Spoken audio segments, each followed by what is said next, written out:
Hello everyone, welcome from Cyprus. Here we have FIDE Women's Grand Prix 2023, the final leg, the last tournament for this year. And here we are, your commentators of the event, Grandmaster Alik, Gershon, and myself, Women Grandmaster Keti Tsatsalashvili. Hello Alik, how are you doing Hi, today? Keti. Hi, everybody.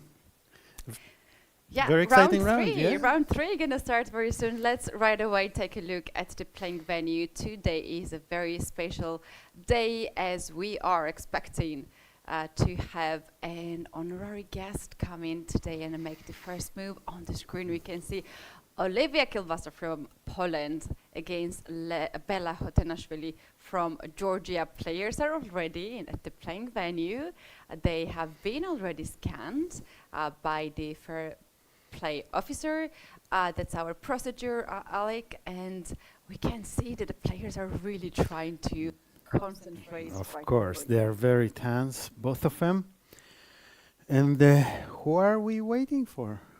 That is a good question. Today we're gonna have a very special guest, and it just happened that the tournament is happening at the same place and same city as Miss Elżbieta Witek, Marshal of the Sejm of the Polish Republic, is at her working visit here, and I believe we she might is hear her. here. Yes. She and we greets have her. greeting. Olivia is from Poland, and that's not a big surprise that this game has been chosen to make the first move. Here we have her on the screen, Miss Elżbieta Witek, Marshal of the Sejm of the Republic of the Poland, will make the first move on this board. This is This event is getting a lot of attention from the officials, from the media, from local and even from foreign VIPs. That's right. We have on the side. I think it was presented by the Secretary General of FIDE, Lukasz Turle, who is also Polish himself, and is introducing the players and the So the first move is Marshal. E4. Is it an indication that we'll have an E4 game here? I suppose, yes. I suppose Olivia plays G4. So that was, I think, very important for Olivia as well to be supported by a high-ranked person of your country. And as I have heard, Miss Elżbieta Witek is one of the highest people in a position. Her position is Wow. one of the highest, second person in Poland. So here we have a little chat, I think, just to explain how the tournament is working here. Lukasz is commentating for her, I think. Yes, Yes. yes, that's right. I suppose he invited Marshall in at this tournament, and indeed this is a great opportunity for us as well Absolutely. to have all the intention for chess. Let's now take a look at the pairings and check out what we have today. What pairings do we have today? So on the first board we have Dinara Wagner is playing Bibisara Asurbaeva. Bibisara has lost her first two games and she's playing black. It's a tough spot to be in. To start with 2 zeros, obviously something is not really clicking for you. So and you have to, and then you also have to play black against Dinara, who showed some good games until up until now. That's right. Although I just saw Bibi Sarah before she went to the playing venue, she was very cheerful, smiling, greeting. I think she is in a good mood, and it's very important not to get very stressed because of the not lucky start, but instead to have this mood that you have still a lot of rounds to go, and Yes, let's see I what agree the absolutely. game's gonna bring us. And we have Nana Zagnidze playing Harika Dronovali, also an interesting game. Nana lost an unfortunate game yesterday. She was really, she didn't even have many chances in yesterday's game.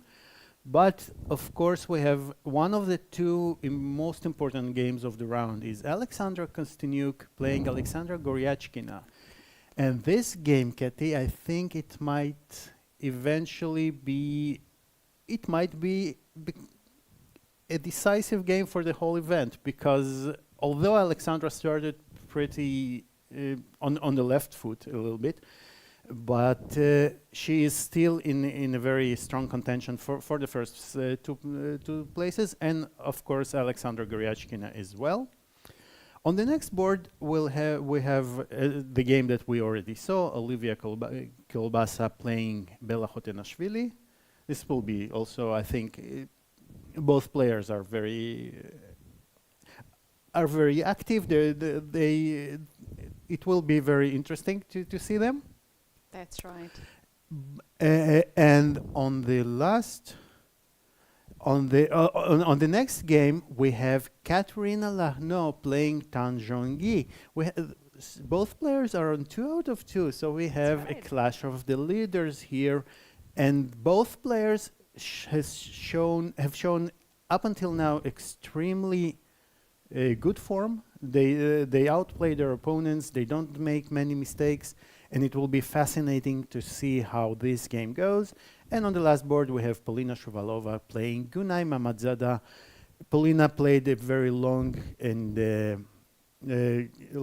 win yesterday. You interviewed her. She seemed a little bit tired at the end, but happy. Yes, so I cannot say that she was more tired than I was. I mean, we were all very tired. It was the end of the day.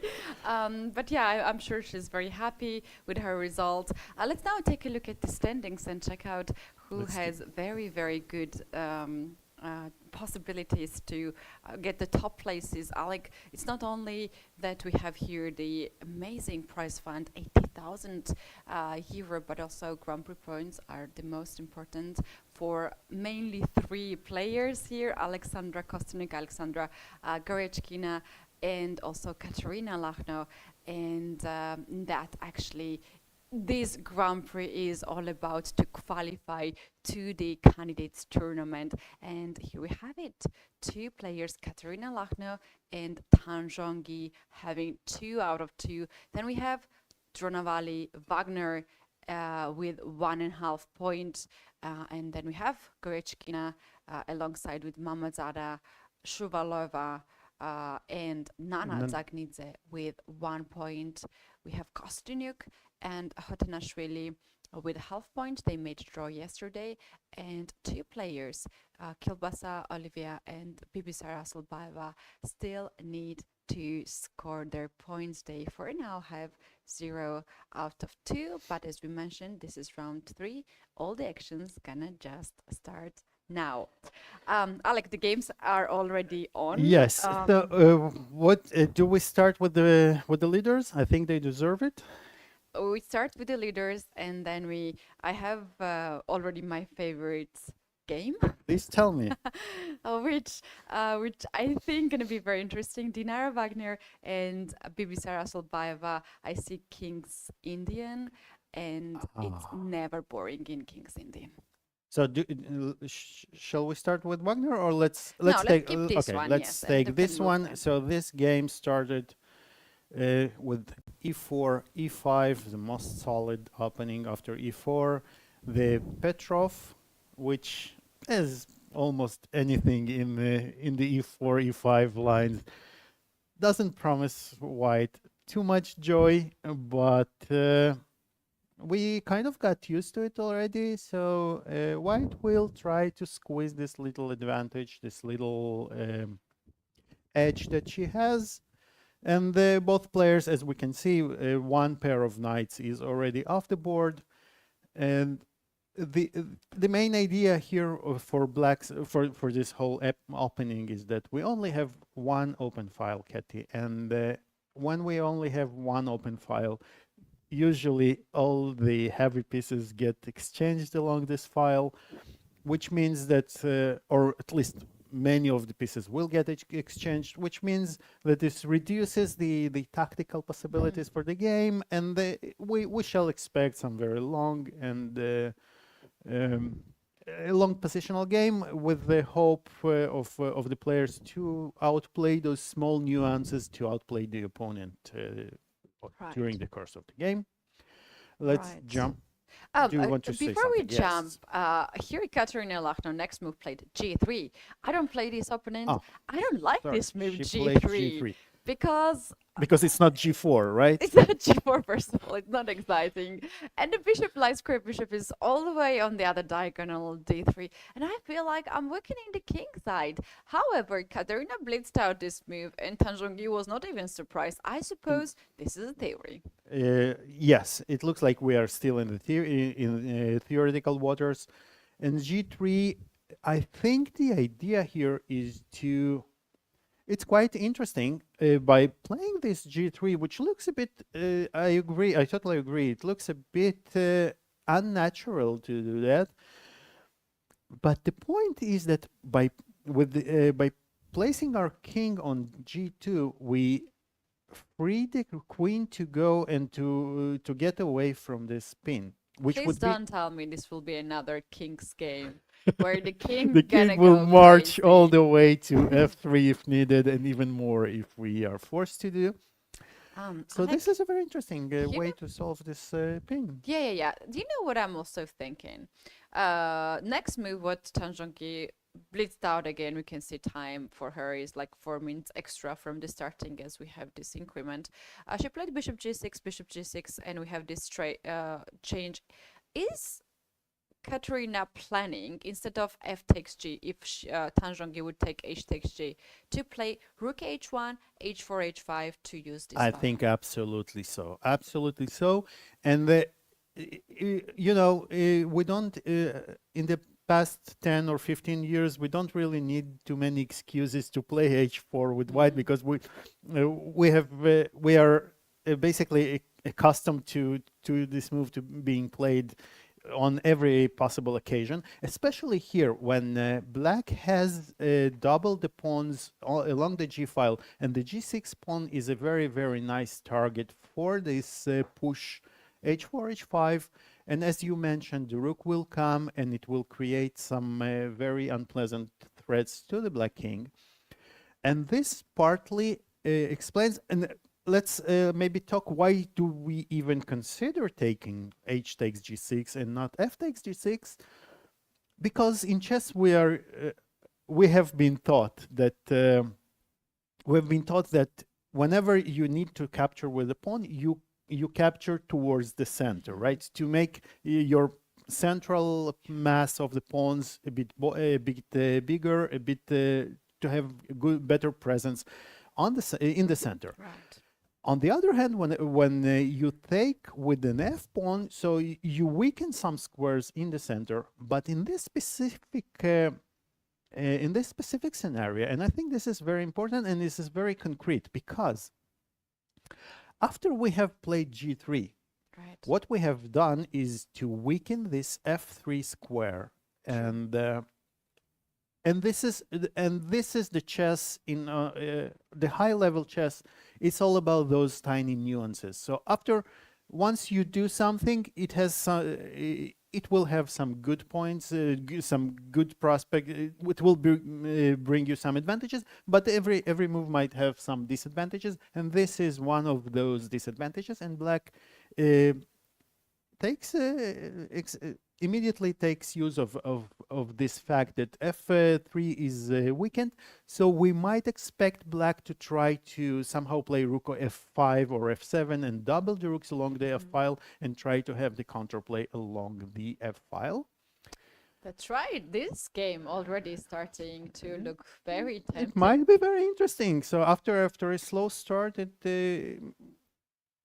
it develops to be perhaps a very double-edged game, and black might push g5 later on during the course of the game. The knight will probably be transferred somewhere to a better position. On c6 it does really nothing, so I would expect it to go either to d6 or e6, and I will, by the end of the event, get accustomed to the arrows. And Keti, I would even argue that at some points we might consider some Exchange sacrifices. Indeed.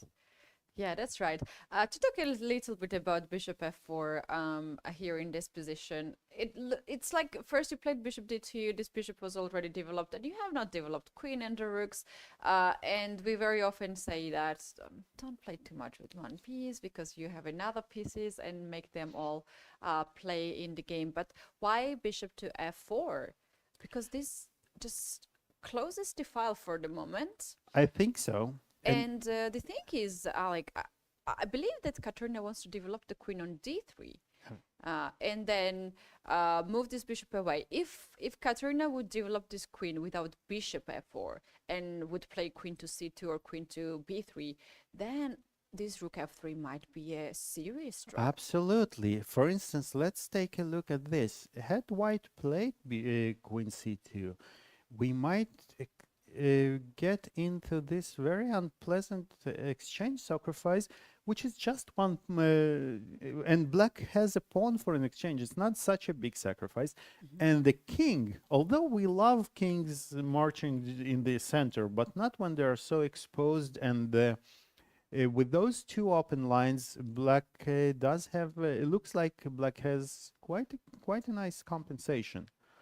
Yeah, that's right. For the exchange, black already gets one pawn and many more to come, as black has really active pieces here. So bishop f4, and Tanjongi played right away rook to f5. So she is blitzing the moves up until now, right? And she looks very confident in her prep, I think, still. And as we said, and she makes and those the next, at least the next probably move, the rook f8 is quite natural. It will come very fast, and then she will have some options to consider. I believe after the rook goes to f8, we will see a knight transfer to some better place. Another thing which this rook f5 supports, why not rook f6 or rook f7? There's like two other square. I think she's cooking up g5. Yes, we cannot. I think we cannot have a round without the g5. No, right? So, we don't take that round. We should check. Maybe it's in the rules of the tournament that you must play in the regulations. So might be. Very interesting game. Katerina seems to take her time now. Shall we go and check out the other games to have the whole picture of what is going on in the round 3 at the FIDE Women's Grand Prix? We can take a look, maybe Dinara Wagner and Bibisara Asselpaeva, and check out what is happening here. This is the King's Indian, your favorite, yes? That's right. And I think it's Bibisara's main weapon, if I'm not mistaken.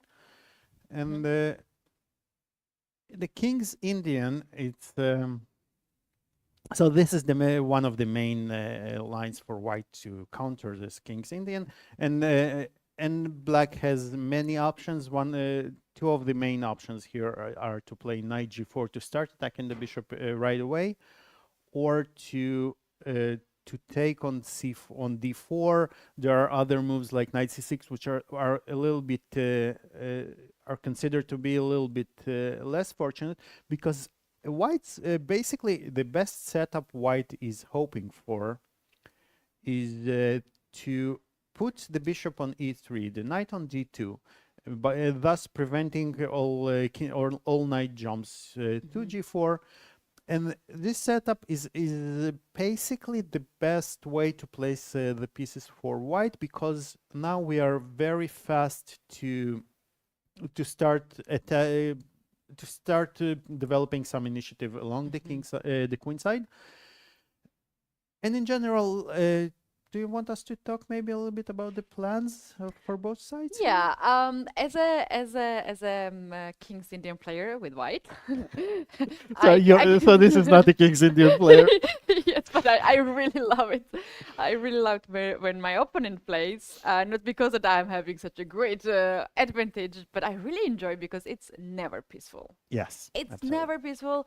I don't remember if I ever made a draw when it comes King's Indian. Either I win very nice game, either I lose very bad game. Yes. So as a commentator, I love to see King's Indian, but at the high level, we don't very often see it. Yeah, and I think well, there are.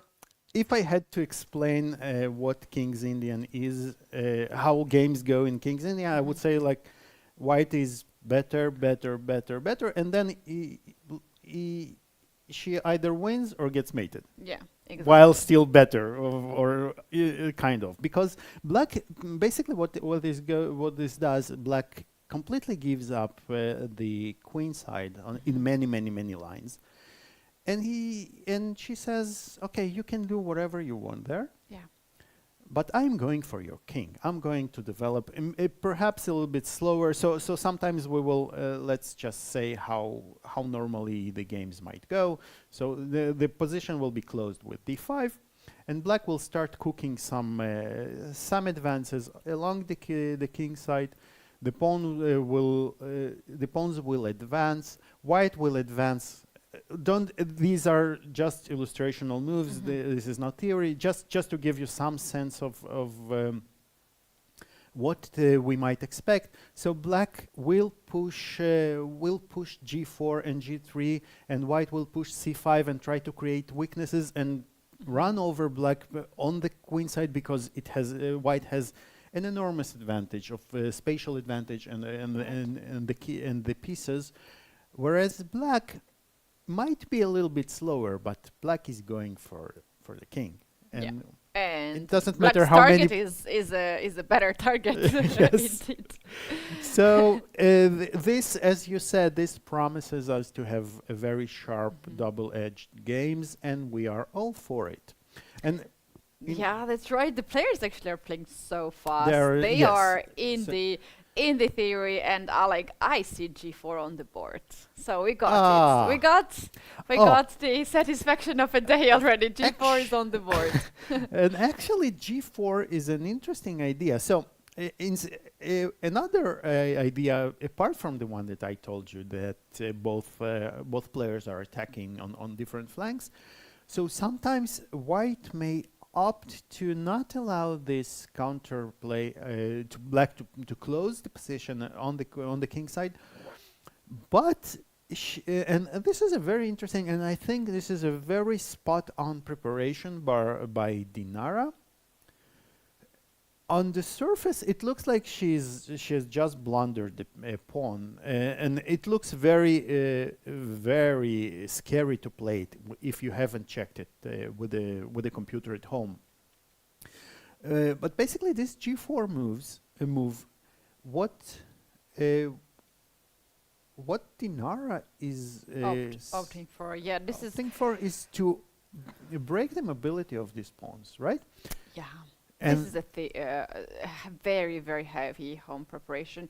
Dinara to me seems to be well prepared. I think the time from Munich Grand Prix until the Cyprus Grand Prix, she was working hard, like hours of the days, because I was observing the games of that previous Grand Prix, and she was out of the form.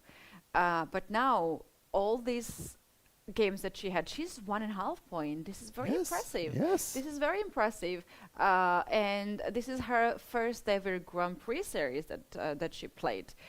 When we have, for instance, Katarina Lachner, Alexandra Kostyuk, Gorychkina, Nana Zagnizeu, who are playing all the Grand Prix. So she seems to be well prepared. Look at her; she's very confident. Her time tells a little bit more also about that, 1 hour and 31 minutes. So she More even than she started with. yeah, Yes. gained the increment. Bibisara has spent 10 minutes up till now. This is her opening for sure. She knows that, but sometimes you need some time to take a little bit slow if your opponent makes moves like g4, because this move either is good or it's just we can stick white's king, as we like to say. Yeah, well, this is the thing. When you play when your opponent knows what you're playing, so they can have a very targeted preparation for your to choose some line, even maybe if it's a sideline, or I will say even if it's not objectively good. But your opponent has all this knowledge that she prepared, she worked it out with the computer, and you have to solve it on the board knowing that this is a very sharp position. So one misstep is game over, basically. And shall we try and see what is going on? Yes, I think let's we must. capture I think everything we that must. is possible. So first of all, the moves that we consider in this position is basically all the captures and all the attacks. The first things that come to mind, especially that e4 is in the King's Indian, is if opening this bishop is basically the whole theme of the opening, right? So it's considered to be that it doesn't matter what, if the bishop gets open, then black will have a fantastic play. Often black will even sacrifice this e-pawn if given the choice, just to open the bishop, and it will be enough to compensate for the sacrificed pawn. Here, however, I think the main idea here is that white hasn't castled yet. So this opening, she hopes to by opening the position on the king side, I think she hopes to castle long herself and then use this opened file to target the black's king. So all of a sudden, you know, the hunter becomes the huntee. And okay, but let's take a look at some forced lines. If we just capture the pawn, and now we can either capture with the bishop or with the knight. The knight doesn't look very, although the knight, what it does, so for instance, if we recapture with the bishop on g4, then white will have bishop takes h6, I think. And all of a sudden it's black's king that might not feel so well here. That's right. That is Because actually white's idea. White White has hasn't the option castled to castle long, long right? side, And kept the rook on h file. That's where the rook should belong if all the files are open on the king side. And also another very important point of g4, what white wants to have is that if you take with the f pawn, you're gonna give up the control over e4 square. absolutely, this And is crucial. after h takes g, knight takes g4, white would love to jump knight on e4 at some point to stabilize the center, guard the f2 pawn if white wants to move the knight away, and then slowly regroup the pieces, castle on the long side, get the other rook on g1, and just enjoy the yeah, this is a very, and this would be a pawn sacrifice, a positional pawn sacrifice, but it does look like it's completely justified because so here we have a choice to play either bishop d3 or queen c2. What do we prefer? First, take the queen out, right? Yeah, to prepare castle. Although this looks a little bit like walking on the yeah, walking into the pin. I don't like it too much. So maybe actually, you know what? Maybe let's try bishop d3, and now we have an idea of knight h4 because eyeing the knight on g4 also, and you know, I have a feeling that if and once we are able to castle, let's say black doesn't do anything immediate and concrete. And let's say we manage to, well, here maybe we have some issues to castle because of taking twice. And you can play a5 just to demonstrate. Let's just demonstrate. So if we play a5, white castles, and then next move rook g1 is coming. And I think the next one will be a question, so how is your attack going, right? So you can get your coffee, enjoy your day here after rook comes on g1. I think it's totally This extra pawn, we have this understanding that it has nothing to do, but Ooh, Bibi Bibi Sarah Sarah has her makes plans a here. move. Let's take a look there. Wow, What a a move. look she's giving her opponent. I think our viewers just noticed that. That's the look when you want to know how your opponent feels after seeing this Knight move. e4, she played knight e4, and it's a very, very interesting way to counter this plan. Wow, Actually, I that's haven't. interesting. This is the move that we haven't even started to consider, because first we try to analyze all the forcing moves. Well, the idea is that if you take this knight, then I'm gonna get the pawn on e4, attack the knight, and your knight is not happy, has no perfect square. All your pieces are on the first and second rank, and probably very bad position already. It looks like it, and especially I think it's even if white had the time to regroup the knight, for instance, to play knight h2, and if we had just one move, for instance, our favorite a5 move. So, for instance, if white was able to play knight to f1 and then move the knight to g3, the bishop to e3, white would be fantastically played. She did take, but I'm wondering what is going to happen. And knight h2. This is what I was saying, but I'm having trouble to understand. I think she's going to sacrifice. So on queen h4, I think she's just planning to play bishop e3 very calmly. So the positional threat is to play knight f3 and g3, and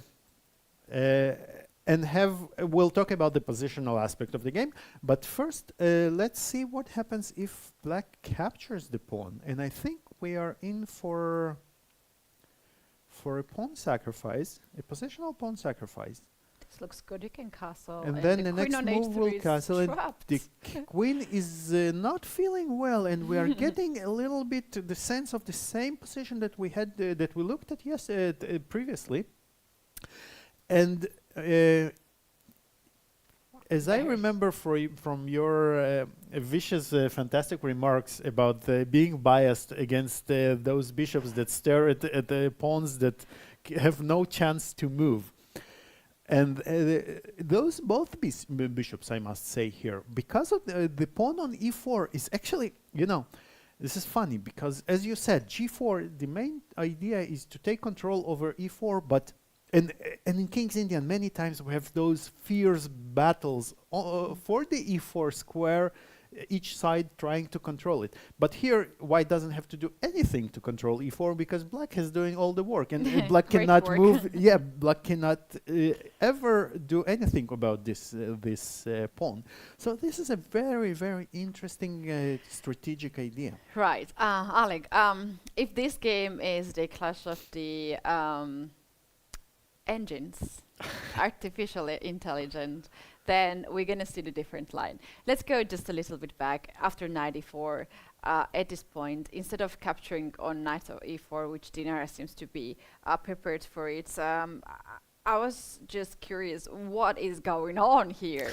So, checked with the engine, and engine says, g5 is the best move. That's what I'm going to play if I play against my opponent, another engine. So the idea of this move is if you capture with h6 g5, now you take the knight on e4, and your knight is happier on g5. Oh, you just this is this is you almost play bishop e3, fantastic. queen d2, castle alongside, bring the rook on g1, and it's a perfect position. But we like to say that chess is not a checker, so I don't capture this one on g5. But black can capture on d2, this bishop. Yeah. And after queen takes on d2, now this idea e4 looks very tempting to attack the knight. And if the knight goes away, then black is pushing all these pawns, and they take on g5 and so on and so on. But we're talking about engines, and engine says, I'm not going to do anything like that. I'm gonna play rook to g1, just like that. Wow.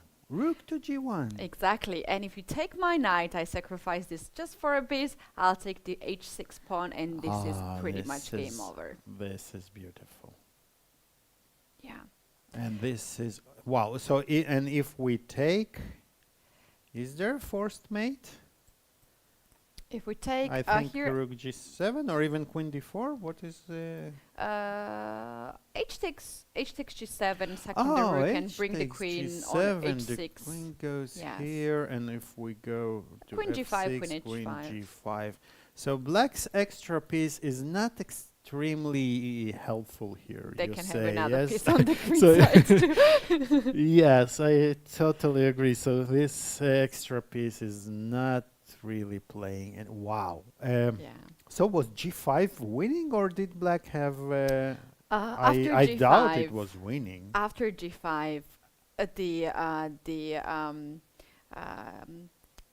advantage is capped for white here, and this is the only move which keeps the advantage for white. Interesting. If you take the pawn on f5, this was obviously my first idea to check out what is happening. If I just trade some of the pieces, then bishop takes on f5, and now in this position, you're basically not having too much. Because you don't have time to regroup and stop black from Right, playing e4. right. Yes. And black can just plan to play queen f6, knight d7, a5, and so on and so on. Black is strong here. But Keti, I'm extremely surprised by what you're saying, because you know why? Because Dinara played knight takes e4 so fast, and it also looked like she prepared it at home. And so, are you? And to tell you, to be honest, I don't see why this plan is bad for white. Maybe g5 is better. I will not argue with that. But I don't see why this is bad. Especially, you know, I think it's positionally. I love this idea, because white managed to completely ruin black's pawn structure, and this goes a long way in King's Indian. If you can control those bishops from and the game from getting open, I think white will be very happy to do. Although black might maybe even consider moves like that. I would do that for black, because, as we said, I don't like the pawn on e4 too much, and I would love to have the game opened as much as I can. But again, here I feel that I'm not really ready to do that, because of those forces that are still, you know, they're at their bases. They're not in the game. That's right, Alik. You're completely right when you're pointing out that Dinara played this 94 right away. She seems to be well prepared, and this position looks very nice.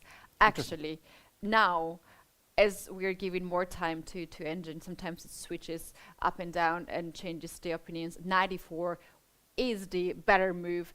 G5 and 94, those are two options that white could play. Dinara blitzed it out. G5 was something that we could not really absolutely no. We must walked away. We need to see take that. a look at it. But it's also quite common. If you don't remember this, all the lines, all your home preparation, which very often we are forgetting or mixing up, and it's not something that you might see right 1 hour before the game. You might see it like weeks before. You're sometimes mixing up. Line 94 is more logical move in that way, because you are capturing, the opponent has to capture, and then you're and it's easier to remember, because after g5 you have many things to really take and into consideration. I think we have a few more moves played. So Bibisara and Bibisara is making a good point that this e4 pawn, although cannot go straight forward, it can capture. And I think knight d3, a pawn sacrificed, is in the cards. So I think she's going to. First of all, she developed the knight, which is very good. And the plan is obviously now that b4 is not good for white because of knight takes knight d3 check, and we cannot capture the pawn because this bishop, which looked like dead just 2 moves ago, is suddenly live and kicking, and black is winning here. So this is going to be a sharp game, and I suggest we take a bit of a look at the other games. Right, so far what we have seen, those two games were very promising. At this point, Dinara seems to be in her home preparation, while Bibisara has really big task to solve, because she knows that this is her opponent's preparation, and that can be a big factor here. But position still is quite challenging for her. Bibisara is 19 years old, only competing at this high level of the tournament, but and she's been competing for so long already that you don't even know that she's only 19, right? You don't have the feeling that she's only 19. That's right, and she is 2 times Women's World Blitz champion. She won last year, she won this year as well. I don't know how many titles she's gonna win. She's an extremely talented player with a huge future ahead of her. And you know, given this huge perspective of the whole career, some 2 losses in the first rounds of some tournament don't really matter if she makes those adjustments and she takes. But Keti, it's very unpleasant to play such a position when your opponent is blitzing out her moves, and you're obviously entering some very targeted prep. So I wouldn't feel too comfortable here, unless you are in a book yourself, which doesn't seem like that by the clock situation. So it will be interesting. Let's take a look at the Alexandra's game. We can take a look at this game. Indeed, as we mentioned, this is very important match, very personal for these 2 players, because out of 3 participants who are playing in here, there are only two final tickets for the candidates tournament, and this game can be very important for. It's like the musical chair game, right? So it's 2 2 chairs and only 3 players. You have to sit on you have to be the one. Right, that's right. Alexandra Kostynik here on the screen, and a very important point out there is that these 2 players has played years and years together in the same team. Yes. So they know each other perfectly well. They have trained together. They know each other's character, the style of their play, and a lot of interest goes to this game. Indeed, can we see what has happened so far? Yes. So this is e4, e5. Today's this is already the 2nd game, and we have the Italian defense. And you know, more and more, I see people start playing those openings I was playing when I was a young kid who didn't know any theory, just wanted to go sidestep, and those which I would say consider to be some more primitive openings. But now people come back to it because they're looking for some fresh fashion, so for some fresh ideas, because all the other variations are so exhausted with lines.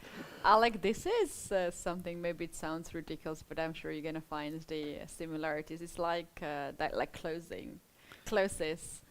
You never get rid of your grandmother's clothes, because the fashion will come back and you will be very fashionable to have them. This is what I also noticed, that the openings that was so popular also when I was a child and I was playing, now it was forgotten for years and years, for 20 years, and now it's coming back in fashion. Absolutely. Yes, and good analogy, because it does look like all these are coming, and people are searching for new ideas, for ways to just play, not necessarily get huge advantages.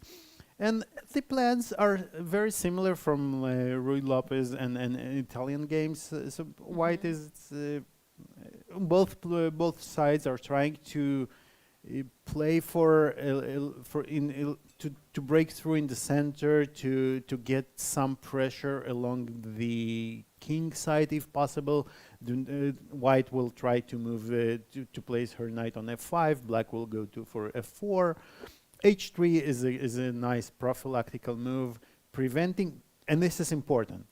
So why h3 and not castle? So before we castle, if we have we castle, then black would have bishop g4, h3, and bishop h5, and then after g4, sometimes black would be able to sacrifice a piece even on g4 using this unpleasant pin, or maybe even go bishop g6 and then h5. So before going before castling short, you want to make sure, or Alexander Kostyniuk wanted to make sure that bishop doesn't land on g4.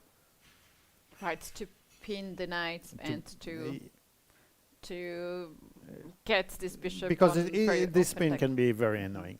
And we might have first result coming up very soon. The game of Nana Zagins and Harika Jornali is in a way of the repetition. Maybe we can take a look at how did that. It go? So it was an English defense from knight f3 that transposed to queen's gambit declined. It looks like players don't have too many ambitions here. So bishop d6, castle, queen c4, queen c2, d takes c4, b takes c4, bishop f3. I think it's one of the lines that is known to 95 is fancy. 95. Sacrifice on a piece. This is very, very, very nice. So the knight goes, the knight is taken.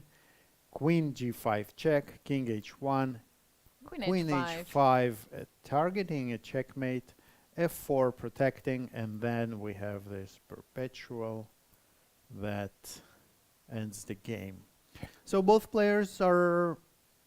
Nana probably wanted to clean her head after yesterday's loss, and Harika is on 1.5 out of 2. That's right. With the black pieces, a short draw should not be a problem. Sometimes very convenient to take this mini break in the tournament, especially with the black pieces. So the one game has been already done out of 6, and here for these two players, here the Grand Prix is mainly they're not playing to qualify to the candidates tournament, because Nana and Harika as well, they don't have much of the chances to by the standings. Right now, Nana has 160 overall points. And Harika has 140 overall points. So even if they win the tournament, they will not be one of 2, but they still. We shall not forget that there are still very, very big Grand Prix prizes, which the players are fighting for. So I think every Grand Prix point matters here. So that's right. The winner will get 15,000 euro, and at this very particular game. But as it's the last leg of the Grand Prix, so basically we have 4 Grand Prix and we have 22 participants in general, if I'm not mistaken, then those players are chosen to the different Grand Prix. So each player can play 3 Grand Prix out of 4. And then in the end of the tournament, there's also the prizes for the accumulated points. So basically there will be, and in the end of this tournament, the player's going to get additional prizes. And the total prize fund is 80,000 euro also for that. The additional, So this is these are big prizes, and so every half a point really matters here. So, and it's every half a point is several thousand euros. Yes, you can safely look at this this way. Let's. Okay, we can actually go back and finalize this game, Garechkina and Kostyuk. I think we received some more games. Okay, so we have more moves. So h3 has been played. As we said, black. Black is offering to exchange the bishops. White declined politely, and now because she wants to have this, she argues that after h3, this bishop on c4 is better than the bishop on d7. It has better prospects. The bishop will go to c2, where it supports the central pawn, and we will want to push d4. Black still offers again. She offers again an exchange, and Alexandra Kostyuk says thanks, but no thanks. I will put my bishop on c2, preparing d4. And Keti, I wanted to tell you that although Alexandra is only half a point, half out of 2, but she must feel that yesterday she really got lucky and off the hook. So, although only half out of 2, she feels like it's maybe even half a point more than she could have been here. So she's not. I think she's not terribly upset with her standings, although she maybe can still feels that she cannot find her rhythm, her play. But this game can change everything if it goes her way, and it has all the chances to do to be so. Then it's all of a sudden it's a whole new tournament for her. She's back on 50%. She has inflicted a loss on one of her main contenders for the first prizes. So this is an extremely important game for both players. And on the other hand, for Alexandra Garechkina, obviously, she's on 1.5 out of 2, and she doesn't want to. Well, for her, I think at least not to lose today will be a fine result. That's right. Like, we are getting some of the questions online, although I would like to remind our viewers once again that the games are delayed. The games are delayed for our viewers for 15 minutes due to the fair play reasons. And one of the questions is about the Grand Prix points. So let me just read it out very fast. How many Grand Prix points the players gonna get in case if a player wins? She will get 160 Grand Prix points. The second place will get 130 Grand Prix points. Third place will get 110 Grand Prix points. And then from the fourth place, it will be 90, 80, 70, and it will be decreased by 10 points. So for these players, which we see here on the screen, 2 Alexandras, also Katerina Lachno, it is very important to get one of these top 3 places. Absolutely. To have 100 plus Grand Prix points. In case if there is a tie between the players, they will also share the Grand Prix points. And I think that they all know that if they finish in the top 3, they are probably in safe seat. It's a safe bet to say that most of the time they will be qualified for the candidates. Yeah, and let's use this time and just break down also the prices here for top places. So as I mentioned earlier, 15,000 euro is for the winner of the tournament. 12,000 is for the vice champion runner-up, and then 10,000 is for the third place. The prizes are for everyone, all the 12 participants, and everyone will get the prize indeed. And then we have another prize fund as well, which is in total 80,000 euro. And in that case, we have 8 places, and the winner will get additionally 20,000 euros. But this is only for the players who played all 3 events, who basically who are the main in the list, and some of the players are the substitute players, like for instance Bella. We see her on the screen on the video. Olivia is also substitute player, so they still get the prize for the main tournament. But basically, I think it will be harder to get Yes. the other prize. And Alik, can we take a look at the game as we're talking about Olivia and Bella at their game and see where this is going? So we have seen the first move, right? E4 and Another E5. and another E5, Rui Lopez and a Berlin. And as Vichy yesterday said about the prospects of another 6 decisive games, he said, no, but there is one Berlin already. You cannot have 6 decisive games here. So, although actually the Berlin did end as a decisive game yesterday. But then he laughed about the fact that he said that it will be 4 decisive results. Maximum, and actually we had it. We could have more. We could have more. So it's very hard to predict actually how the things can go.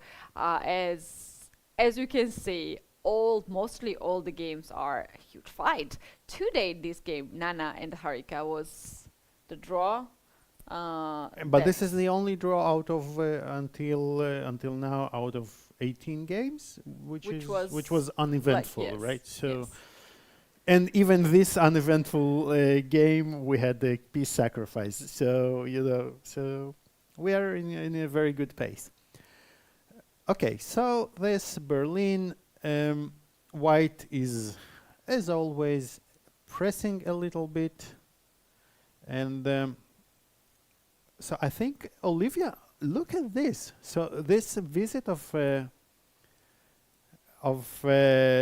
support from Poland, it really did some very good things for Olivia. She's playing very fast today. I think she was instructed to that. No matter what, today you play Just well just and play fast, and I think it was back in the 90s. There was some game between Vichy and Gary Kasparov, some rapid chess. Mm-hmm. And Vichy was he was much worse with white at some point, and Gary blundered some tactic, and Vichy won. And after in the interview after the game, he was asked about his feelings about the game, and he said, "Well, in previous games I was playing very slowly, and so I decided I will play fastly, even if badly." And he says, "I certainly succeeded in the badly part, you know." So although he beat Gary, so this is vicious badly, you know. So and anyway, so she is playing fast, yes, and yeah, this is a very, very good sign that she plays fast. And look at the time advantage. It's huge time. yeah, and 14 minutes. And but now it's her turn to think. Maybe it's the first time she thinks. And knight g5 is I would say I would be a little bit surprised as white to see this move, because again, and we see this is the second game we see that black is willing to capture with the f pawn. Mm-hmm. And leaving the center a bit exposed without pawns. Yes. So, for instance, if we take we'll just in a second we'll consider which is better. But we can see that one pawn moved away from the center, the other one moved away from the center. So black is really lacking pawns in the center to cover for squares, which will allow white to land her pieces maybe. For instance, if the knight lands on e5, and for this reason, I'm not sure I want to take with the knight. I would probably prefer to take with the bishop even, to have this one knight on e5, the other knight will maybe go to e4. And let it be the game of 2 knights versus 2 yes, bishops. yes, and black is probably planning to use her double pawns to push one of them and to undermine the center. As Keti, we know that the bishops like open files, open positions. So they love open center, right? Right. So if we can manage with the black to open the center, the bishops will become really a force to be considered with.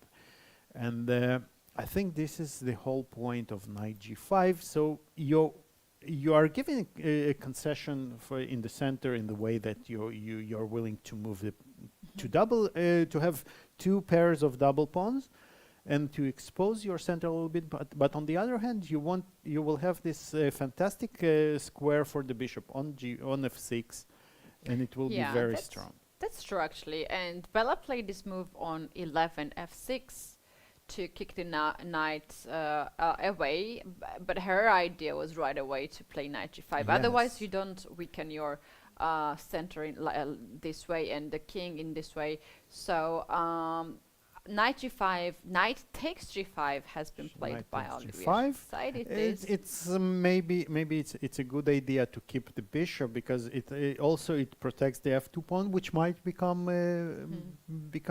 vulnerable. And also d4 pawn here. Exactly. If Also black d4 finds the way to attack this pawn, you will be out of the center. Absolutely. This is one of the drawbacks of those c4 moves. That you are gaining, especially in these formations. So you are gaining some space in the center. You're fighting for squares in the center, but you weaken this d4 pawn in a long run, for which can become very important, because the pawn on d4 is standing on an open file. So it will be quite easy for black to attack it. Eventually, with the doubling along the d file, with one of the rooks coming to d8. So yes, this is an interesting concept by black to consider. All in all, I think those factors, they even out, and the position is still balanced a little bit. Yeah, this can get really sharp as a pair of bishop and center for white is here. We are still waiting for the plan from Bella, what she's actually planning to do. There is one last game we have not covered yet. Shall we go to the game of Polina Shevalova and Gunay Mamadzada to check out what is happening here? Oh, we have a Sicilian. Finally. Finally, we have a Sicilian. Our territory. The Paulsen variation, and yeah, this can become oftentimes very, very sharp. So Polina goes for the line with c4, which promises white to get the most grip of the center. The pawn on c4 prevents black from both b5 and d5, which are very thematical here in the Sicilian. So it becomes much harder for black to break through. On the other hand, c4 pawn by itself will become a target for black's plays. A little bit down the road, farther down the road. And this is, so far, this is very typical. White will try to, so this a4 move is targeted, is what we call a look ahead move, because black is, as we can see, white plays on 4 rows from 1 to 4, and black is only given 3 rows from 8 to 6. So black's position is a little bit, is much more,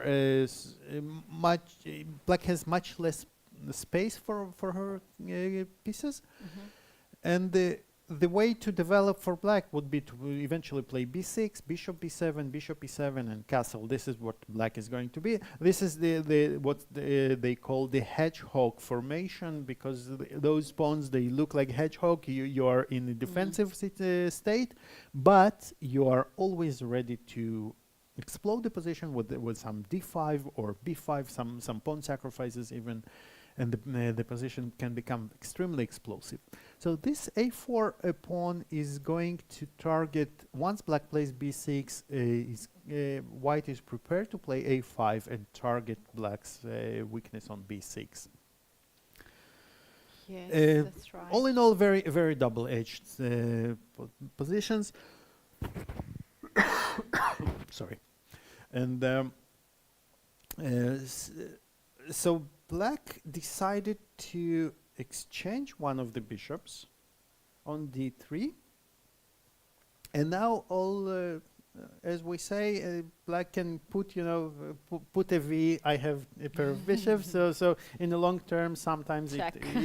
check. It can become relevant. It can become irrelevant. It can be irrelevant.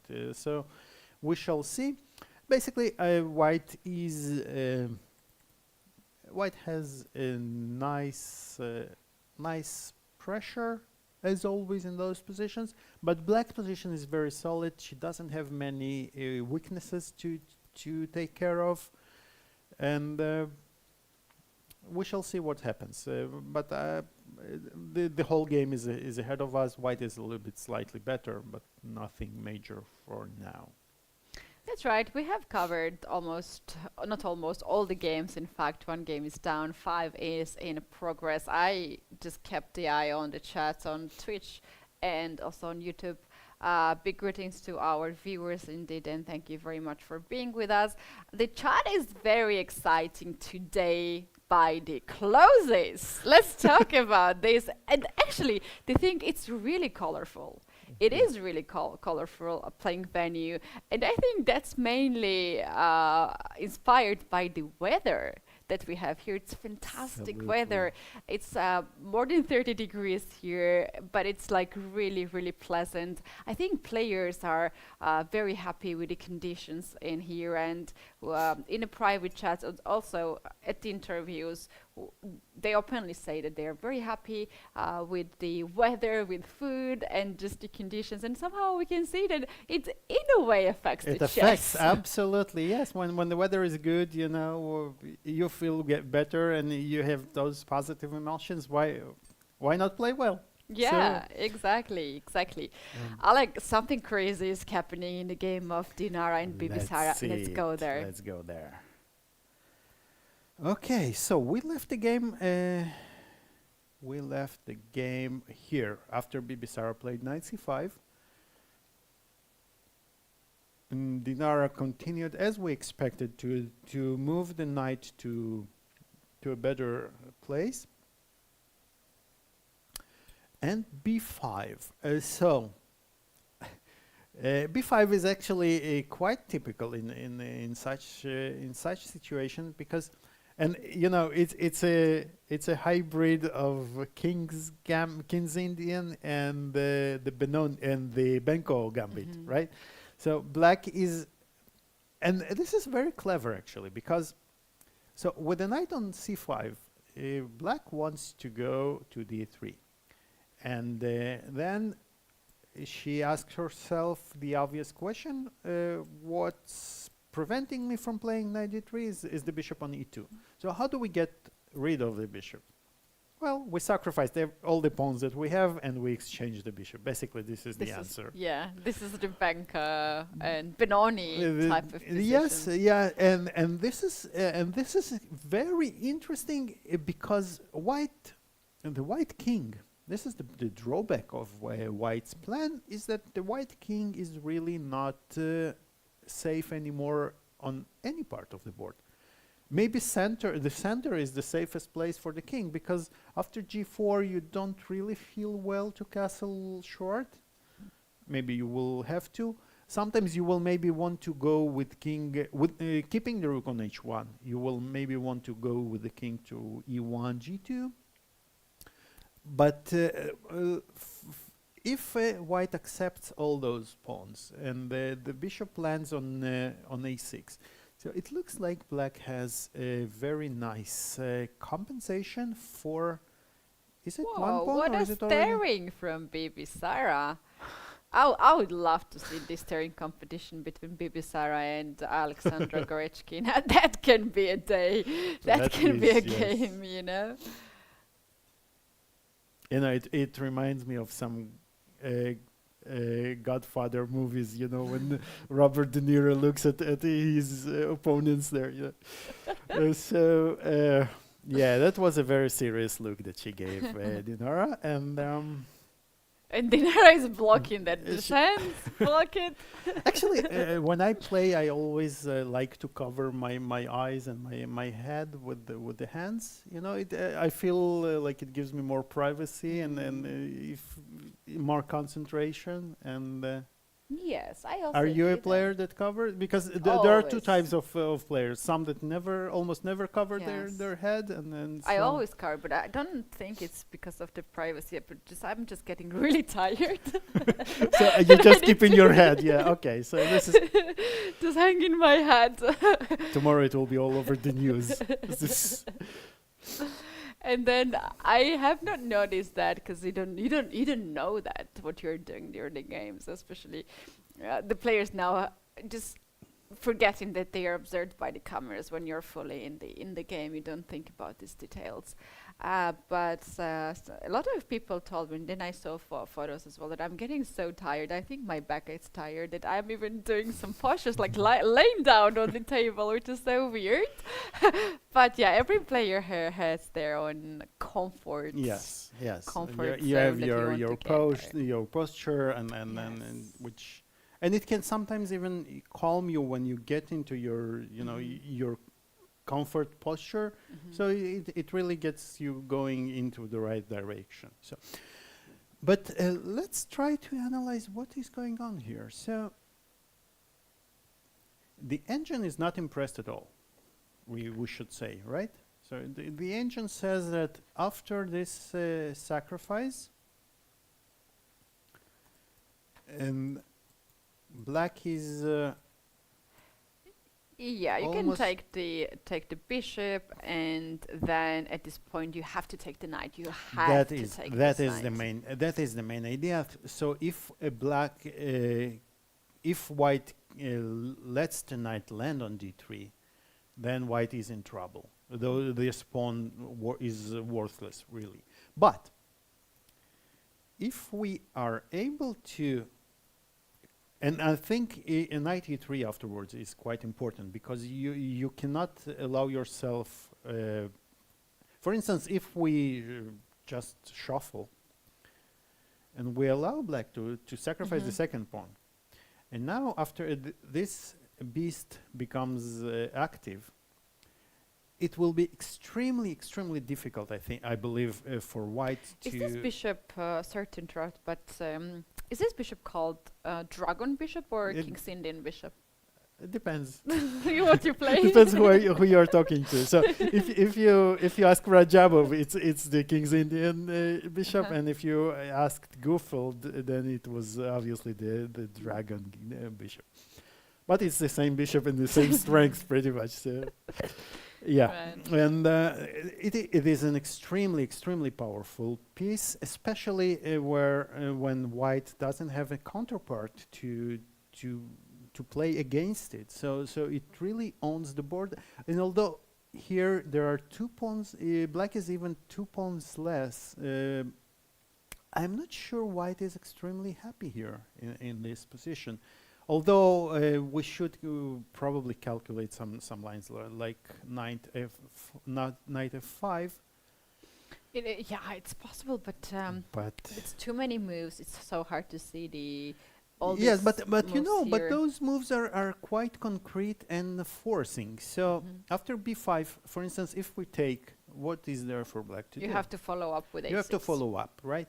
If we take, what do you do? So you can maybe not take. You would consider maybe playing knight d3 immediately. But here, again, I think white is in time to stabilize, to keep control over the e4 square. Or maybe, you know, maybe Pipi Sara is going all in? Or is it too much? I think at this point she has to go all in. Otherwise, if Dinara just stabilizes the position and gets her king safe, she has really good position. Yes. She will have an extra pawn and a very good grip of the center and the whole position. However, here white is 3 pawns up. Which is equal to a piece. which is equal to one piece. But actually, you know, we don't have to take on a6 right away. We could take maybe here. In this case, queen g6 Queen can g6 be played. is annoying because after we retract, there is bishop h6. But this is a very sharp position. It's very sharp position. In the line, if Bibisara decides, and if we have this, and she captures on a6 instead of knight d3, Yes. this seems really nice for Dinara, because rook takes, bishop takes. It's almost forced, yes. And knight e3. it's very easy to calculate. Pawns. You block the pawns, and this knight is actually much better than this bishop. Oof, way much better. And look at the pawns. 2 double pawns, c file, e file, and there's last pawn on h6. On and the you are a other pawn down. side. For all this joy, you're a pawn down also. Right. So White can play simply queen to c2 to target c and e pawn, castle, a short side at this point, connect the rooks, and that's it. What else you want to have in this position? absolutely, this is strategically a winning position. So I don't think that Bibisara is going for that. Exactly. I'm also thinking she wants to go knight d3 at that point to have the pair bishop advantage, make this bishop open, sacrifice the pawns, and maybe slowly get back these pawns. Interesting. Let's see what's going on here. So if we take, do we have to first? You know what? We have this move maybe. a7. I like it. I like the pawn on a7. It really paralyzes. It's actually good looking pawn. And the It's a bishop fantastic supports pawn. And if I hadn't known better, I would think that there is a transmission glitch, and this is a black pawn that turned to be white. But on the other hand, then we allow black would also have two passed pawns in the center, two connected pawns in the center, which are also extremely strong. Wow, not every day do we have we can witness such positions. That's So true. let's say we continue to play like that, and our plan is to go with the knight to h5. We want to take on h6 probably, but black has queen f6, attacking b2, and now some calm castle. With the pawn on a7, I think we're not really afraid to even castle. With the pawn on a7, we're afraid of nothing, right? Yeah. This is we're basically only afraid that our opponent hides the queen, extra queen from the board.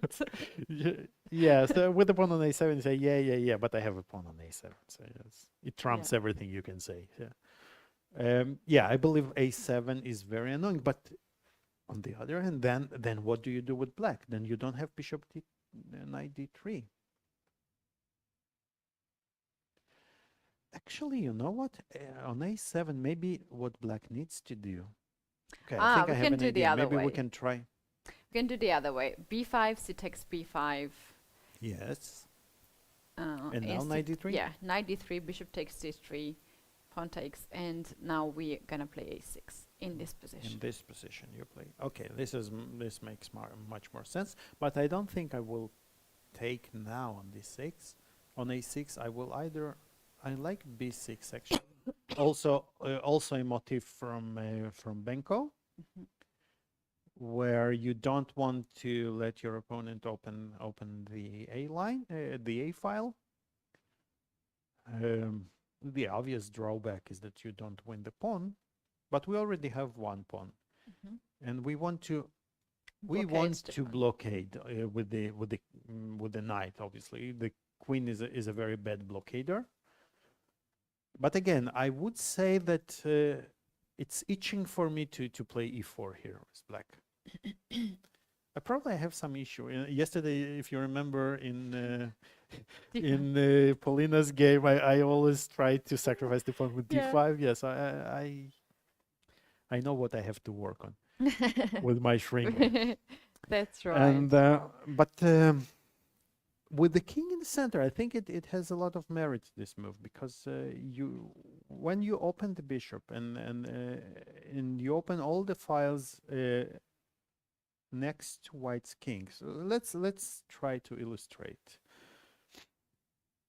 So now I would like to play maybe a5 even. So the bishop will go from here. Or even I want to ask whether I can maybe take on b2. Is this a move? Sorry, it's just a glitch. Yeah, so here maybe we can even take on e2 on b2. Is this a move, or am I playing with fire? I was actually thinking that after e4, maybe white should take with queen e4 to keep this motif of queen g6 on the board. And meanwhile, we have a move on the board, and Dinara declines to take the pawn on b5. And indeed, this is the first suggestion, first line of engine to play knight to g3. Knight g3 is ignore that pawn. Don't take it. Okay, very good. And in case if black captures the pawn on c4, now just take with the bishop in this position. And basically, it's funny because like if you play now knight d3 and you try to have we get basically the same position that we had before, only in a much better version, right? Right. And now this pawn on a7 is so bad for black. You just want to throw it away, not to have it, because like even if your queen takes on d3, you don't have this bishop a6 ideas. But you know, although it's bad for black, I think the white pawn on a7 was even worse for black. So. Good point. That's a good point. But yeah, I totally agree. This a pawn, the pawn on a7 is not what black is looking for, and white. Yeah, so this is a much cleaner solution, and Dinara she has a very nice advantage, basically. She has very nice advantage after knight g3, which she just played, and she took some of her time at this move. She actually wants to at some point get the knight off the board. Look at this! Not every day you have triple pawns and you then double pawns, and yeah. So then you can take the pawn on e4 here in this position. Next can be the pawn on c4. Once it's basically again, take, move, you collect everything. Yes. You're threatening after bishop c4 to push d6. White can even get this bishop back on d3, like bishop c4, bishop d3 to look for h7 square out there. There are a lot of ideas here. Bibi Sara still has a lot to think and to solve because her problems can be serious, and if she loses this game, that can be really bad to start the tournament with 3 points, even though many more is ahead of us. This is going to be 11 rounds overall. We are now at the round 3. You guys, we're going to take our very short first break, but it's not a break for you because you're going to see the interviews with the players, which our press officer Michael Rahal recorded yesterday, so please take a look at that.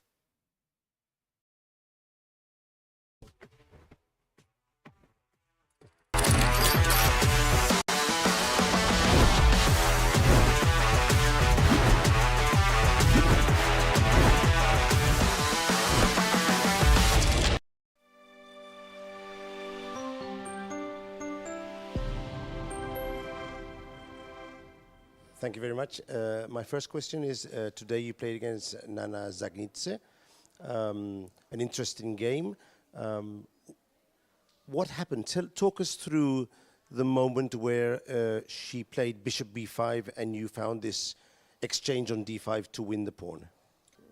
So I knew this position because I had this game against Tsatsalashvili in Canada's tournament in 2019. And the game was maybe like one move off, so yeah, I was happy about my game, and I knew that I would win this one. and I liked it. Yeah. My second question for you. Yesterday, unfortunately, you lost the game.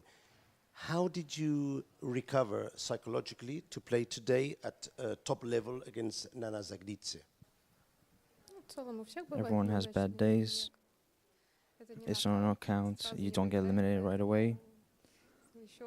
So it's 10 more rounds. So it's bad that I lost, but everyone has that. Tell her congratulations on a very fine win today. I thought you played the two pieces against the rook very finely, and again, congratulations. Спасибо.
FIDE Women's Grand Prix in Cyprus. We are having round 3, Alik and Keti in this studio.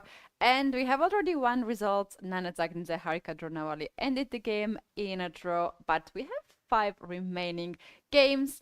And Alik, which one is your favorite today? You know, there well, the one of Dinara and Bibisara is extremely interesting, but they all are interesting either from from a sportive point of view or from a chess point of view, or both. And I suggest we go a little bit. We concentrated on this game a little bit. Let's go over the other games and see what is going on.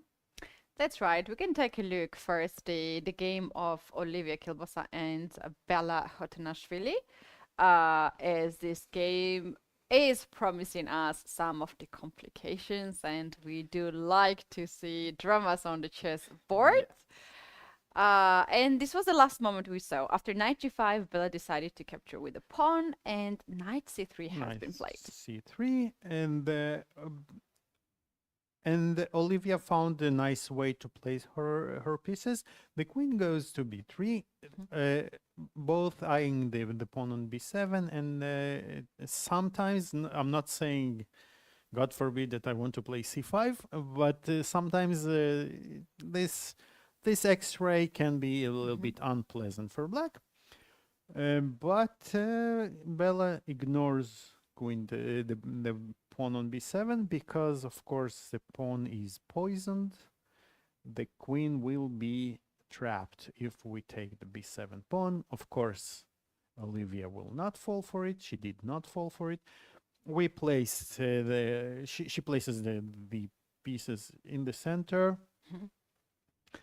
And this is the best setup that White can have. Basically, all her pieces are in their ideal positions now, right? Both rooks are working well along the open files or semi-open files, and the center we have basically this is the picture that every coach shows. The kids in the very beginning. You put the pieces in the center. You control the center with your pawns. You back it up with the rooks. Yeah, that's true. That's what we want to get. And actually, White's position is very nice. And once you have all that, what do? You keep pushing, right? And that's what Olivia did, I believe. Yes, she played d5, getting even more space for herself. That's right. Her idea here is that if Bella captures the pawn on d5, Olivia can recapture it back either with a rook to attack the queen or to take with a knight and actually create serious threats like knight to b6 within the exchange, or knight e7, knight f6, knight f4, anywhere the knight. And the knight is very jumpy. Yeah, wherever it looks dangerous, you go with this knight. So this tells me that Bella should not open up the file herself. She should wait a bit and let Olivia capture this pawn on c6. Absolutely. And then queen c6 will be out of this pin and will be better placed. But I believe that a queen takes b7 is perhaps a threat now. Is it? For instance, if we play bishop b6, can White take on b7?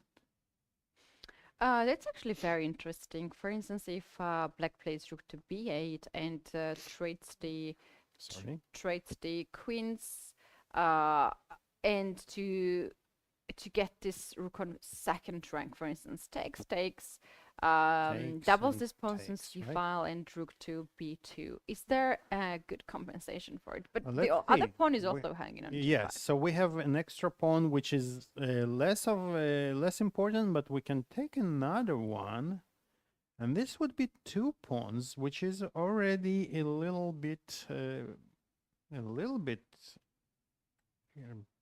relevant, I would say. What can black? Black needs some very fast counterplay.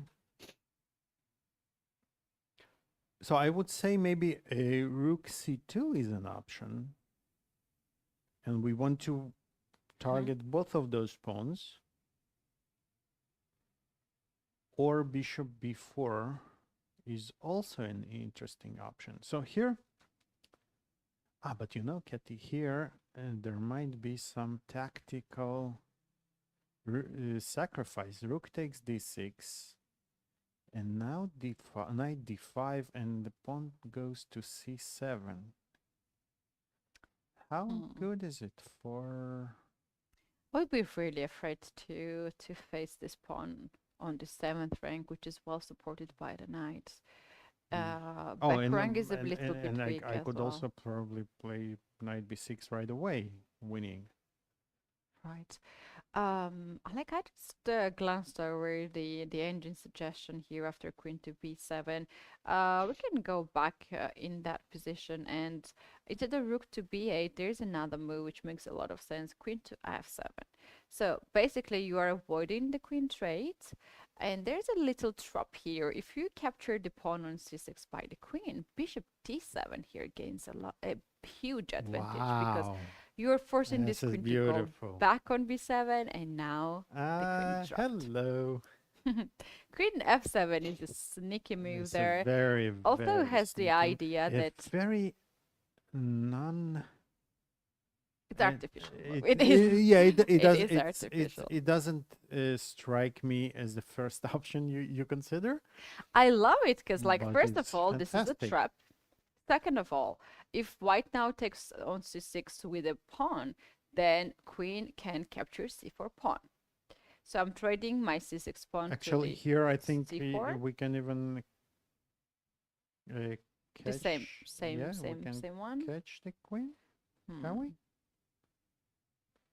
I was thinking bishop a7. Wow! Wow! Oh, this is beautiful. I love it. Yeah. If you take the If you queen, take, I you take, and I just promote next move. You promote, and how is this position? Wow, but this is so beautiful. Bishop a7. You promoted. Maybe I can try to catch you. Rook d8. Rook d8. Yeah, I almost got you, but I got mated in the process. Yeah, this is very good. This is very good for white. Bishop a7 is. Bishop a7. Wow, what a move. Okay, so but you say that d takes c6, we can just capture on c4. You can capture on c4, but also the idea of queen to f7.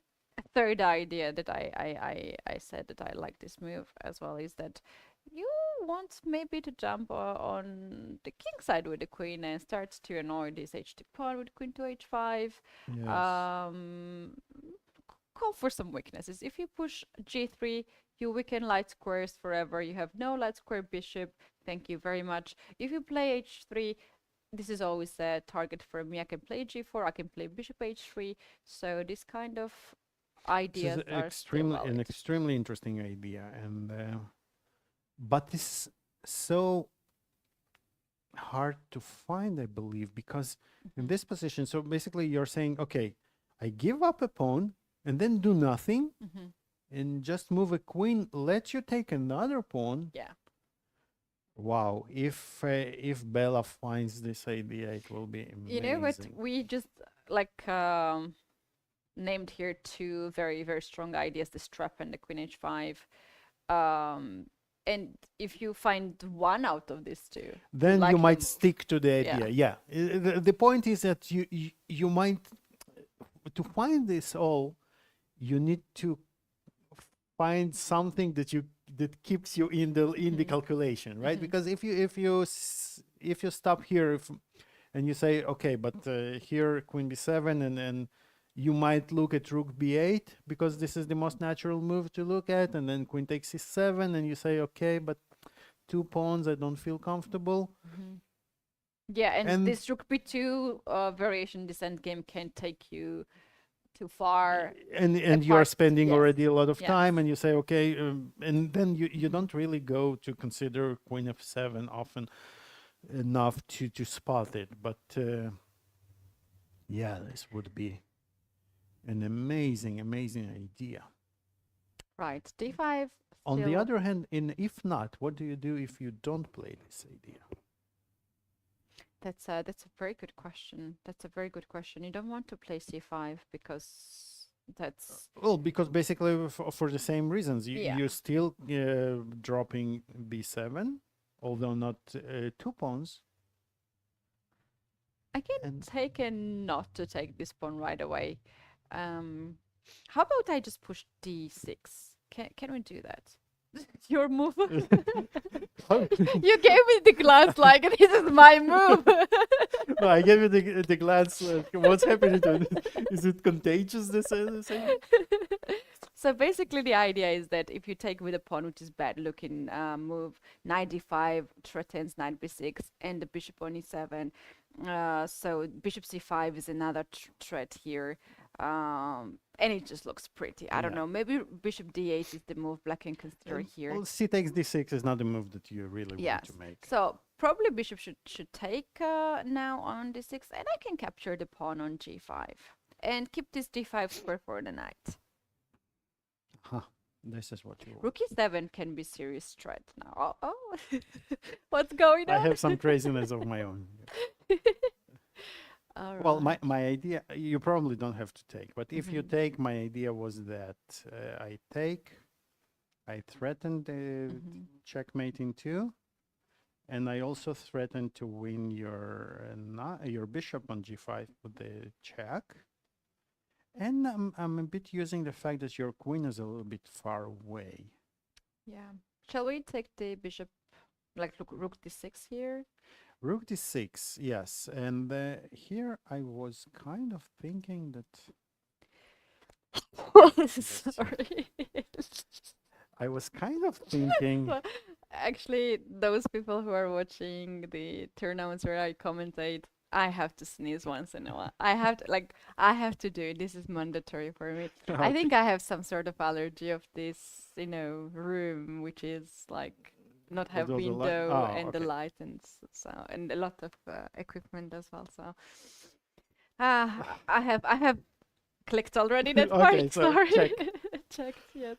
But look at this. I think we are mating. Well, not mating, but we're giving many checks, and I like to give checks. Mhm. Yeah, this is I think We very are good 2 chance for pieces black. down, but we have some things going on for us, and probably not enough though. On the other hand, what happens if you just scared me? I think if I just take on d6. Then you play knight e4, and your queen can come back here. And if we play rook f3, then you can go to. Sorry, I just messed it all.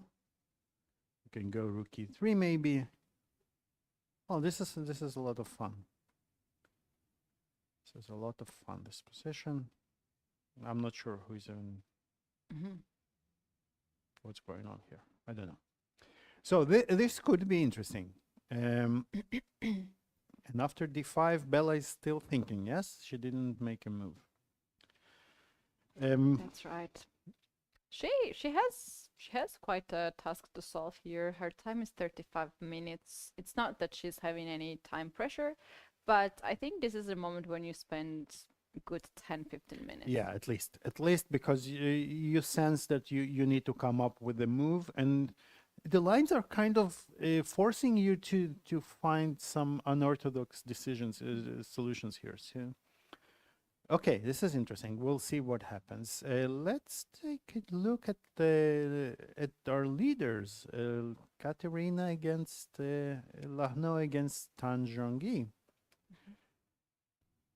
And a lot has changed here since we last visited right about here. So black did double along the A file, and white very naturally goes for the E5 square. The exchanges were taken. The exchanges on E5, bishop D6, and here Tan chose to take with the pawn, which I think is a tiny. I think it's a tiny inaccuracy because it allows white what we will see to get a very nice control along the E file, whereas had the black taken with the queen on F5, we are forcing queen trades, because if the queen will go away, then we just take on F4 and we were winning. But after this, I think Tan didn't want to double her pawns, but since the pawns are not moving anyway, and there is no way for white to attack the pawns, I think actually the pawn on D6 is doing a fantastic job of limiting white's rook's entrance points on especially on the file, and black would really have no trouble at all. Whereas now, after G takes F5, what happened in the game?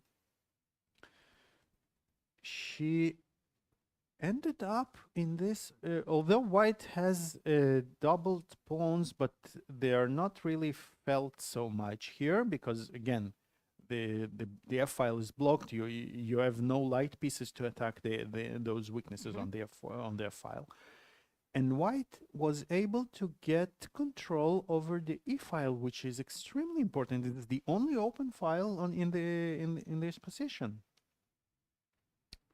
That's right. How serious can be here this damage that white has on the king side? This damage, I don't think it's relevant. It's any kind of a deal at all. The main here is that I this open file. I think that the file trumps it all, because I ask this, Alik, because a lot of our viewers right now sees double pawns, ruined pawn structure, king not so safe, and then there is an open file, and maybe this. It's very hard to decide, which one is stronger in chess. Okay, absolutely correct. And well, what I said, that it's not relevant at all, this is not true. Because, of course, because we have those weaknesses, black will have always some counterplay against the king, some perpetual checks ideas and stuff. What I meant is that I think that in this specific position, the E file is more important. It gives white some advantage. But of course, if white pawn instead of F2 was on G3, white would probably be almost winning by now at this point. But even with the doubled pawn, I think that those threats of rook E7, the queen can go to E5. So basically, what we would love to do with white here is to play rook E7, and if given the choice to install the queen on E5, forcing the queen exchange, forcing black to take on E5 would be fantastic for us, obviously, because let's just picture it will not happen, and we'll see why. But why? White would love to have to recapture with one of those pawns, and this would be absolutely winning for white. I think the problem with this is obvious. Rook F7, which kicks the rook away, and if we exchange one pair of, if we exchange the rooks, if we exchange the queens, I think white will still keep the advantage, maybe not enough, but if we exchange the rooks, I think all the advantage goes out of the window, because now anytime you don't have enough firepower to you don't have weakness here with black pieces. Black doesn't have weaknesses, and even if we had, for instance, if white managed to get somewhere on the queen side to get to our pawns, we would always have sufficient counterplay because of those double pawns. Right. In this game, the time difference is visible here. Tanzhangi has 1 hour and 11 minutes. Lucknow has 37 minutes, but this is not the biggest factor here in this position. I think it's absolutely not a factor because with white, you can make 100 moves in 10 minutes, I think here. You just shuffle queen e3, queen f3. Maybe you don't make progress, you make a draw. But for instance, yeah, Katerina just made a solid move, rook e2, queen e3, and she's waiting, and queen g6, I believe. Tan Zhongyi played queen g6. Tan basically, I think Tan is saying, okay, so yeah, you have this e-file. I will just shuffle queen g6, queen f6. What can you do? Right. There was one interview, I think, of Tan Zhongyi. I don't remember if I have done it or someone else, and I have seen it because I have a bit of too much things in my head. But one of the tiebreaks she played, it's the candidates, I think. Yeah, candidates pool B. In the rapid, she was extremely fast. She was winning without giving a chance, even on just on the clock. And the question was, I don't remember if I asked or someone else asked, you played so fast in this tie breaks, and her answer was like, yes, it's a rapid, you have to play fast. I love it. Yes, she's so incredibly fast player. Current world rapid champion. We can say that. Yes. That she proudly holds that title. Well, this game is more or less clear. Katerina has a bit of pleasant situation on e-file, but is it enough? If I had to bet my life, I would bet on a draw, I think, here anyway. So if I had to. Luckily, I hope I don't have to. All right. But okay, how about this position? What would you bet if we go back to No, I'm not betting in this Bibisara? position. I'm not betting. Not live Not ended. not my life. So we had a bit of moves here, and this c3 is extremely interesting. She did go for bishop takes c5. She took on e4, and surprisingly enough, the engine is not extremely thrilled about this position with white. It does give white an advantage, but it's a much smaller advantage that I would expect it to give here. Yeah, the to be reason of honest. this is, if that makes any sense, in my opinion, that's at the point, instead of taking on c5, here that keeps white advantages bishop c4. So you're keeping dark square bishop on e3, controlling f4 square, if that's important. Because in the game, after you take first the knight, now you allow this rook to come on f4, attack your knight, and you don't have move here. You have to guard this knight. You don't want to take this knight back on c3 because e4 is a serious threat. If you get this knight on g3, there is rook d4, and you're gonna lose pawn on d5. Queen gonna take it. Absolutely. Rook on h1 is under attack. Oh, in this case, it's not. Yes, I had. Yeah. Anyway, so that's a lot of things, and I think Queen c2 was sort of forced. It looks forced, and the tactical justification here is that queen d5 is impossible because of the pin That's winning the right. queen. But So, Bibisara plays c3, very smart move. If you capture this pawn with a pawn, then queen d5 captures the d5 central pawn, attacks the knight, so we just scans blocked everything the on queen the. from keeping an eye on c4. Very Right. smart move. Well, you cannot take this pawn with the queen because you can drop the knight on e4, right? So that's Absolutely. game over. If you take with a knight on c3, then you're gonna face e4 here. e4. And good luck to Absolutely. survive. Bishop d4, You're not queen going h4. to. Yes. It's Th- tough.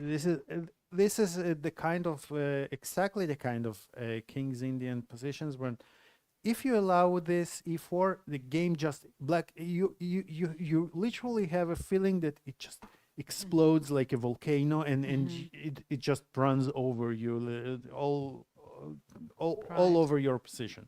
That's right. So I But this would is not say, so hopeless position. I We would have say seen B3 perhaps is a good B3 is move. very interesting to keep this pawn, but there is another crazy move that Please if show Dinara us. finds it out, she can keep her slight advantage here, and that's long castle.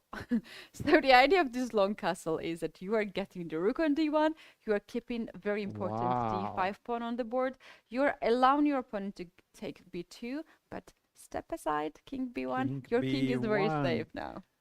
So instead of having our pawn on a7, we allowed black to have a pawn on b2, and we're happy about it. Right, because this is this is modern the chess. shelter for you. There's no check. This is true. Sometimes There's no this is the knight. best shelter because it cannot be attacked. Right? Right. So Only piece can get check. Here's a knight. Knight is off the board. The other pieces cannot really give you hard time. So with a1, yeah, but yes. it's hard to get there. True. Very, very impressive. And after and we managed to block the position, and then your favorite move d6 will come soon, and bishop c4, right? And we will try to arrange our game on the light squares, because and this is an important theme. I'm not sure have we spoke about it, because of the pawn on g4 and black not being able to place the bishop on f5. We have a very, very good prospects to create play along the diagonal, right? So it will probably take us many moves to shuffle our pieces in the right direction. Like we want to have the queen on d3 and the bishop on c2. It would be ideally for us. But there are many other possibilities for us to create play. We might consider g5 at times. We might consider breaks with the deep pawn.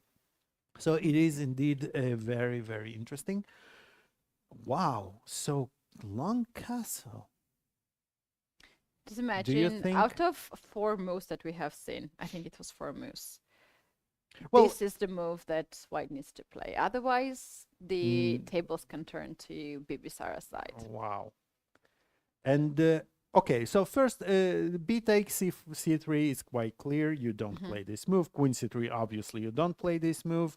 Knight takes c3, you might consider, but I think you stop considering it right away after e4. You sense that it's not where you want to go. And then you're basically, I think you will be left with either b3 or a long Yeah, castle. b3 is also quite interesting because you're indirectly defending d5 pawn. Yes, because that queen takes, should be bishop said c4. that we want to do that. And we want... Oh, wait, is there... okay, I Good. had some moment of seeing Goss here. Rook e4 check. Yes, rook e4. It And then should rook be said. c4, but It should be no. said that rook e4 is met by queen takes e4, and the queen cannot be taken because of the pin. So basically, after b3, what I'm trying to claim is that I will long castle the next move, and what do you do? Oh, this is interesting.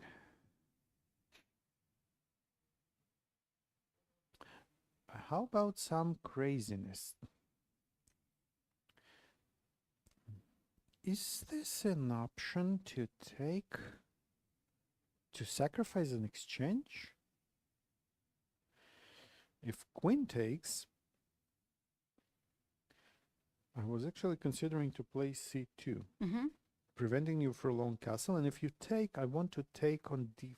I can't take on d5. So it's just all stupid what I'm suggesting. So how does black counter b3? That's an interesting question. I don't know. For some reason, I see c6. C6 looks good. C6 looks good. But now you can still castle. Aha. This is very nice. The point being rook d5 or even bishop c4 might be... No, rook d5. We don't get fancy here. So long castle still is interesting, or even, you know, sometimes on c6, this is a move that really is itching to be played, to say, okay, what do you do with all those pawns? How about we just push a5, preparing a4, and if you long castle, then in that case, I will be Okay, ready to open let's up take the a look file. at it, because it might be very important variation. So you want to play a4, but do you have the time for it? Bishop c4. So now I want to play d6 and with the discovered check. And the king probably has to go.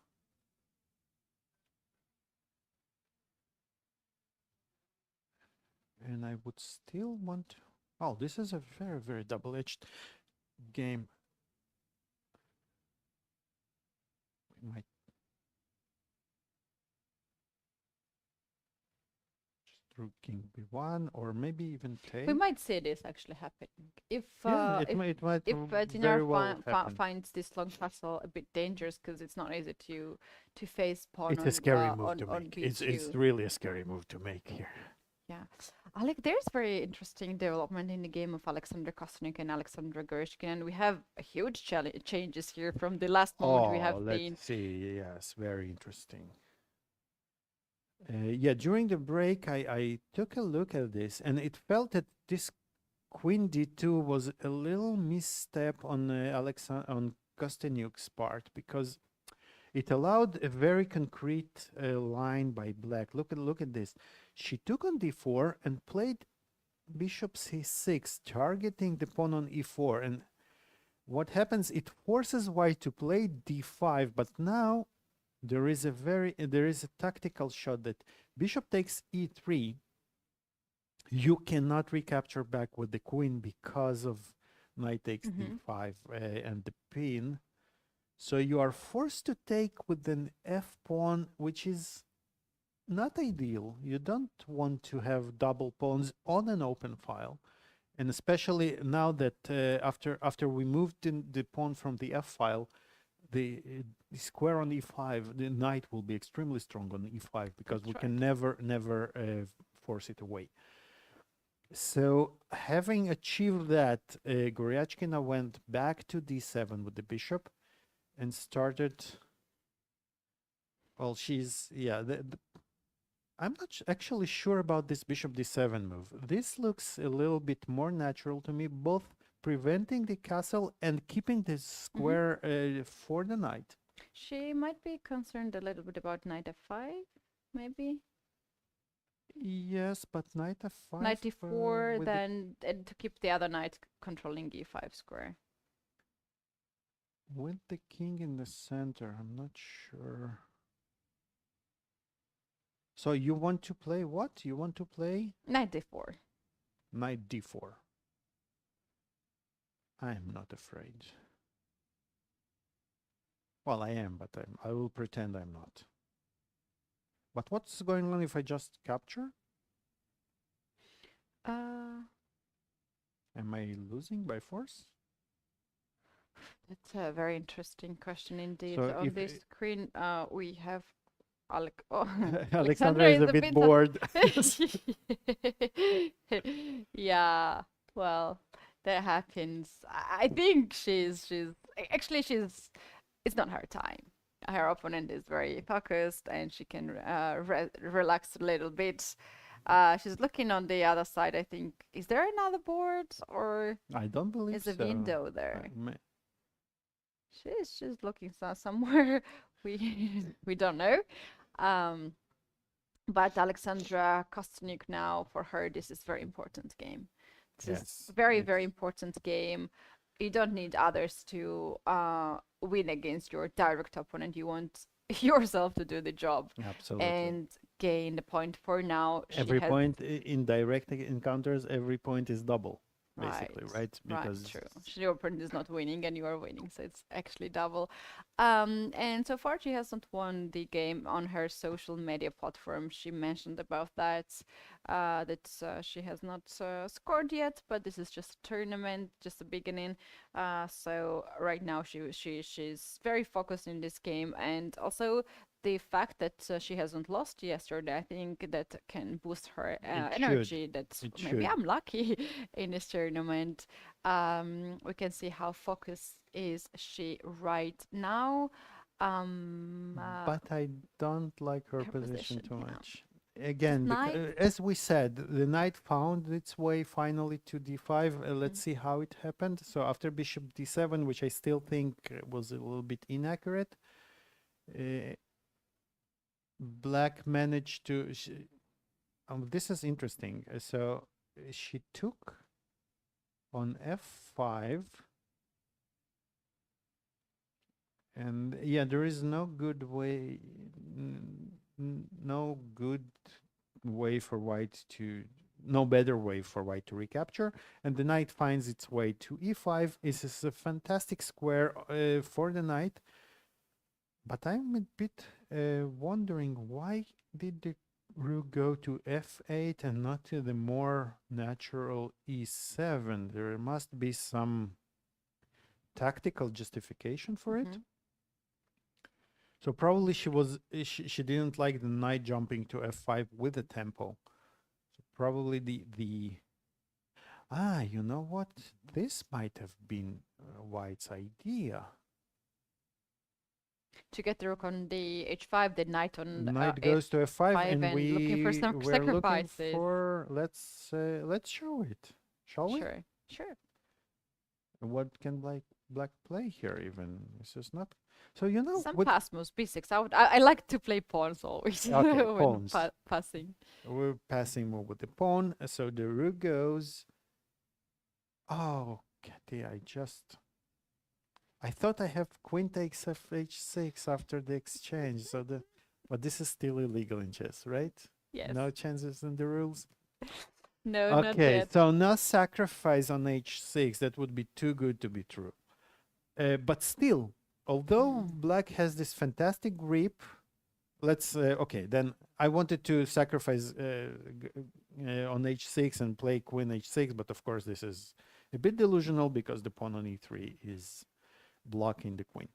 So anyway, knight d5, so rook f8 has been played, and we are asking why not rook e7, because probably still she doesn't like to move the rook to c7, and it's a very awkward place for the rook. So rook played to f8, but I think that although the knight on e5 is very beautiful and then it can never be removed, black's position is a little bit passive, and because of that, I still because of the pawn structure, white doesn't have really good prospects for her play, but because of black's passivity, maybe black doesn't have much either. So it's a more or less equal game, I would say, at this point. So yeah, that's fair enough to conclude that. Let's take a look maybe at Shuvalova Mamadzada. We haven't been there. We can take a look at that, and also there was a question. We're keeping the eye on the chat on both YouTube and also on Twitch channel, and there are some of the things on the table of the players, right, that they're bringing during the game. Basically, mostly there's some cups that they are drinking, coffee or water. We can see the badges on this particular game, and there is a question in the chat about Tanzhangi. There's a blue card, and I think there was earlier another question too in the other tournament. Why Tanzhangi is bringing cards on the game, on the board? Maybe we can see the video of Tanzhangi. We are. So we can. But you know, Yeah, here. You guys, this is not a card game. It's not. They're not bringing cards. I think this is her key, no? This is the room key. So, so behind why I'm bringing up this, first of all, you guys can ask us any questions and we can tell you the details. Second of all, we don't want to mislead anyone. This is not a card here. They are not allowed to bring their personal belongings. In fact, why this is on the table, she's probably not taking them back. And this brings us to the new regulations that we have for this tournament, that players are recommended not to take their purse at the game, because it's harder to check. Sometimes players like to take their purse when they're going to the bathroom, and then our fair play officer, who is only one here at the tournament, and we have 12 participants, have to check every time the player leaves the playing venue and comes back. Yes. So for that reason, we can suspect that Tanjongi decided not to bring any bag at all at the board, but just to bring the key. That's what she needs here, pen and the key to have at the table, and that's the reason that this black card, guys, in fact, is the key of the room. Very Sherlock Holmes way to explain this. Fantastic. I'm sitting here 6 hours every day, so I'm also watching this screen. Yes. So, speaking of things at the table, players also are known to have superstitions. Right. Um, Some would deny. Yeah, but they I will still, not go deep. but we still In all what have it. details which recently happened. People might think that I'm going too far already with that, but yeah, I agree. So everybody, yeah, and I've seen very strange superstitions throughout my career. For instance, when I used to play professionally, I would always, when I wrote, I would put the pen with the tip of the pen pointing forward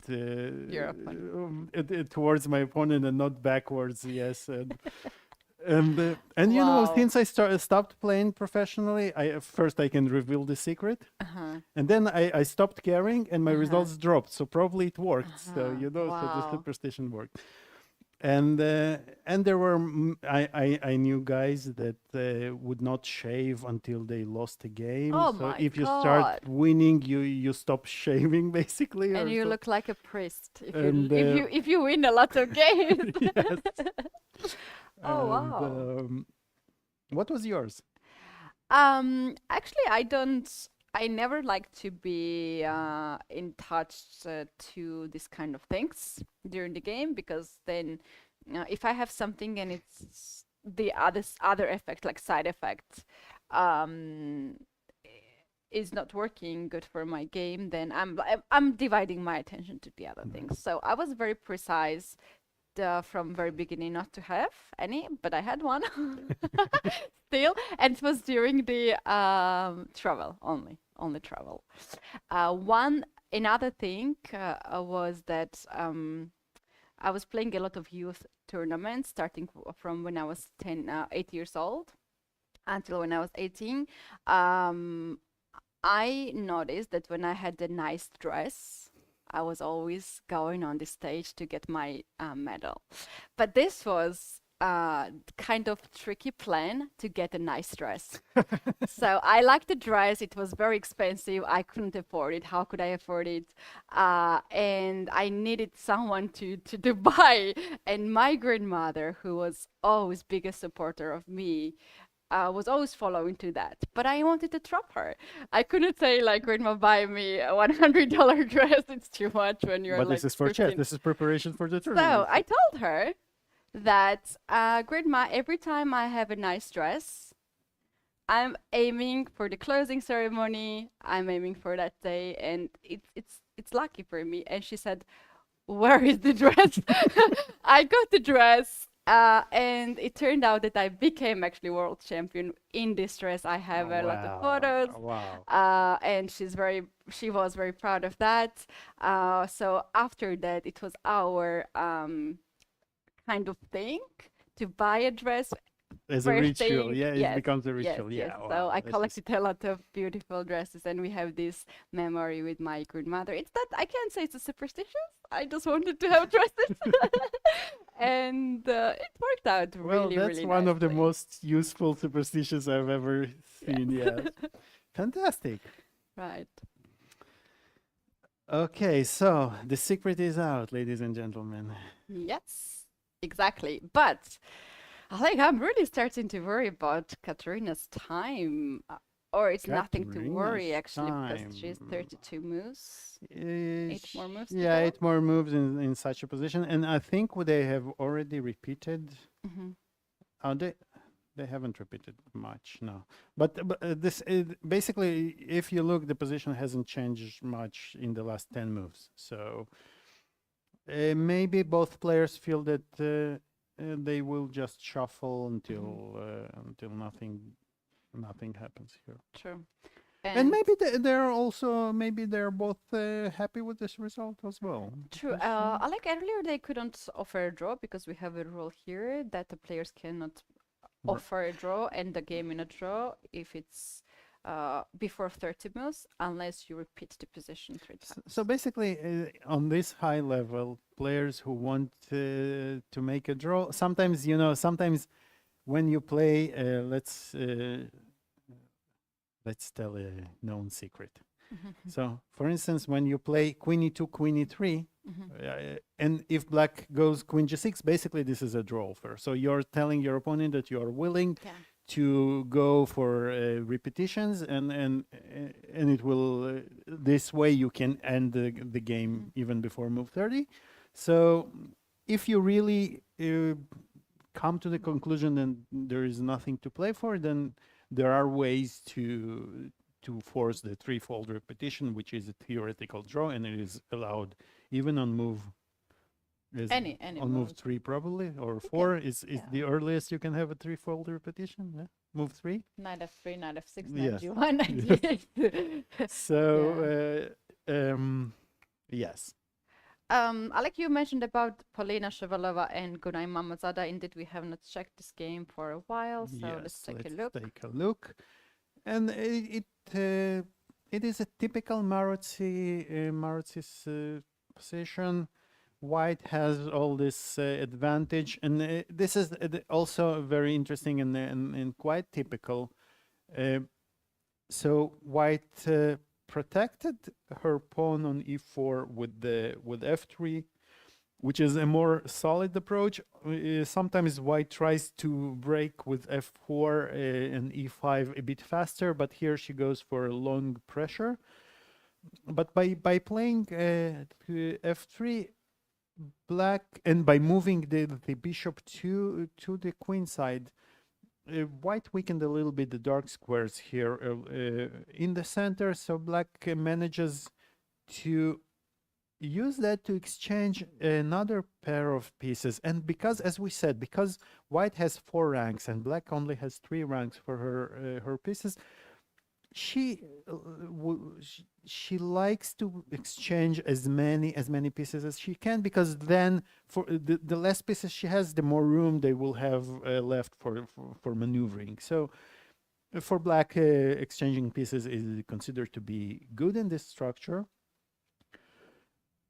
But again, White maintains a slight, a very slight but very pleasant edge, and this is the theme always in this Marozzi. White is pressing, but because black has really no weaknesses, and black is always and White has to be always alert for those breaks, d5 and b5, or sometimes even combined. You play b5 and then you play d5, and all of a sudden this quiet looking cramped position always can explode, and it gets open. If this position And, gets b5, d5, it opens too much. Yeah. Yes. So there is a lot of maneuvering.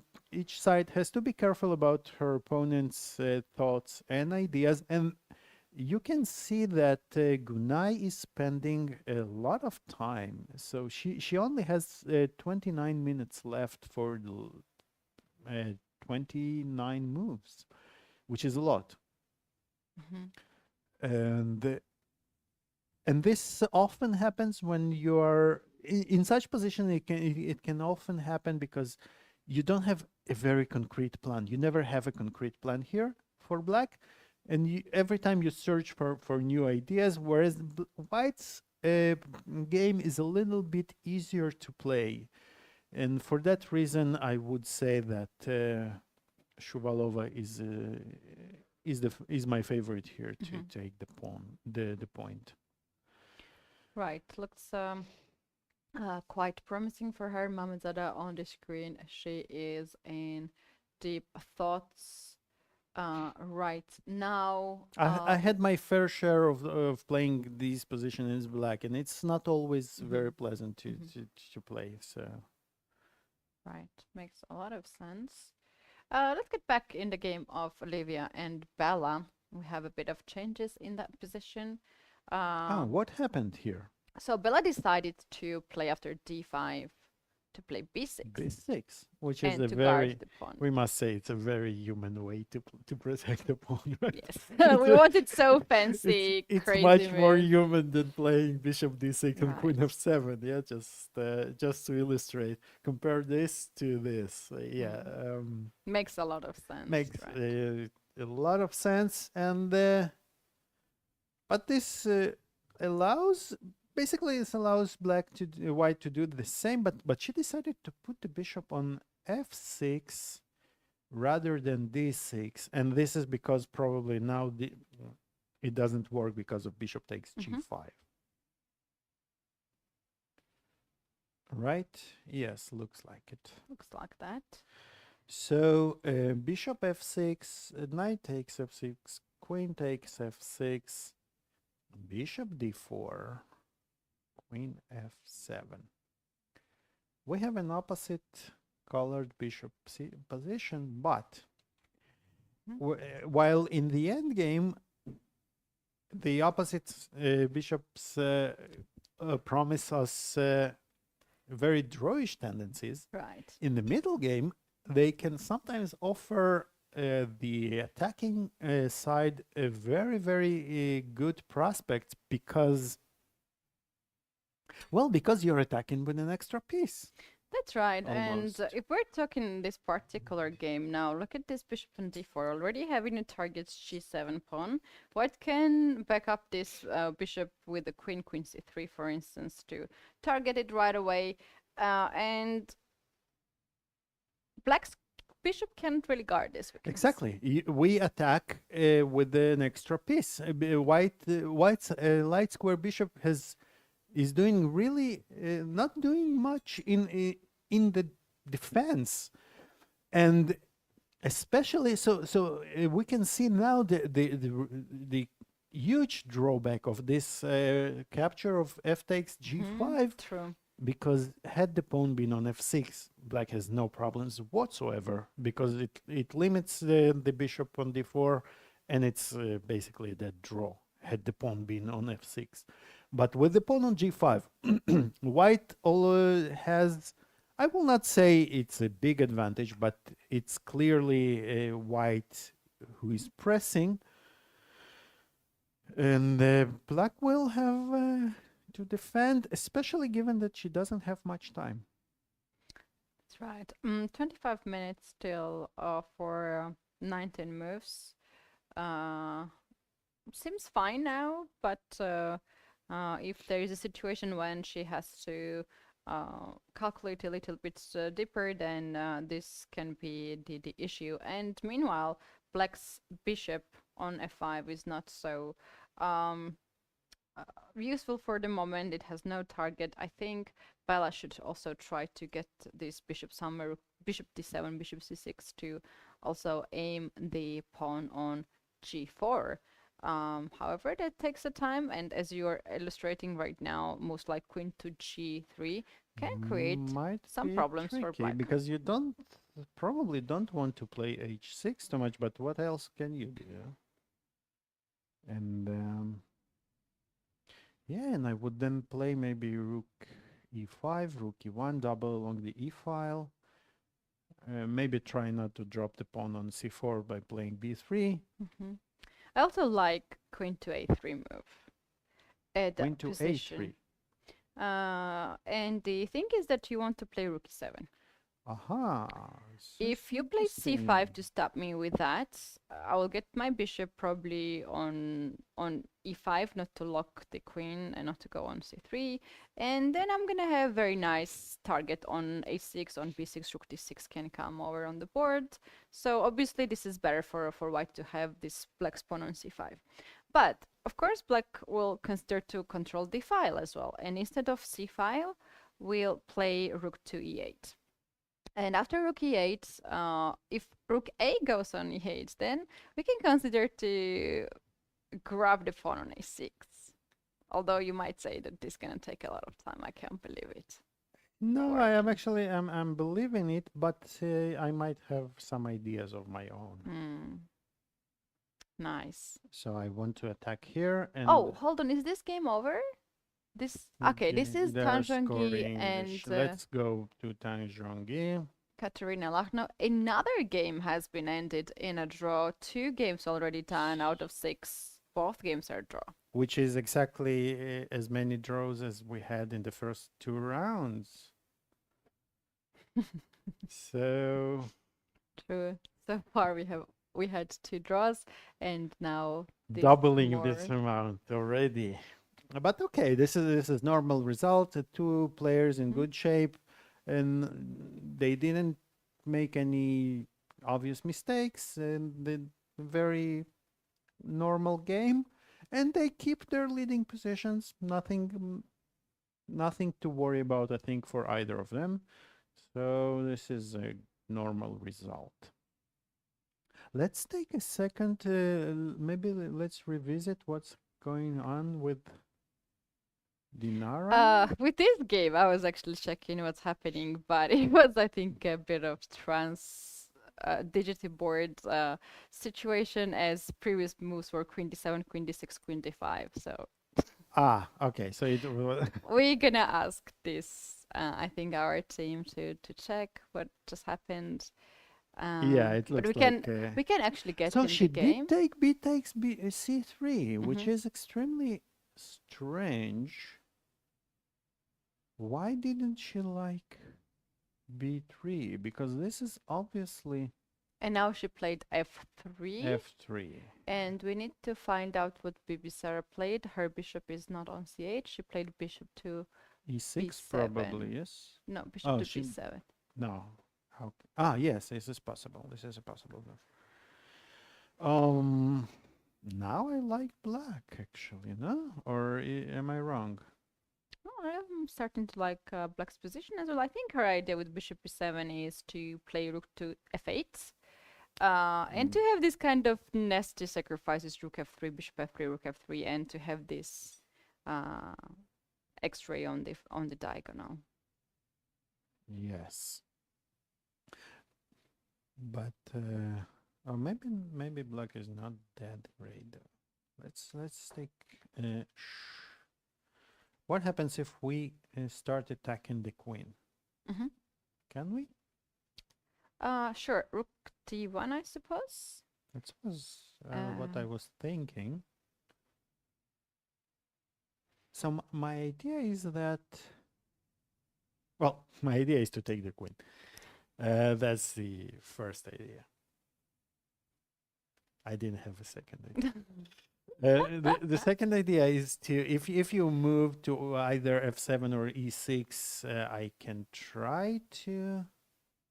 No, but this is probably not so good for me. I was trying to get my rook to d7 and then use it as a this check on b3, but I cannot make it work. It's getting a really sharp position, and if we just but let's see. If we just look at that, okay. We need to calculate here, I suppose. Yeah. Actually, what I'm thinking, if that's working, just to take the rook and then take another rook. On h1? No. Or how the other way? Yeah. Sorry. The other way, yeah, I might have this intermezzo, which you will not like. Or maybe you will. I'm attacking both the queen and the rook. I suppose queen to d6 here. Queen to d6. And now if I take, you take on c5 and you claim that you are more than okay. Wow, a lot to think about for both players. Okay, so maybe this is a bit too ambitious, this knight c5 plan.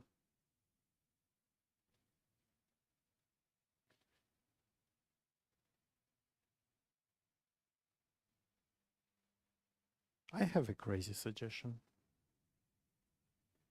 What if I castle to protect the pawn on f3 and now I want to take? I think that sounds really good. At least we're gonna have the safer king. We castled, yes. Can we castle I'm not still? sure. I'm not sure it qualifies as a safer king with those pawns on g4 and h3. But and something has happened. She did castle, but she castled right away. And I like it the way she did it. I like it better because she doesn't allow this capture on e4, which I didn't really like. I would rather have the bishop on the knight on e4 and not exchange the bishop. So Dinara, after bishop b7, she castled. And guys, we have an issue in the transmission. Gonna be fixed, I suppose, soon. So. The real position here is after f3, bishop b7, white castled. And now on queen, if the queen moves, we have knight takes c5. So the queen cannot move. And we are threatening rook d1 and knight takes c5. And black needs to find a way. And this might be trouble for black, actually.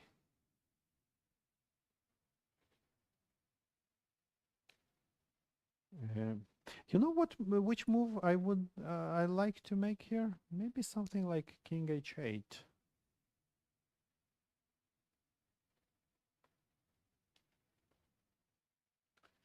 Just to move away from all those checks.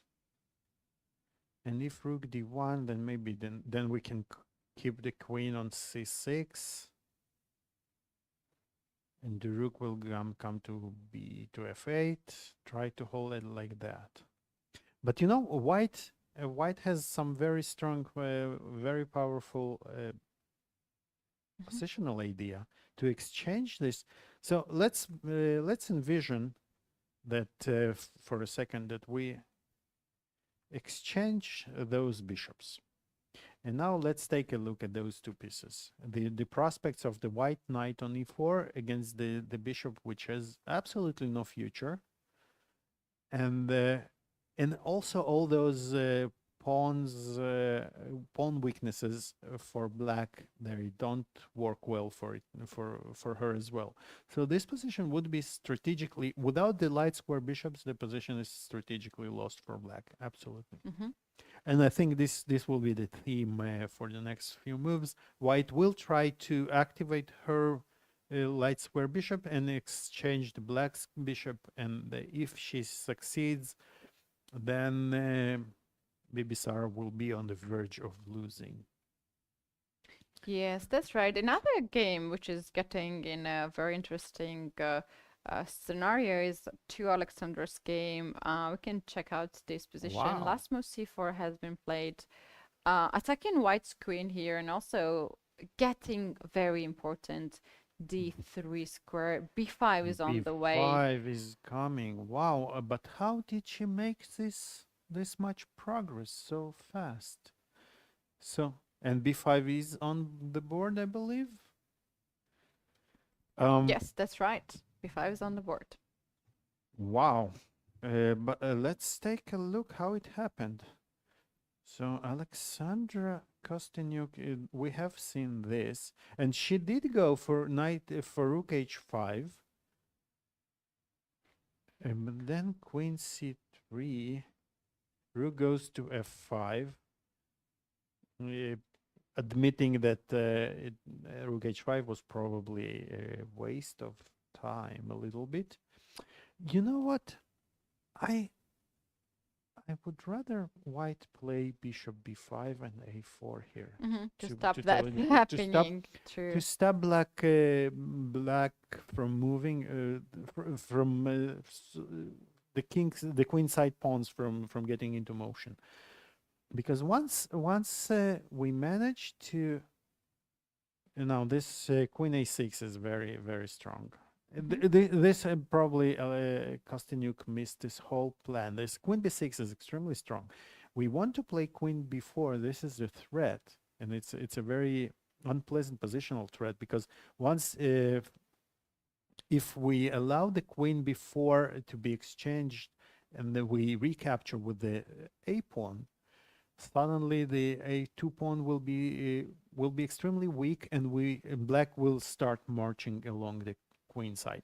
So Alexander had to stop it with a3, and now queen a6 is very, very good, because it controls a very important diagonal, and it prepares both pawns to run, and white can no longer stop Yeah. it, because Queen b3 was the idea to c4. stop b5, But but then c4 comes c4 first, anyway, and then and b5. I think the problem here is that after queen c4, queen b5, I think just take an a4 can perhaps be the bishop trap. that was something that Alexandra missed, because rook a5 is coming, and look at this knight dominating the bishop.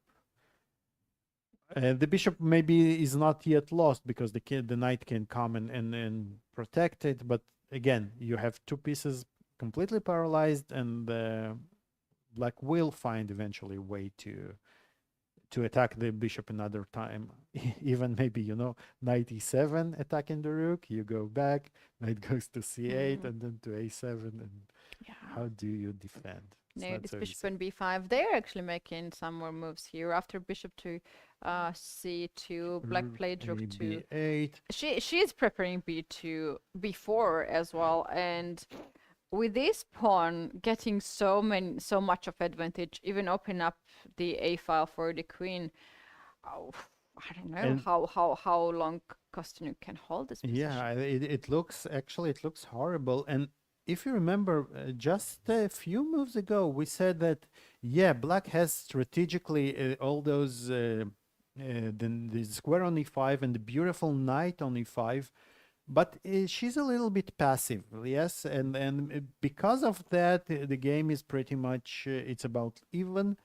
But now look at this this amazing change, and unfortunately, for Alexandra Kostyniuk, I think she plays rook to a1, so rook to a1 she's preparing is a good way to stop b4, because b4 is now of course impossible because of this X-ray along the a file. But it stops black for exactly one move, because the queen will go to somewhere to either b6 or b6 sounds b6 good to looks- guard also a5 pawn. looks natural, and then b4 will come, and it reminds me a lot of yesterday's game of Polina Shuvalova, who had this very easygoing game on the true. queen side, also this pawn majority, which and then it was the bishop on e5. Now it's a knight on e5, who also both of them also contribute a lot to this. Exactly, and here the main problem for Alexandra is not that her opponent has a plan, and it's a very serious plan and gets a lot of space advantage, but on the other side of the board, she doesn't have any serious threats. It's very hard to start any kind of kingside attack. The center is blocked, so basically it's one-sided game, and Alexandra you know what the Gorchkina is bad the part? one who is leading at the side. The annoying part for if you're playing white here, so the annoying part of it is that you understand that all your troubles began here in this innocent looking move, queen d2, which you think that it should be normal, but then you allow this bishop c6 and bishop takes e3, which forced you to take with the f pawn. And yeah, the idea of queen d2 was actually to then push d5 exactly, and capture with the queen. To capture with the queen, Yeah. but you just missed this tactic. And you know, in chess, often what they say that the tactics should support the strategical and positional play. So you set a goal, you picture, and I think in during the match in Astana, also Daniil Dubov said it quite nicely. He said, so basically the way I'm thinking is, I picture where I want to get, Yeah. where my pieces should be, and then I try to make it work. Yeah, Tactically, yeah, right? that's So- actually a very nice technique, and I remember I was using it for solving the studies, chess studies, these etudes, which are very difficult to even to come up with the moves, their candidate moves. But if you picture the final position, Exactly. Then it's suddenly it's very you easy. have a right? plan Yes. already. You know you don't know how to go there, but you see the final position. That's the hardest part, actually. But if you do that, then it's gonna guide you through all the moves. And it's very true, not only in chess, in life in general, I think. You know what Charlie Munger and Warren Buffett, I think Charlie's, one of them, Warren Buffett says it. A good way to live your life is write your own obituary and then start living up to it. So True. write what you have accomplished at the end of Yes. your life, and then Yes. start doing something to get there. And Yes. it's a very nice My way coach to. told me that if you want to become international master, I have like two norms, or so, and looking for my third norm for years and years. Even I don't play, but anyway, he told me put down on the paper, put that paper on the wall, and look at every day. So I watched it every day, and it became a picture for me. Something written on the paper and I have that already on 3 years on my wall. not moving forward actually, but I like the strategy. I do that Yes. very often to write it down, put somewhere that you see every day. It's going to support you to move forward and to work towards it. Absolutely, it's a very very good strategy. Motivation. Motivation, yeah, it gives you Motivation, motivation. And speaking of motivation, not much motivation left here for Alexandra Kostyniuk. She plays, yeah, she offers queen d4, but of course nobody will take on d4. This is, you know, to have your opponent. I think she has better chances to win the lottery today than to see Gorachkina take on d4. Yes, Yeah, true. Um, Yeah, Yeah. instead of taking on d4, I think Gershon should just ignore that. ignore and either before or just, you know, another move, just go rook c8, just slowly improve. That's right. Yeah, not an easy start for Alexandra Kostyniuk, to say the least. Indeed, I like rook c8 here. And instead, this before is indeed very tempting, but then you open up the a file for rook. But how about if I just push c3? Let's just make a move here, king h1, just passing move, to demonstrate that this kind of breakthroughs are also valid. If you take with a pawn, I can play rook c4 first, kick this queen off the Absolutely. board. You take my queen, I take the queen back. I sacrifice the pawn, but I'm gonna get it back in the end Everything. game. I think you're going to collect everything here. That's right. Yeah, this is a very very strong positional threat, and if you know when you're playing white, you really hate this position because it looks so bad, and black's game I mean, there are two types of positions. You might have a bad position, but there is some games, some Yeah. complications, and you might even be lost, or the engine might show -4, but this is still a game. Here, the engine may be saying -2, which is also very bad, but you are really suffering every move. And black's position, black's game is so easy. You just improve the pieces, push the pawns, push the pawns, push the pawns, collect the pawns, Yeah. and that's it. Alexandra here made rook to f7, which is also like she's preparing perhaps some ideas here, but it's also a waiting move. She's not Yeah, in just rush. let your opponent, suffer, time. boil in her misery here a little bit. So not fun for white at all. Back in the game of Dinara and Bibisara, Dinara decided to go for queen to b3 Queen after B3. Bibisara I'm a brought bit another rook. surprised. So didn't we say that rook d1 is what? Why didn't she like rook d1? Because queen f7, and still we still cannot capture because bishop f3, right? Yeah, I think the her idea here by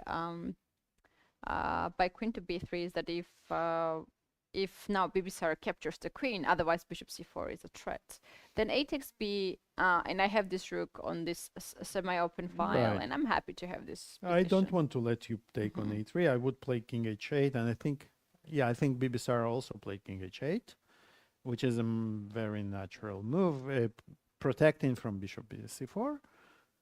And but is it really protecting? So if bishop c4, we are forced to go to c6, right?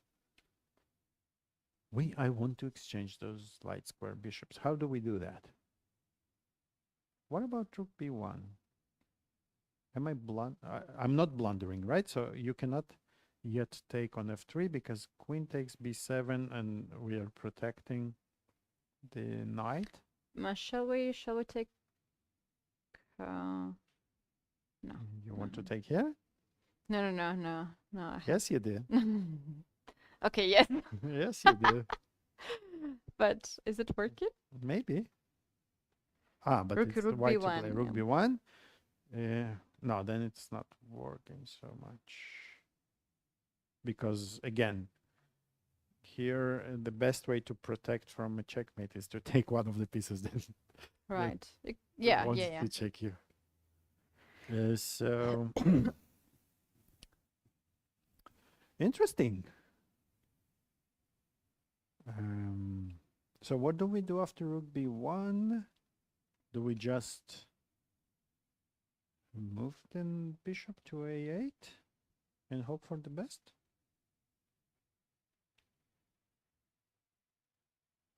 So we are threatening rook to f4, f3, and if king g2, then we go into this sacrifice, which is less than ideal.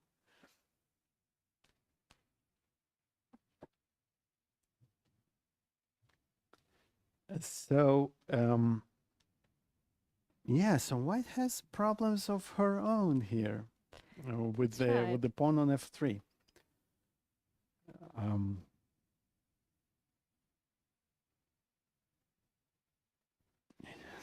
This is so counterintuitive. I would say that white should be really in the driver's seat here, but there is nothing.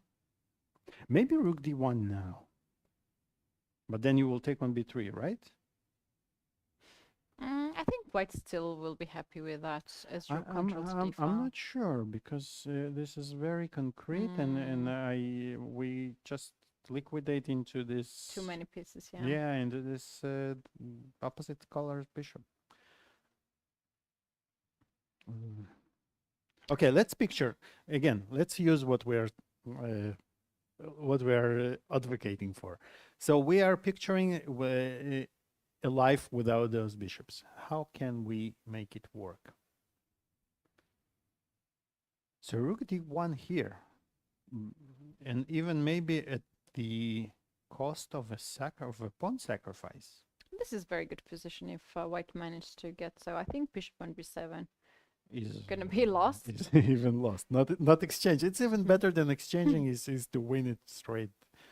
Bibisara plays king to h8 and Dinara goes rook to d1. That's the Exactly position. what we are saying. What we have. We are looking at. We might expect here But she. rook queen to b3, 8b, and bishop e4 Yes. position and a draw. So, but if we wanted still to play for a win, my feeling is this a valid idea at all?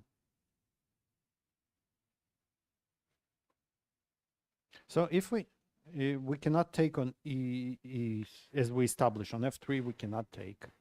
What can black? Sorry, it's here. That's now Bibisara has to make decision. If she after rook to d1, if she wants to make a draw, if she feels that she survived in the game because she had not good position, let's admit, she should take queen, take the knight, trade everything, and take the draw. First result. Sometimes you need to break the ice with the draw. If she continues to play, if she plays queen to c6, what are her chances? How real are they that she's the one who is winning? No, I don't think she has any real winning chances here. If white does nothing, how can you win here? Right. If white just do nothing, passes the move like king g2. Oh, that's maybe that's the way. Well, maybe like this you lose. Yes. Yeah, rook e4. But bearing some blunders, white doesn't have to do much to not lose here. I think we can perhaps double the rooks at this point. Consider to double the rook. You mean here? Yes, rook to d2, rook d1. That's the one way. Yeah, but actually, when I'm thinking of it, so maybe this is a valid idea.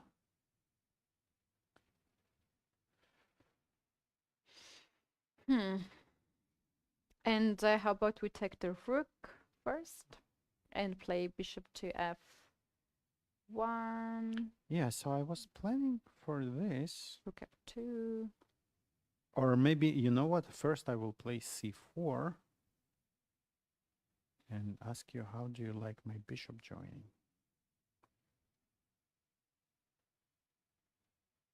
And I have a feeling you will not like it. So for instance, if you take... Yeah, queen e3. Queen e3, king, rook f2. Bishop c5. Bishop c5.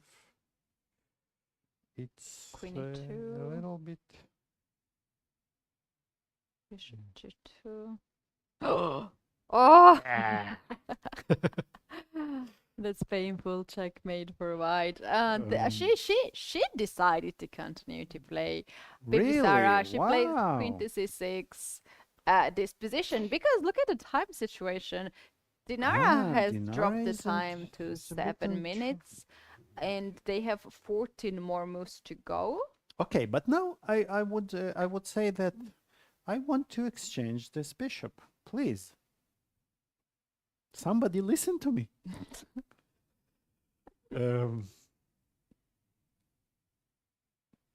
And I'm okay. So I'm not even, as we established, I'm not even sacrificing on f3, right? Because bishop d5 is a threat to just win the bishop outright. And in case if you sacrificed exchange on e4, now yeah, I'm not even taking the exchange yet, so I'm going here. D5. And then I will take the exchange with the bishop on d5. It's a whole lot of different story.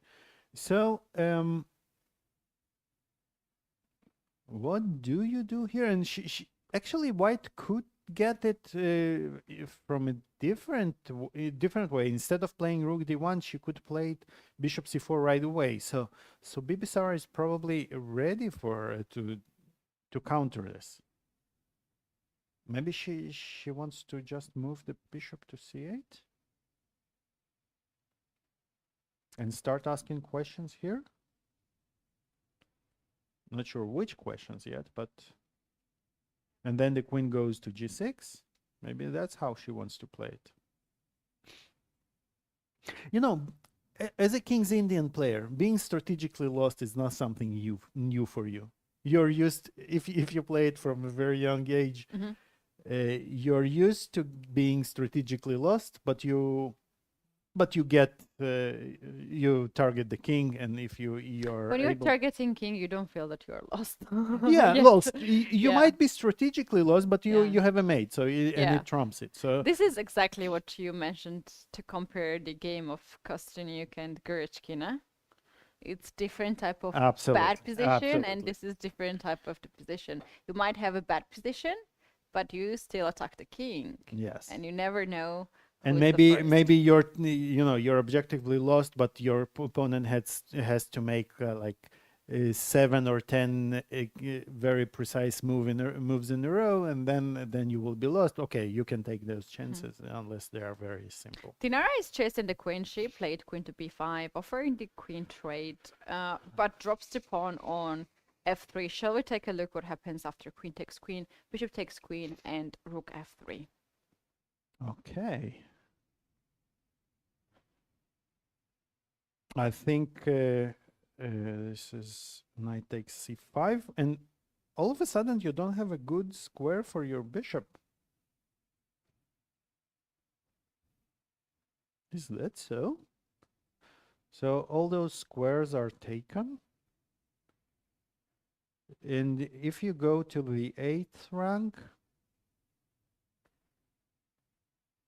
yeah, so you're not losing the bishop because rook d8 is met by rook f8, luckily.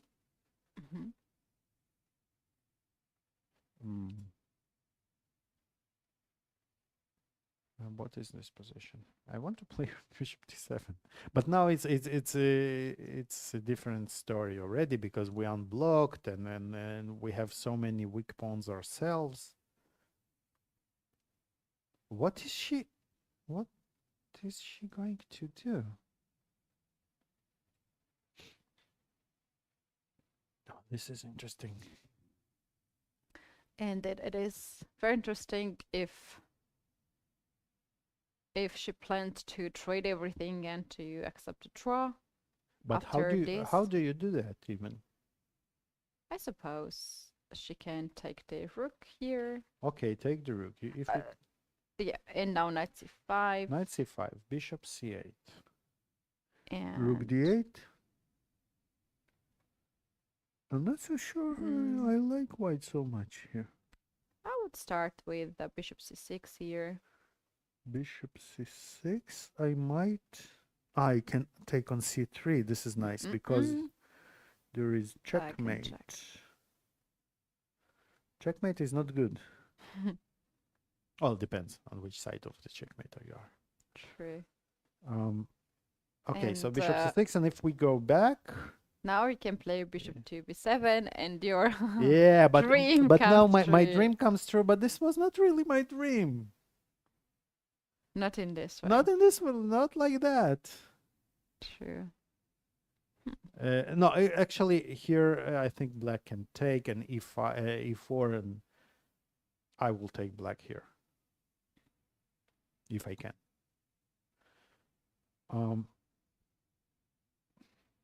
But maybe you know what? But maybe now we can go back with the knight, and we established some kind of control over the board.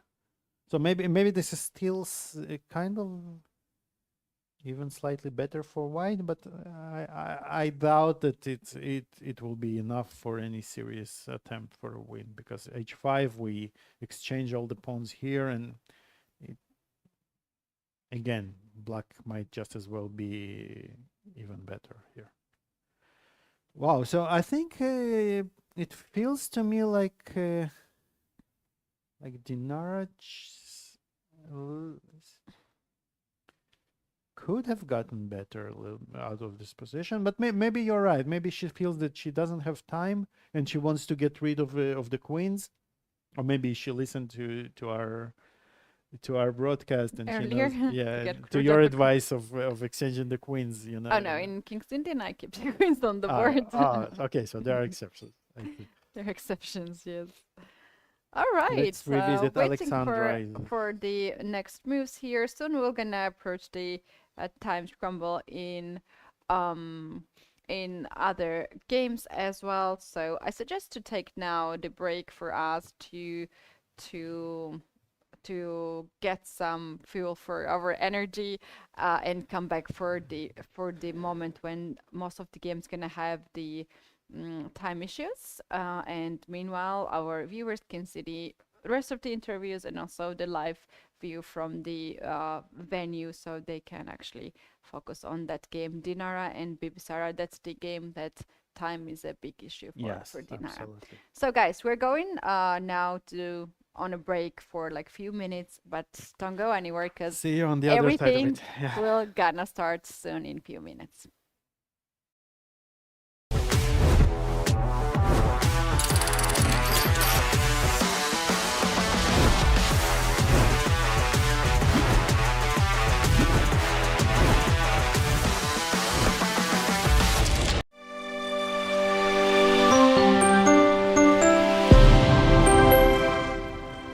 So my last interview this afternoon in the second round of the Women's Grand Prix, Katerina Lagno, thank you first of all for coming to the interview. It's been a very long game. I thought I'd missed you actually. Congratulations on a second fine win with Black. Tell me about the game, your sensations after having 2 out of 2 in the first 2 rounds. Thank you. Well, I think I equalized in the opening, and then she missed G5 move, and here already I think I have very good winning chances, but I made a mistake, and I didn't play rook b5 instead of rook g5, so I could force her to move the pawn, b pawn. So, and I think this endgame is winning. That in my game, I'm not sure how the evaluation of the position, because I didn't see the clear plan how to break up the fortress. But I thought from the outside the game was very well played. You did have an extra pawn, but of course in a bishop ending with just one pawn is not always a win. What were you thinking? You thought probably winning but not totally sure. What were your thoughts while you were playing the game? I thought it must be winning, but I spent, I think, about 10 minutes before playing rook g5, because I was not sure should I play rook b5 first or not. And then when I didn't play it and we got this endgame, I understood that yes, I was. It's a pity that I didn't play it, because I wanted to, and because I thought it's winning anyway. But then I just realized that I don't see how to win it. So with the b4 pawn, I think there's a clear way I can play c5 somewhere and to get another target. So from both sides.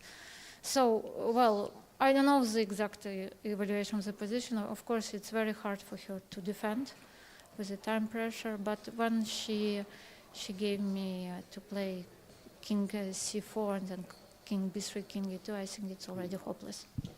Again, thanks for staying and doing the interview. It's been a very long game, and I'm sure we'll be able to talk in future games. And congratulations and good luck for tomorrow. Thank you.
And we are back as the game between Dinara and Bibisara has been ended peacefully. Another draw, third draw today.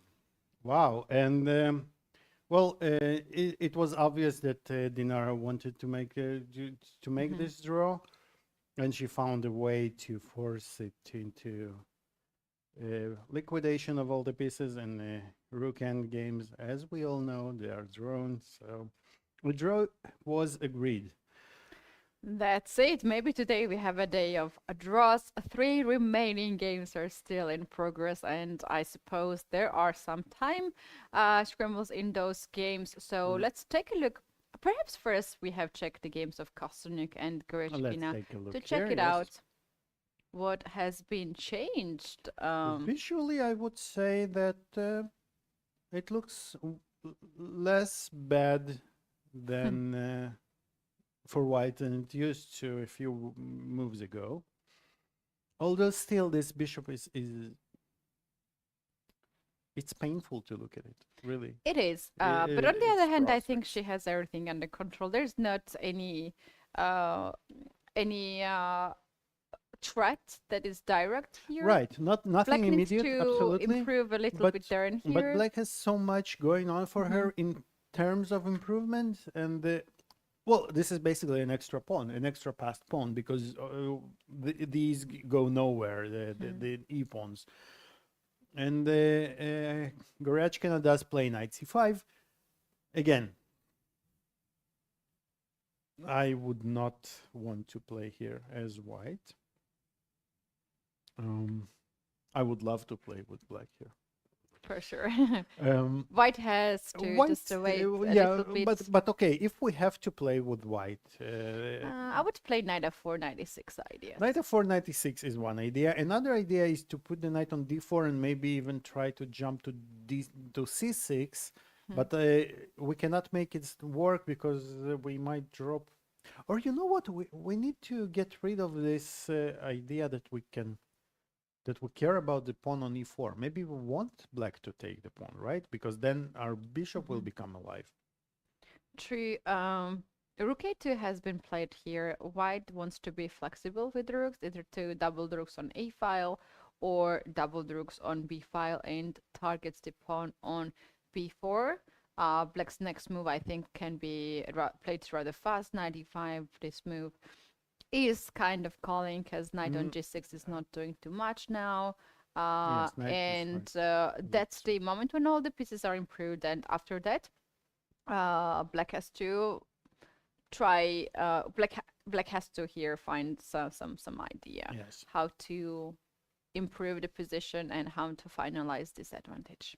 And I wanted, you know what? I wanted to show that white might even try, for instance, something like that. So basically, we are saying that.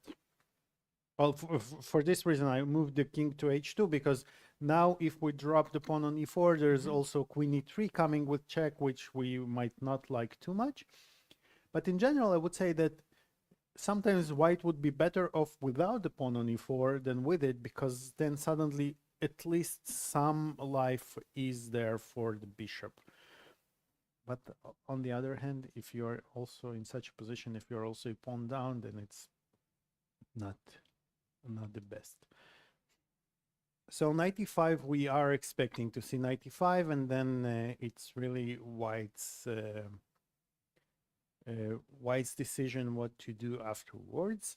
Another game, Polina Shuvalova and Mama Zadagunai, white has increased the advantage a little bit more. Now she has 3 pieces on the d file. Also, bishop is attacking the backward pawn on d6, space advantage, and seems like Polina wants to create another weakness now on the queen side. Push the pawn all the way to a5, looking for some more targets. And you know, it's common knowledge that one weakness is not enough for a win. So if you want to win, the way to win is you try to tie your opponent to the defense of the first weakness, and then you open up a second front and another weakness, and then because you are active and you are attacking, you decide when you shift the pieces to the other weakness, and this is exactly what Polina is doing. She's opening another, creating another weakness on the the A6 pawn.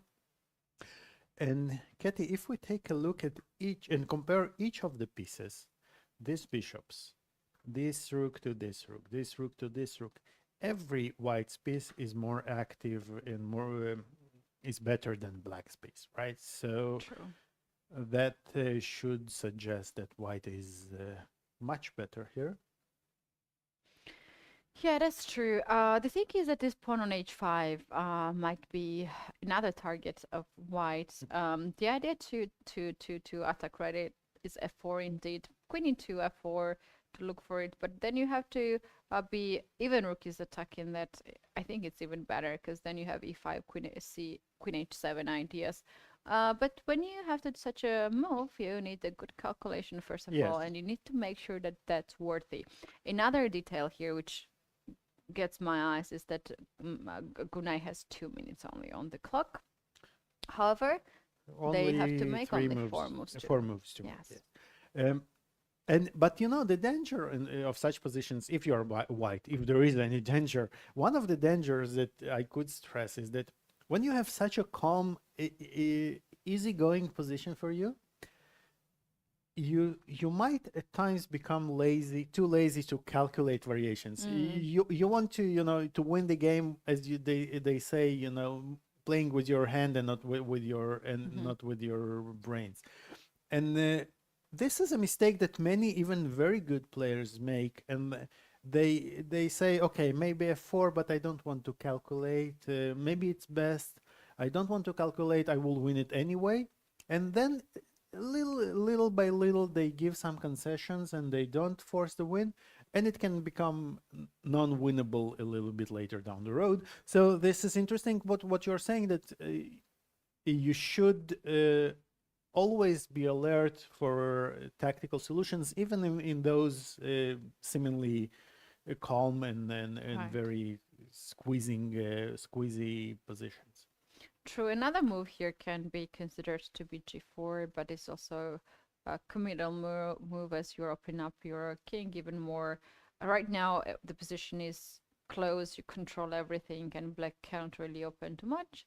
But once again, you need to make sure that this is something that you want to do right now, not later, not after trading the queens or rooks. Absolutely. Third game, which is in progress, is Olivia Kielbasa against Bella Hotanashvili. And here we have this position. I think white has dropped somewhere this slight advantage with the obstacle color bishop can bring in the in the middle game, because this bishop on e3 is not targeting anymore the weakness on g7. And all of a sudden, the bishop on e3 looks even more active than its counterpart, especially after black has managed to play g4. So now, if the bishop ever gets to the long diagonal, white cannot really block the diagonal with f3. So very interesting, and it looks like a kind of close to equality now, doesn't it? Close to the equality. However, this is move 29 yet, so they have to make 11 more moves. A lot of moves to make. This is true. Yes. This is true. So maybe we can stick with this game a little bit. Yes, I guess this is the game. So we can Bella see. played rook d1, doubling on the d file, and rook d8, immediate response by Olivia. Sorry, it's the other way around. Olivia played rook d1 and Bella played rook d8.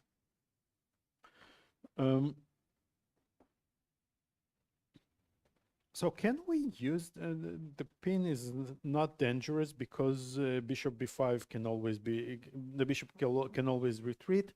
And you know what? I have a strong feeling that they are going to trade all the rooks on the d file soon. And Keti will have the fourth draw of the round. I think so too. I was actually thinking how many more draws that are possible, but It this looks one, like this will be the last draw of the game, of the round, because the other two games have very strong prospects of not being drawn. So maybe let's go back to Kostyuk Gorechkina, perhaps. Oh, and and Kostyuk played knight g3. So she goes to d5, to f5, perhaps. She still wants to create at least some counterplay to put some pressure on the on the d6 pawn, and well, obviously also now protecting the pawn on e4. But this is not the most natural place for the knight, unless you want to put it on f5, and then you're hoping for some counterplay.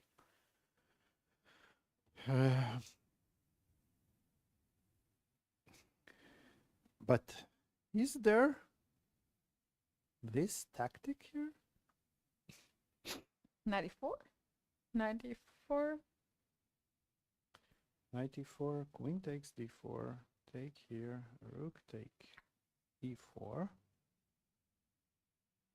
And now I'm a bit worried about the pin. But having two extra pawns helps me with the worries a little bit. Helps me overcome the worries. Yeah, but after rook 2, for instance, rook a6. Rook a6, I will worry even less now.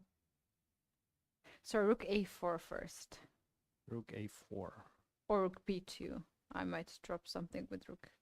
Well, the thing is that I want to play h5 and king h6. In case if white takes the bishop, you will probably take king g6 and king f5, king e5, and king. Yeah, I have two extra pawns, and it should be easily winning. But I'm starting to.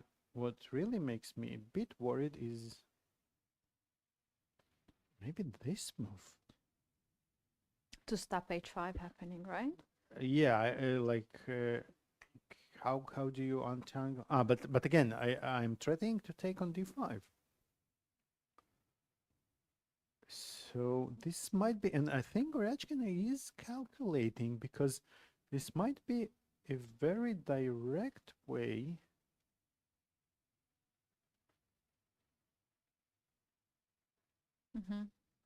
to be honest, I don't really like this move that much. Yeah, I also don't like it. But I feel trades too many. I feel but we are winning almost by force 2 pawns. They are worth something. Shall we, instead of taking on e4, take the queen on b6 first? Here, you take on b6. Instead of taking on e4. Yes. Yeah, it's allowed. I take. And now we take the... You take on e4 the knight? Yeah. And now bishop c2. And now rook b2. And my point is that rook e4 is not possible, and you can't guard the pawn on b4. And I'm getting with one pawn. Isn't this winning? You take immediately with the bishop, yes? And then you come back with a check if I move the knight. And if I move the king? I think bishop c2. You still will threaten. Well, maybe I had to go, sorry, I had to go here.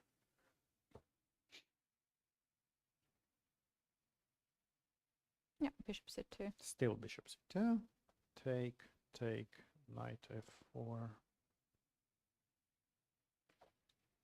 I suppose bishop f5 here.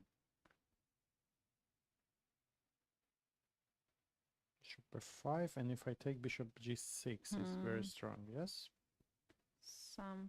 Something like that. I still feel that it should be winning for black, but maybe not as precise. Yeah, this is a very tricky spot, because you can win immediately or you can ruin the position. So, yeah, that's right.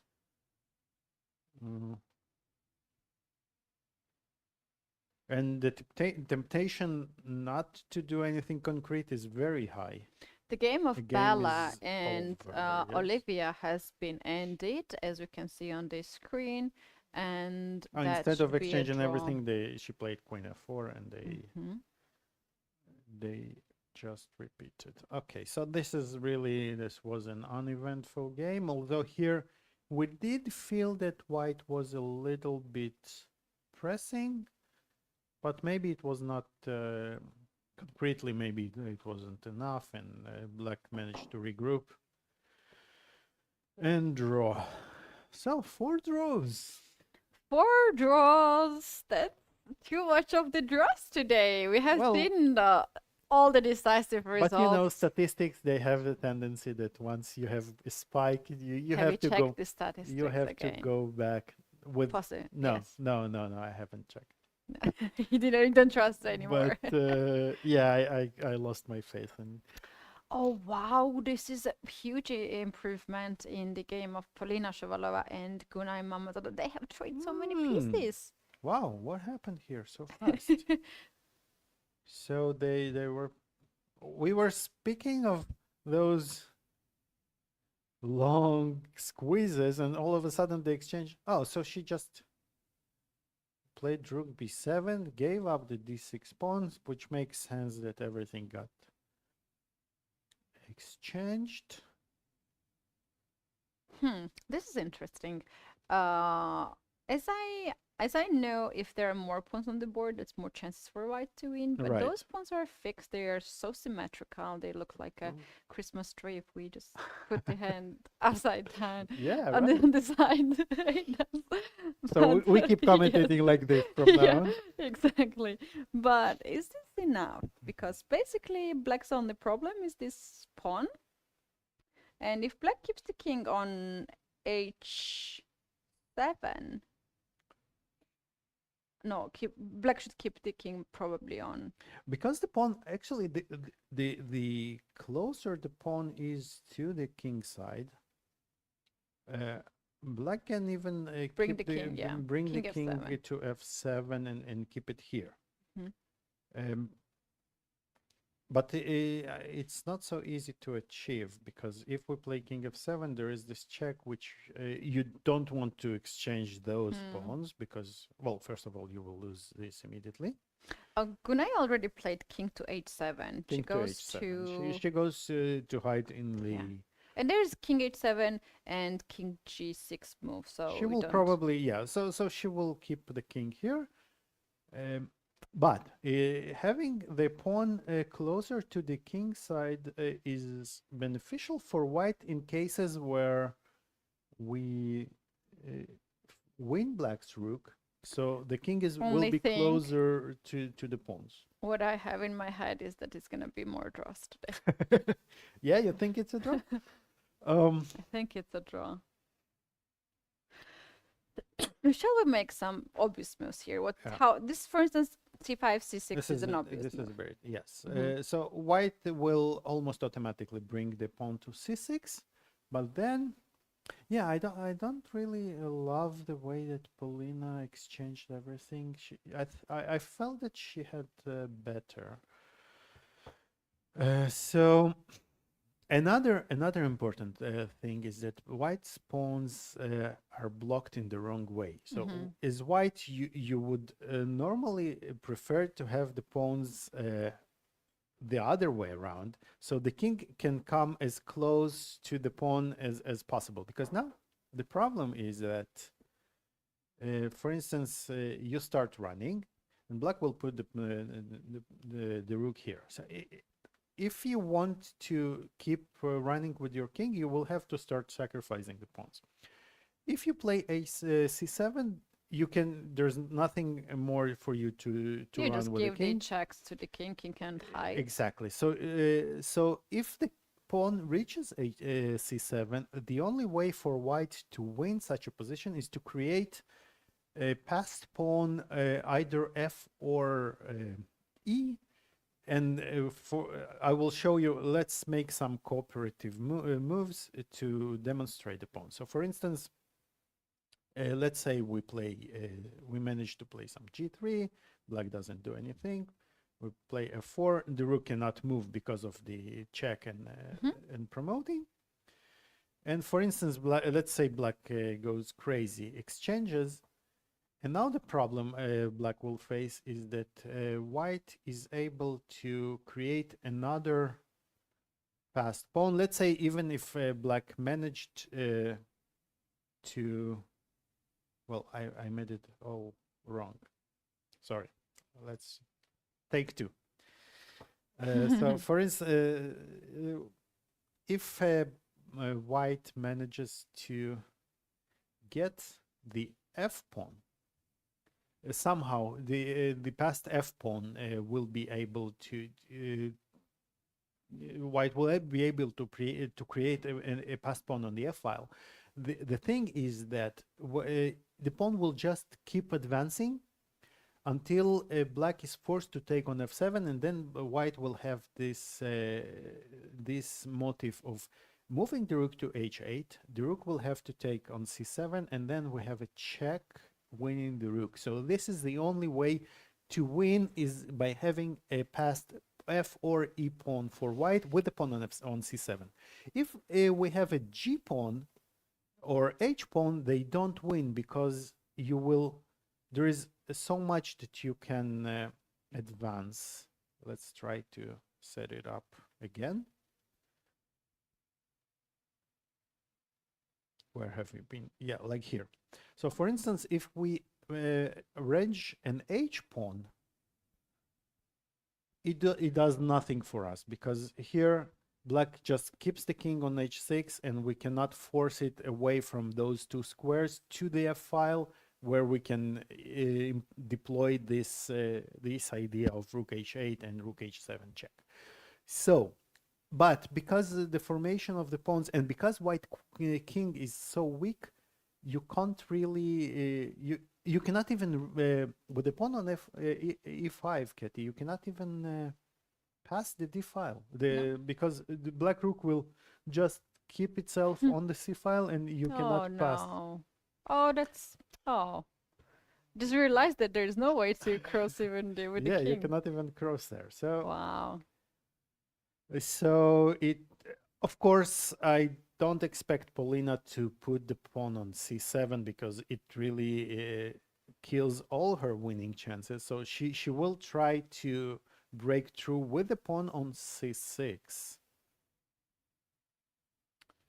as we mentioned here, right? So she will push the pawn until it's on c6, and then she will try to do something with her king. But it's impossible to get this king out of the e-file. As you said, even like that, it's very difficult. Yeah, you cannot really do much here either. And even if you try to break through, well, just take, I guess. I think we should take on g6, because well, one of the dangers is to play something like g6 and allow white to play g5 now, and change the pawn structure. This can be extremely dangerous for black, because now f4 and e5, and we managed to create this extra pawn, this past another passer. But on g4 we will just take on g4, and now I believe we can even play g5. Well, g5 we will need to calculate a little bit, but it looks safe enough, because if h5 is played, then there is no breakthrough at all. And if we exchange, the only way white will be able to break through is by sacrificing the pawn on c6, taking on e5, but this is also still a draw. So. Oof, that could be a really big upset for Paulina Shabalova, as she was pretty much dominating the whole game, and just one capture here on d6. Yeah, and this is the eternal decision when you have a better position. And by the way, I really like the practical chance by Gunay that she sacrificed to allow this.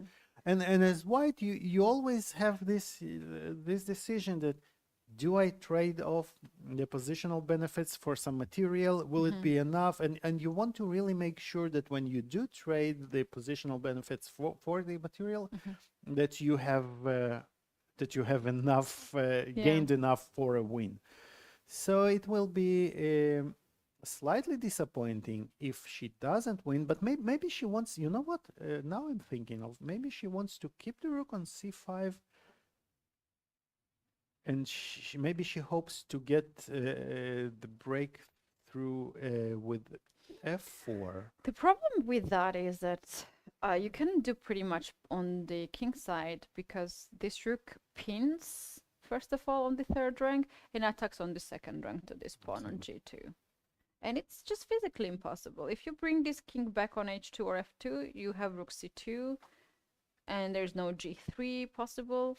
If you keep the rook on the third rank, black just passes the move with the king. You can break through. Yeah. This is just a draw. More we watch to this, yes. more And more the chances for black. from far ahead, maybe she overestimated it a little bit, but yeah, tough break for Polina and for us. So maybe fifth draw. Yeah, we at the beginning we mentioned that today is a very exciting game. Also, in our first break, we were like, "Wow, today is so much fun!" And it's like today we have really exciting games, but the level is so even, and the positions are so double-edged that they're logical that the games are ending in a draw. Let's focus on this game. Yeah, I think this is the the only only chance of decisive result here. Alexandra Kostyuk is struggling a little bit against And I think Alexandra Goryachkina. Kostyuk is hoping there are 6 draws today. Yes. Yeah, for sure. It doesn't look good for white still. And yeah, so Goryachkina sidestepped this temptation to win the pawn, and I think correctly so. And nothing has changed much, but she's improving her pieces slowly. And now King h2 was was Kostyuk's last move to make sure she doesn't blunder stuff, because those pawns not only they are blocked, they're also weak, right? So they can be attacked in so many ways that there's really not an easy way to play. Another thing I would consider here, maybe with black, is to play something like rook a7 perhaps, and to try but okay, so white's idea is to put some pressure with bishop c2. So this is the counterplay Alexandra is planning for, I think. Yes, so maybe we overprotect the pawn on b4. So maybe we do this. This is called overprotection, when we protect more times that are actually needed, in anticipation that we will need it later, and we are ready already, and we will have an option to move one of our pieces to another square. Right, so that's a very interesting idea. Actually, in the game, Alexandra goes king to h7. Alexandra goes to king h2, and Alexandra goes to king h7. That's actually interesting, because this king was already on h7, and on move 41, Gershon decided to play king to g8. Not any particular reason, but she just made this move, and now she comes back. She can, and she's not ruining anything, I think, with this. But what happens if we start attacking the pawn like this, for instance? Shall we push? I'm not sure you can push, because then we take, and I have this. Sorry, what did you want? Sorry. Do you think I'll give up the pawn for... Not so easy, yes. I'm not letting you off the hook. Did you want to play this or knight d3? I'm curious. Actually... I think it's very interesting to play knight e to d3 first. Yeah, I thought that I can play something like just move the rook somewhere. And use the fact that if you take, I will take the other knight. Or even take on Yeah, this looks b6 and take on on d3, and I'm even maybe. So let's see first what happens after rook b7. After Rook b7 here. b3, bishop b3, rook b7. Okay. To get 2 rooks for a queen. Where do I want my poor Yes, this bishop bishop to is be? quite problematic. Yeah, here. but maybe I can fix it somewhere to here. Let's So take you on take, b2. I take. I will try to go here. I don't like my position at all. Actually, bishop on this diagonal is very smart. Otherwise, knight f3 would be additional threat here. Yeah, for it was by white. mistake. I didn't see it, but now it worked well for me. But Okay. yeah, it looks like the rooks are too strong here. Yeah, you just double on the second rank Yeah, I suppose. somehow. Rook f2, perhaps. Rook f2. This is just one check, right? On f5, you And will g6. always have g6. White's And- queen is just locked and by if- the knight. black This pieces. is so dominating. This is amazing. And rook b2 coming. Yeah, this is completely winning for black. Okay, so bishop c2, you kind of illustrated very nicely how it's done. And if not, bishop c2. Actually, I was thinking maybe black is planning to get this h5, h4 happening at some point to squeeze the knight even more, like g6, h5. Yeah, it could be. But we are weakening f6 pawn. Yeah, there. you don't really want to give white any targets for Yeah, play. but there is a point that if you move your rook, then I have king g7, and you can't move second rook because the bishop on b3 is hanging. Keti, I took a glance at the engine, and it is suggesting an amazing move.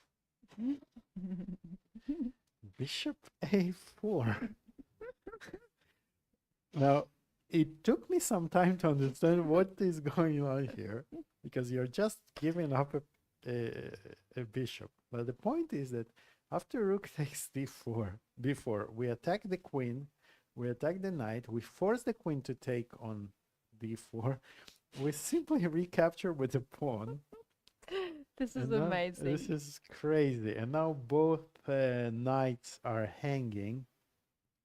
So black pretty much is forced to give one of them, and it's all of a This is sudden how it's We're gonna have 6 draws today. that would be unbelievable. So after actually after king h7, the evaluation drops very significantly from almost Because of this move. -2 to just above half a point in half a pawn in black's favor because of this bishop a4. That is incredible. Can you? It's not a move I would even, Consider? Like, you don't place pieces on squares that can be taken. but it's actually funny because it creates a threat. Rook b4 is a threat right now. Rook b4 is a very serious threat, and then I think the idea is that if rook b7, then maybe we go all the way. Yes. Yeah, why not? And if black captures this pawn, like accepts the sacrifice, then you're gonna get the pawn on b4. And we got rid of this bishop. Wow, bishop a4 is very strong. If Alexander plays here, bishop It a4. will be an unbelievable escape. Although I'm very skeptical she can find it, because I mean she can find it. I would but bet on her. She will play this. let's do it. I Let's would do love it. to see her. I would Yeah. love to see her find it. And this would be, and she's absolutely capable of it. And would it be a shock? I would love to see that. Look at how intense she is. You know this how sometimes the brain is working when you're repeating one thing too much. Yes. Then it just It happens. happens, Yes. Absolutely. And you We know, need her to. We need to check her where she's looking, like direction. If she looks on the queen side, she looks at the clock now. Definitely look at the clock and how they are past the 40 moves, so she has time. she has more time And- than her opponent, more than 10 minutes. I think about even 15 minutes, but her position is not so promising. After bishop a4, it's But not only that there is a bit of breath for her, but it's so unpleasant for Garchkina to know that this bishop is not All of a touchable. sudden, yeah. Yeah. But you know, there is so much more than just taking on a4 for black. She has also to consider some moves like knight d3, and with the bishop hanging, all those tactics. Although it's probably not that dangerous because we can. Let's show it. So knight d3, the engine is laughing at my face and he's playing bishop c2. Wow, this is really funny. So we tried to give a bishop on a4. Black didn't Take my rook at least. So then we ask you, please take my rook. And if you take the rook, then there is e5 check.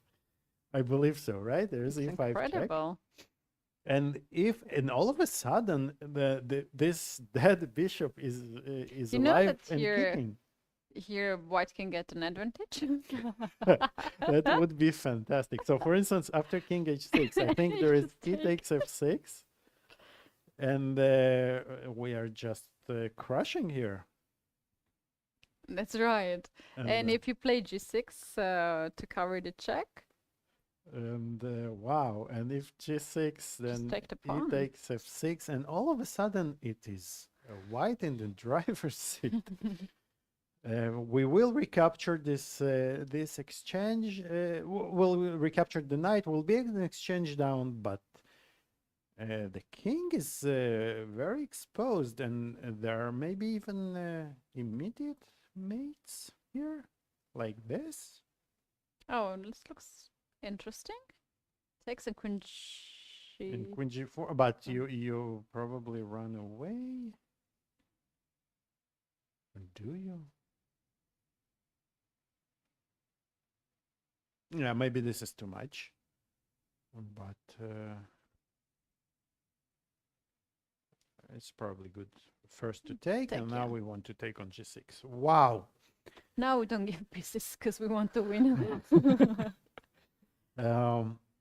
Alexandra is about to make a move. It doesn't look. No, Yeah, it doesn't look like she's found going for this another idea. side. But I mean, it's very, very non-human. I mean, you know, if you come and tell her, okay, concentrate, you have something here. She will not find here.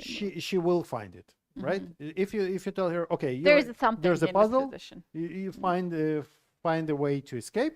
She finds it pretty quickly, even, I think. Oh, you know what will be very interesting? Not this in this tournament, but this to have this format that you have this additional help you can get for a person who is in your team, one person, and each player can have that. And at the moment, only Once one time in a game, you can ask someone this is actually interesting. for the opinion. But this person should not be with the computer, indeed. Should be also observed as by the arbiter. You mean like that? I thought that you could even give, you know, the person could be with the computer, but it's not allowed to say the moves. You just can say, think here, or something like that. Yeah, in that case, you can just check the computer. There's no need of human being, I guess. Ah, yeah, okay. Yeah. Sort of. Yeah, but somebody needs to tell the human. It's more. It's like double competition because it's like one human, another human also Yeah. in the other side, who's also thinking alongside, because otherwise you can fall asleep because it's a long day, and so on. So this can be so interesting to have Interesting. this one-time opportunity to ask for help, someone, if someone important who can make this actually not important is listening this and likes this idea. Call me. We're donating the idea, right? Yes. Yes. Yeah. So it was an opportunity, and now it's gone because now the pawn is overprotected, and we're back to misery. Yeah. And But the good thing for Alexandra is that she doesn't even know. she doesn't that. know it. Yeah. Yeah. If she knew it, then it would be devastating. But yeah, let's be fair. But I'm not it's not sure a, if Garage can also consider that move it's not a move that you. as strong as it was suggested by the engine. Maybe this move is not even. It's not for a human to find. Yeah. But I have, let's say you are in Gorachkina's place and you do see, you played King H7 and you do see that your opponent has this bishop A4 move. Oh, poker face. Yeah, You don't react on I that. would get up from the from the chair and I would walk away because Or you sit not very to proud not and to you just. transmit my thoughts to my opponent. The further the better. So yeah, if I see something, I would usually get farther away so that my computer, my opponent doesn't Yeah. get the vibes, that So if something is going on. if you're gone from the board for a long time, it means that you have some. No, yeah, but not necessarily. But I think that during the game you do establish some kind of this aura with you and your opponent that Yeah. you because often you see that both opponent either see something the same things or they miss both of them they miss the same thing. So you do get some field of some thought field, let's say, let's call it True. like this, mental field. So it might be wise to go away and not help your opponent. Yeah, and probably. yeah. I would stay for sure. The thing is that what I have observed is that when I blunder something and it's very obvious, if my opponent is not if is not playing right away, or in like next few minutes, my opponent will not shall seeing not it. see it, So yeah. why to waste time? I'm thinking about the about the other options. So if my opponent sees it, I can avoid that even if I'm gone. I have to come back, right? That's the problem, that you have That's to the come problem, back yeah. and still face it. But it's always good to see what your opponent is feeling, what your opponent is going through in the line. And I don't know if you agree with that, but for instance, you blundered something, your opponent is not playing in 5 minutes. It's an obvious blunder. It's calculating something. There is a very slim chance that he or she can find it after thinking of 15-20 minutes. Just Yeah, in it's, a wrong it's a very slim. That's yeah, true. It's track. very slim unless the blunder is very complicated, and then Yeah, all you need to do is just stay calm, not cry. Don't sweat. that's the trick. Okay, I didn't know that. Not to cry at all. Actually, when I was, it happened to me more than once. Once that I have cried during the game, Oi. and once that my opponent started crying, and actually when I cried, I was only maybe 8 years old, so I feel like I was allowed to do that. No. And I even remember the game. It was amazing. So I was leading some. I was the youngest player, and I was playing in a tournament with the guys all 4 years older. And it was the last round. I was, and had I won, I would be the champion of this county tournament or something. It was quite a prestigious tournament, and it was a dragon. I was black in Sicilian. It was a dragon. Even remember I remember this very well, and I was rook down. So the attack didn't go well probably, and I'm sitting there. I'm crying my soul out, and basically going through the motion because I couldn't force myself to resign. But I had my dragon bishop alive. And it was somewhere on the b5, somewhere on b2. I had some attack, but it ended basically already. And now my opponent was attacking on the king side, and I had obviously this structure of the pawns g6 and f7 on. Do we have some game which I at least let me try it? Yeah, let's say. It was and did not okay. Something like sorry guys, but they are still thinking about for a long time, so I will just show the basic idea of what happened there. So it was this dragon, and how did they play it? I don't remember. Anyway, it was something. It doesn't really matter. So I'm a rook down, and my opponent is attacking. Rook down? Not yet. I will be rook down. Wait. So let's say I'm a rook down. Okay. Basically, it goes like that. I'm trying to attack something, and then there is this check. Bear with me, I'm going somewhere with this, trust me. And I'm trying to do something, and I'm crying here. Basically, I'm crying all myself, and he's going to mate me, and then he makes rook h8 check, and then the crying stops all of a sudden. You know, I take I wipe my face, I take the rook, and I win the tournament or something. So wow. So and, you actually. 35 years later, I remember this. So it was. You confused your opponent. Yeah, now I understand that it was not very sportive to do that. But back then I didn't. I was not aware of that. So yeah. I've never ever cried for my chess game on the board, of course. Behind the board. Yeah, well, this is many things happen. Another story. But never actually. I can't remember because it's very interesting that I've been so proud when I played chess, even when I was a small kid. Even if I wanted to cry, I was not crying, but I was getting red. Wow. And like a dragon itself, and all I wanted was to let this fire out, but never tears. And it was like, so even up to this day, no, I cry now a lot, but from chess. Not on the board now. No, I'm still getting red. Getting red is my thing. Okay, getting so very this is your angry. tell. Okay. So like this cartoon character who's upset, who's mad, Yes, getting yes, red. yes. That's me. I cannot cry, but I can do that. That's my superpower.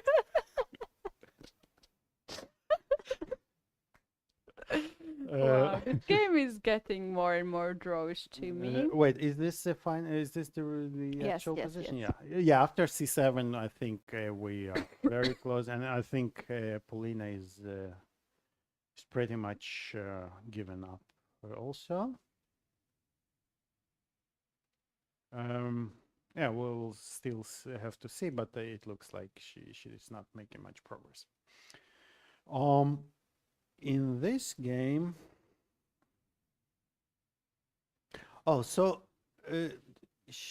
Alexandra, I think this is an achievement for her. So she did provoke Goryachkina to play g6. I think two good things happened to white here. So she got rid of the e-pawn, but I think The problem is that it's very forcing now, and knight c3 threatening to win the exchange right away.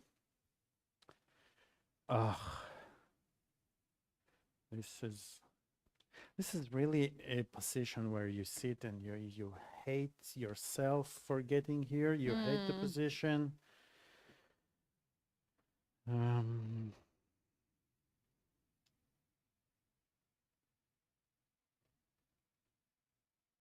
Yeah, what to do? I don't even... How not to lose immediately. So maybe I would try to go maybe queen f1 to get away from the pin, and then maybe the pawn on f6 a little bit. So basically we are a pawn down now, and the position hasn't really improved. Although we still get maybe some tiny hope that the bishop will become will come to life at some point.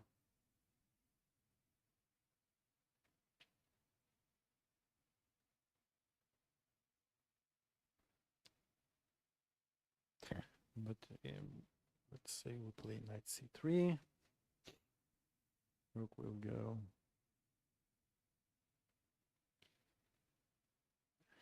How do we break through? And maybe just start attacking the pawns. Just pick up another pawn, or even maybe rook a7. Start getting from the a file.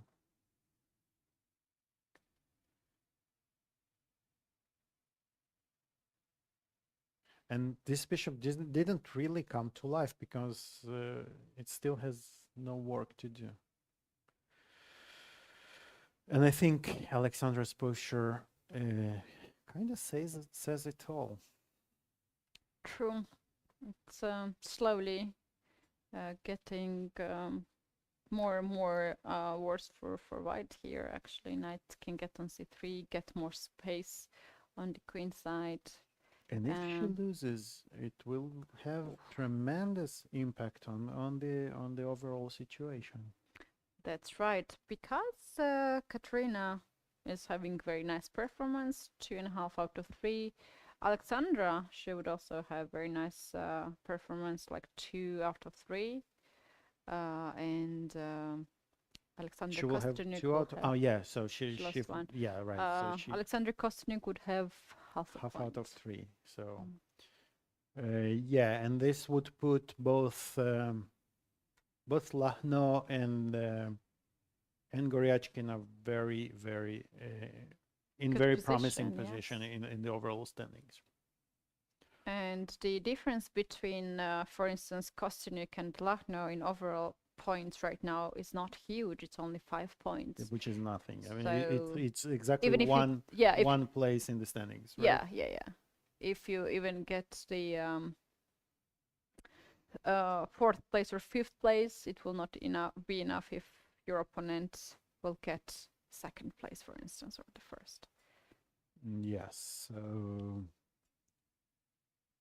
queen f1, f5 is on the board. Yeah. So Goryachkina doesn't even play knight c3. She just stabilizes her grip. Look at those 2 beautiful knights on e5 and e4, completely dominating, and this is not good. Although I would argue that white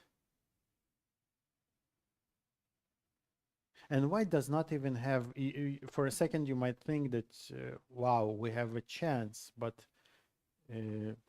if black takes on f5 and winning back, suddenly it's white winning, but no. There is a spin along the f file, which is He's winning the game. It This is the winning, final but not blow. for white. Yes. True. f5 is now on the board, maintaining the knight on e4, very strong. Another knight on e5. That is very difficult position for white to deal with. I would play here with black queen d8, queen h4 to get this queen other side of the board. If white trades the queen, then endgame will be very pleasant. Queen e1 is impossible now. It's actually drops to knight d3 fork. Absolutely. So that can be another plan to get this queen on the other side of the board. Gershon played after rook a1. Rook a1, she played knight Knight c5. c5. She wants to install the knight on d3, and she plays very fast. Yeah. One of the reasons that she doesn't want to get down to her last minutes, she wants to keep some reserves, some time reserves. That's right. Bishop Forces c2. bishop c2 almost immediately. Now Alexandra Kostyniuk is hoping probably to have a chance to sacrifice to keep get their- something. You know, sometimes you want in these kinds of positions you want to muddy the waters a little bit to even if it means you lose faster, because there are no extra points in chess for holding for more moves. Oh, if you lose, when you you're lose, adult, right? it's not. When you're a kid, it is. So your parent will say, "Why you lost the game so fast? Why other kids are not losing?" So the moment you're adult, you're free of that thought. Ladies and gentlemen, as you see in this stream, we have childhood issues. No, everyone has. Everybody it, has, actually, yeah. yes. So All of us have played longer to. but yeah, absolutely. So you do want to complicate, and maybe I was going to say she wants to play e4, but I don't think she really does. Actually, Alec, I have never done that. I have never played longer because my parents never complained about my chess game. Never. You know why? Because of my redness. I was so angry always. They had to calm me down instead of add more and more. So that's actually This big is support very from my clever, parents. very clever. Yeah, strategy. I actually find it out that my brother also played chess, and when he was very upset and very nervous about the game, they were asking him a lot of questions. But when I was mad, no one was asking me any questions. Yes. So you have all those little tricks to escape that unpleasant situations with parents. You know, it's always they don't understand chess, they don't know chess, but they know want you- everything. Yeah, they want you about to it. win all the time. Yeah. Yes. Rook f7, I see, is on the board. Alexandra is trying to. Yeah, she makes sure that nothing, no surprises ever occur, and it will not be too surprising if the game eventually will be over because of the break on the king side f4, for instance. Whoa! What is Oh happening here? My God, let's take a look at this, guys. We have a breaking news.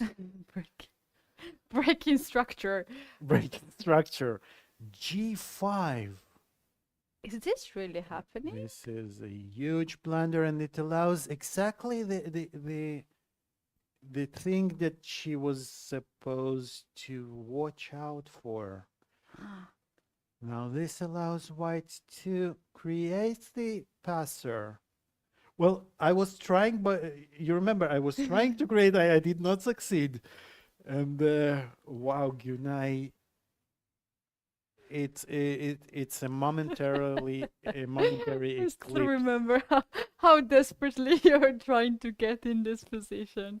and wow, This was so unnecessary. No one asked for this pawn g5. She could just This is pass just the move. throwing the game. She needed only to keep, and I think she knows. I think she she knows realized that, it, yeah. and she's. Oh my God! Wow. But wait, is it Polina's turn to play now, or?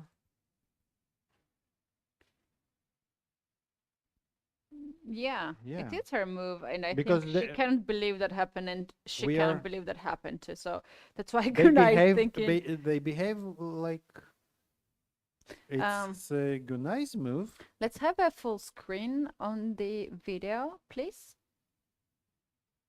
Oguna is very upset. We can see. We can read it out on her face.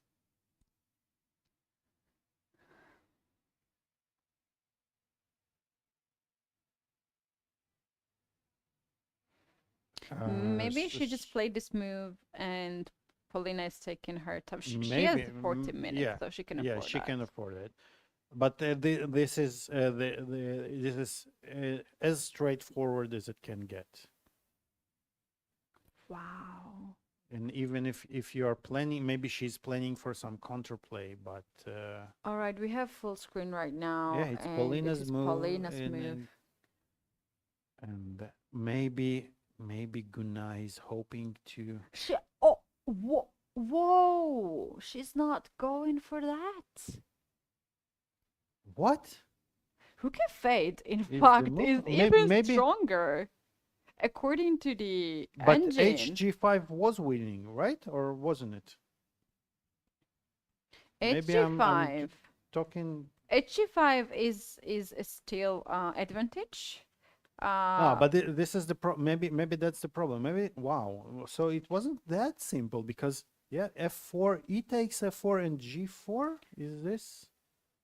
Probably. And now on the board we have C pawn gone for F1. my Still a lot of God. pawns. We have this rook end game when we have 3 versus 4. But in the classical 3 versus 4 on the same side is usually draw if you play correctly. But these pawns are not connected. Yeah. They're pushed, king is cut it, and this is huge headache for Gunnar to play the ascent game. Yeah, this is wow. Yeah, this is. But I was sure that the other one probably the black has enough counterplay with the double pawns. Yes, if we take.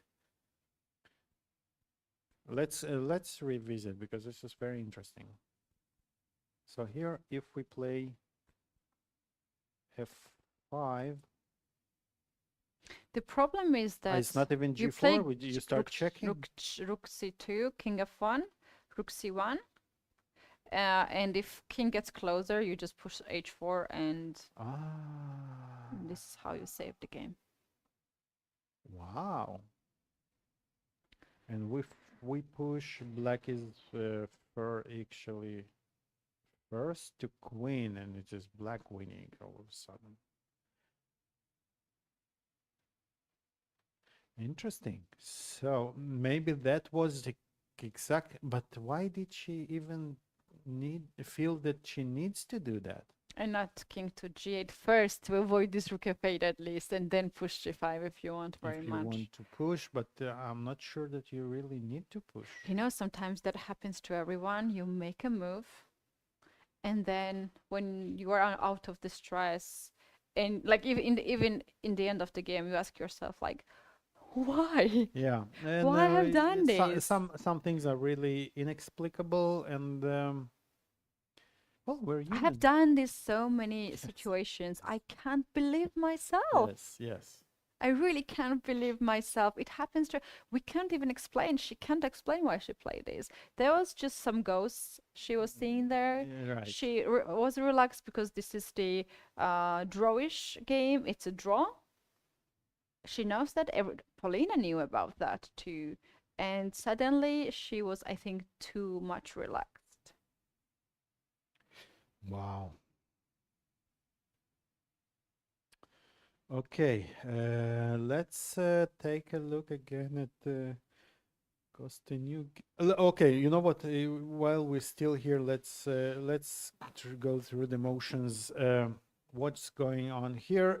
The problem of black's position, as you said, 3 on 4 normally when the pawns, if had the pawns been on F7, G6, and H5, black can hold this position relatively easily. But now one of those pawns is going to be lost, and the sooner or later the king, for instance, let's say white takes on H4, and now we are threatening Rook F5, so you will have to somehow keep the pawn. We will go to Rook F5, king goes to either G6 or h6 doesn't matter, because we can always force the king to be cut off. True. And now we can start even, well, Thinking first of of all, F4. just f4, and we push It's the pawn. not. It's not possible now because Rook C2. Rook c2. So, but we have first all we the bring time the in the king. world. We have all the time in the world. We bring the king. Black is limited basically to just those 2-3 moves, and we will slowly but surely King D3. win the game.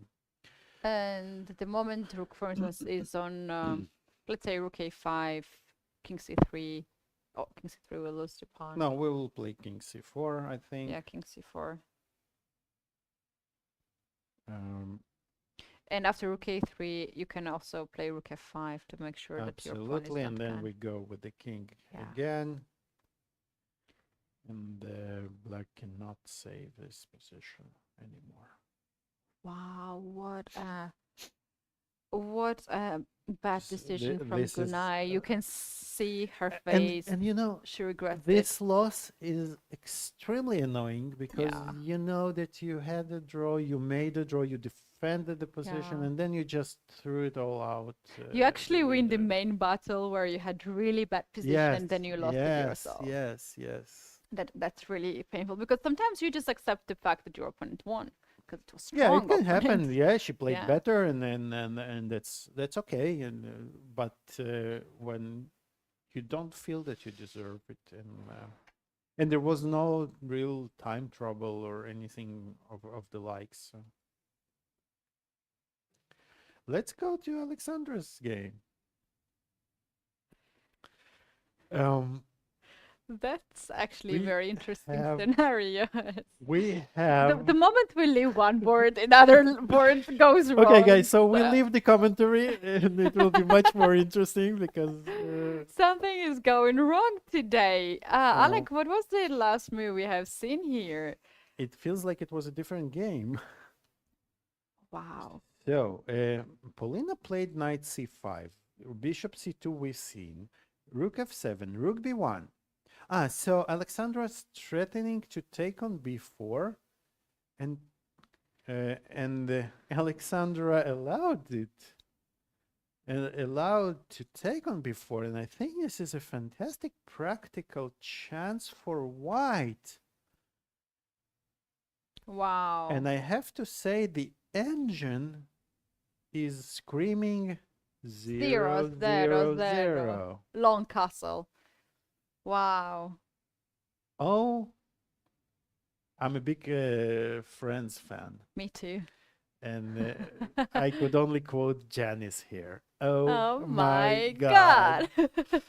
God.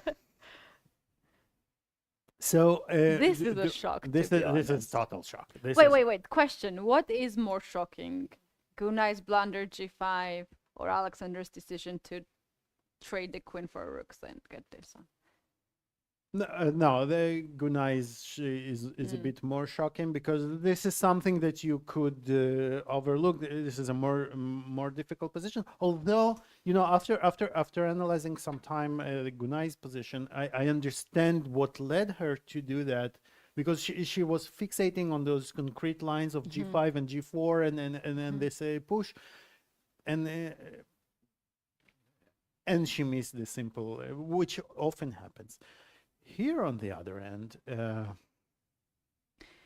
You know what? Alexandra Garechkina will not be happy and will regret that she pushed this pawn g6 f5 because now white has a queen and you don't want these pawns to be pushed so far. yeah, Because you now see these rooks on the 7th rank, you can't activate, you can have these rooks on the 2nd rank. absolutely, you because cannot the king is vulnerable, and all of a sudden, d6 becomes a problem because the queen can attack it. All those tactics with knight Would f5 will become something to consider all the time. And this pawn on e4 for white is gone, and now finally this bishop from c2 can see the daylight. It's not blocked and has some idea of its own. So wow. And this- psychologically, the biggest change is psychological, because I think Alexandra Goreshkina is very strong psychology. I'm not worried about her, but for her opponent, this is you just got this boost of an energy all of a sudden. And but let's take a look. Where did things go wrong?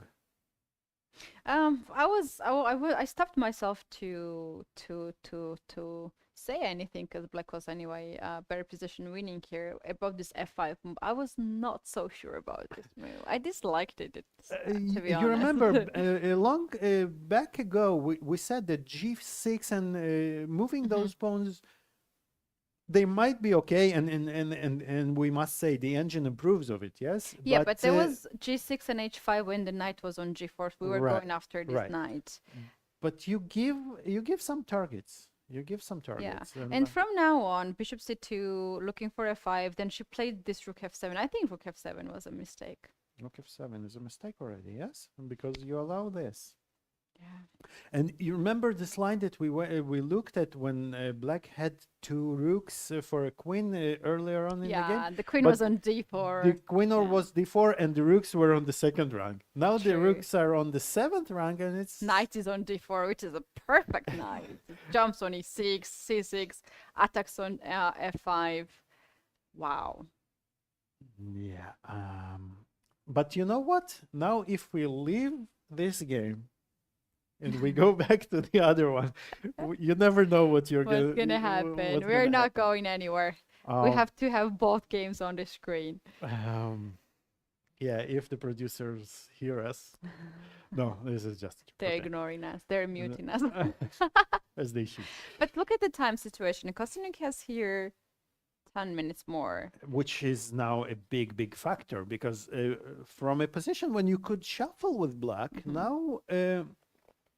again, you should still play precisely for both players, but I would start maybe even throwing some punches. I think this would be almost the first time that White crosses the fourth rank. Oh, that's so brutal. And the fifth rank, it's actually true. I think, but what a cross, you know, this queen can I think once I saw a game that the first move that White crossed the fifth rank, it was a mate or something like that. It was just landing a mate. So it's not the quantity, it's the quality of the moves.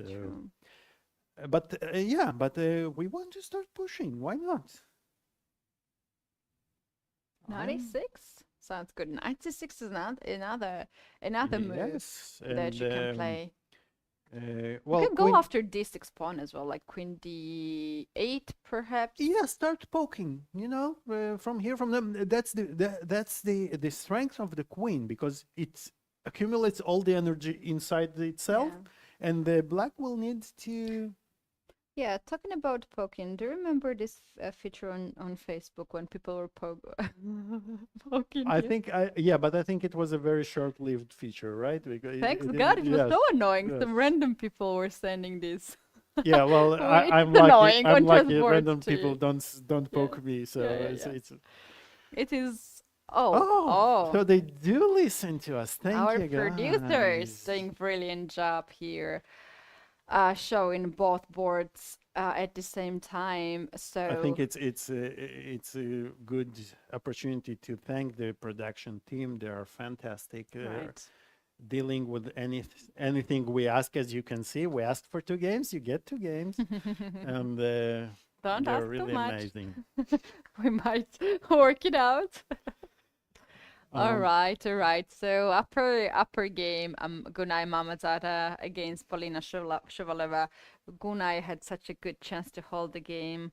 Even she's a pawn down, but now she's take struggling. a look. I think they are following exactly what we have shown earlier.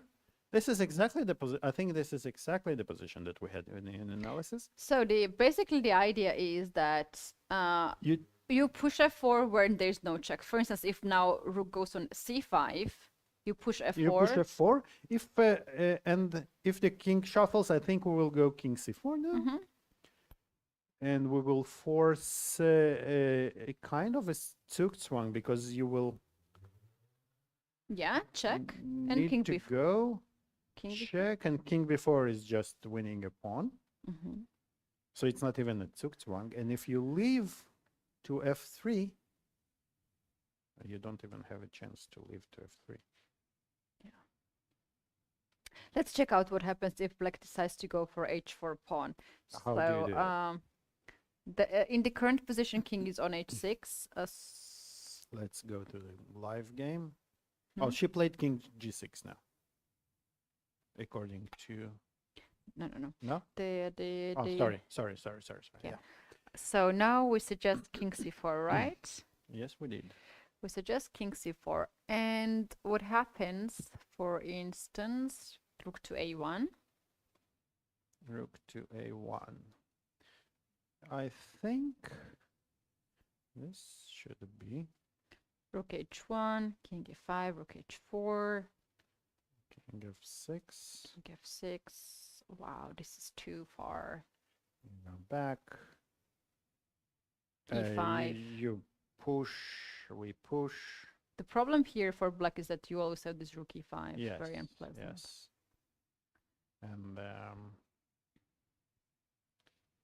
And I think she's going for that direction as we are demonstrating, but it's not It will be, any chance.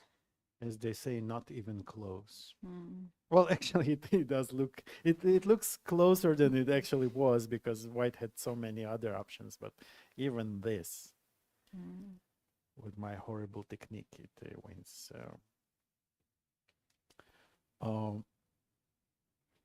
yeah, well, this is very tough break for Gunai.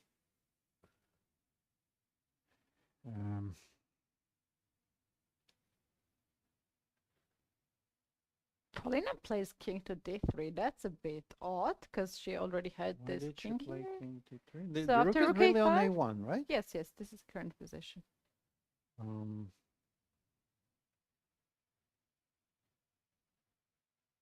Yeah, I think she's still she's not worried about this giving up the pawn because she knows that if she takes both if she wins the pawn on e5, it's a very easy win for her. Pushing those connected pawns are this is just an easy win for her.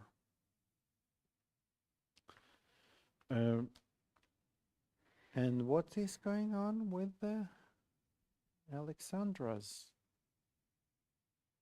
So Kostyniuk did play queen a8.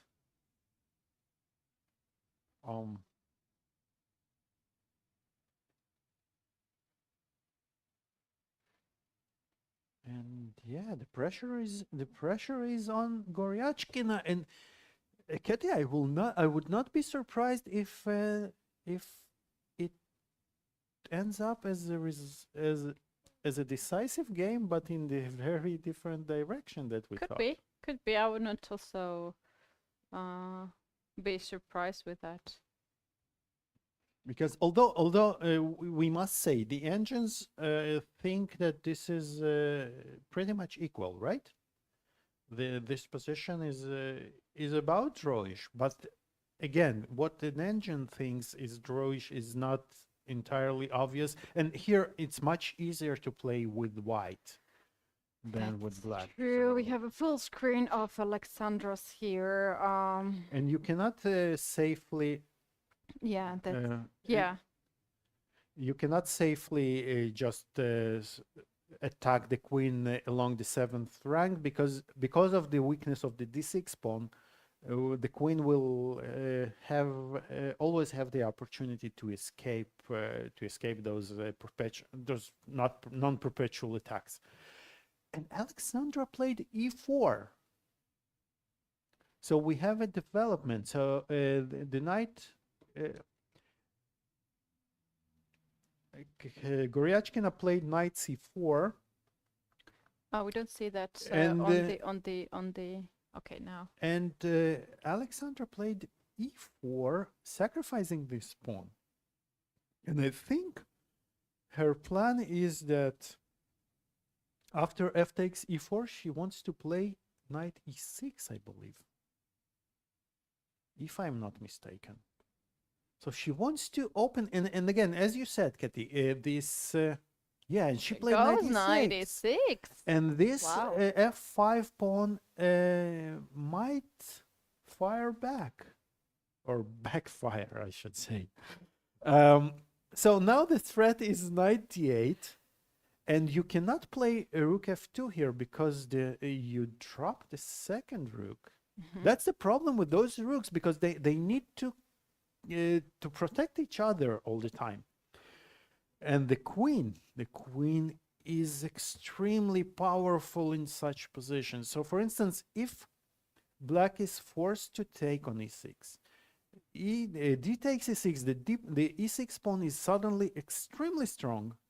You play rook e7 because you need to keep protecting the rook on b7. Bishop takes e4. All of a sudden, the bishop, you remember this dead bishop, and is the same that we had, that Yeah. Goryachkina had, right? Oh, No, yes. was it Goryachkina in the first round, or was it? No, it was No. Lahno, right?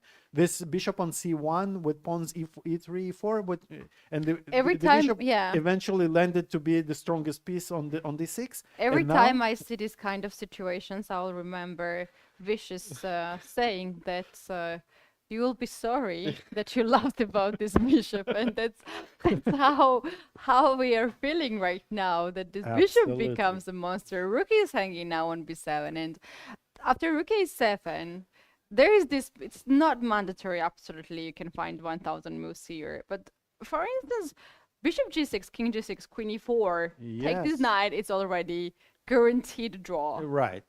Right. The king in the center, you will always have the perpetual, but honestly, I don't think that Kostyanyuk wants a draw now. I really think she's playing for a win. And I think rightly so. Why not? Why not? She has the... For the moment, she only is focused about this moment. She forgot what has happened earlier. That's how it works. Wait, Okay, what so was the move? rook b e7. So Goryachkina protects from this threat, and she says that, okay, I'm still now. She's claiming that the pawn on e4 is extremely strong, but now we should find a good move for white. Can we? So knight f8 is just a check. It's nothing more. For instance, because if we take, we check king g7, we don't have much more. We have to retreat, and this is just, it would be just stupid.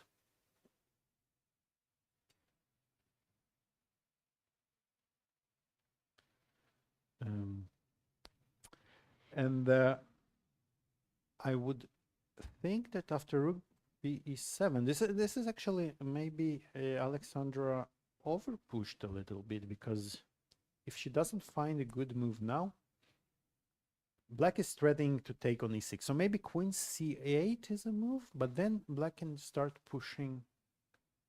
Is this valid? Or are we getting... I think this pawn can get a bit too... Oh! Let's see. Queen h8. Checkmate. Queen h8 mate. This is the threat. And how do you protect here? Here you don't have a defense. So queen c8 might be interesting. Because queen c8, what we first of all, we protect upon the knight on e6. And e3 is as we just saw, is a very double-edged move. So probably, and we want to take probably on c5, maybe twice even. This is not clear. Not clear what we want to do, but what does black want to do? How can black play? So because for instance, if you play rook f2, which is a tempting move. I was actually thinking. Yeah. we also, yeah, exactly. We also want to take, and I wanted to show you that we might even. Yeah, okay. Bishop takes c4 is a good move. And if you take, then queen takes c4. Wow, this is a crazy, crazy position. And look at this. Knight g5 would be possible, and it might even end in a draw like that. Well, this is... Alexandra is tanking here because she really has a lot to think about. I was actually thinking at some point if White can also have time to play h4, h5 to expose the king and to activate the light square bishop even further. This is very interesting. h4.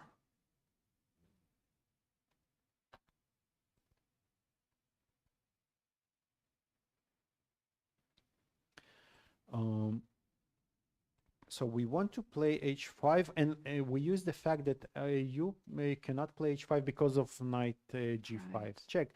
But the problem is, I think,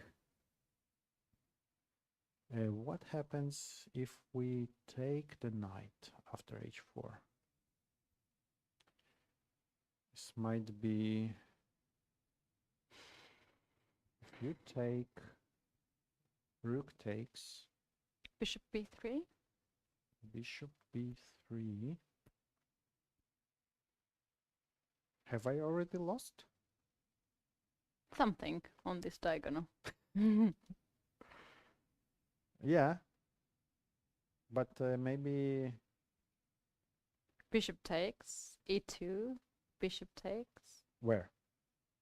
On e2, I hope. Um, Or here. no, it's gonna be a draw. Look at this. Yeah, chess is a very drawish game, as, Yeah. as you can see. That would be a fantastic draw. And the other game which we have on the bottom video, Polina Shrivalova got the 5 pawn, have the locked up this rook on Yeah, h4. that's why the king went all the way back, and now she will start just pushing those pawns, and it should be really a matter of simple technique.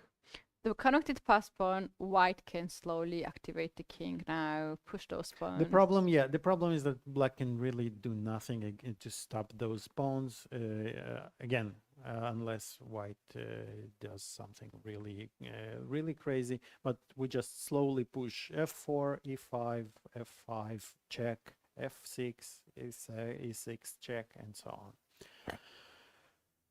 But all the action is here, of course. And Alexandra is thinking. Let's try to think along with her. So my preferences for now is for queen c8, but there is a lot to... this looks scary, right? It does. It truly does. And we are not sure if this line that we looked at is really good. Why not? This was a checkmate. Yeah, well, but if black doesn't allow the checkmate. The thing is that after king g7, knight g6, you cannot do much in that position, Right. right? So you either have to exchange to sacrifice the exchange here, but here the problem is that you cannot keep the rook on e7. You will have to move it, and then white mates. So, but what to do? Then a knight takes e6 is a move. And can black make a passing move at all? Like knight e5, is this a move? If I take on c5? Yeah, that's what I was thinking of, to take here, right? Right. Or even d6 might be first, is even stronger, to make sure there are no jumps and stuff. Knight queen c5 is and then queen c5, bishop e4, and then okay. So this doesn't look good. What else can black do here? Wow. Maybe knight b6. Is this a move to try to take on d5?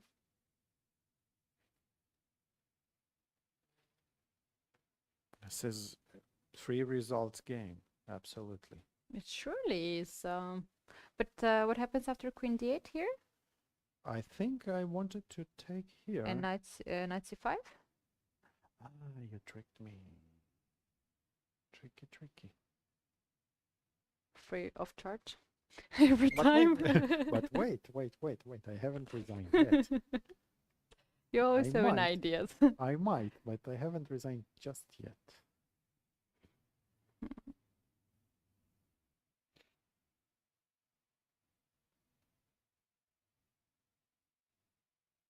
Bishop b3, I suppose. Bishop b3, and I cannot go to. Wow. And here you're threatening mate in one.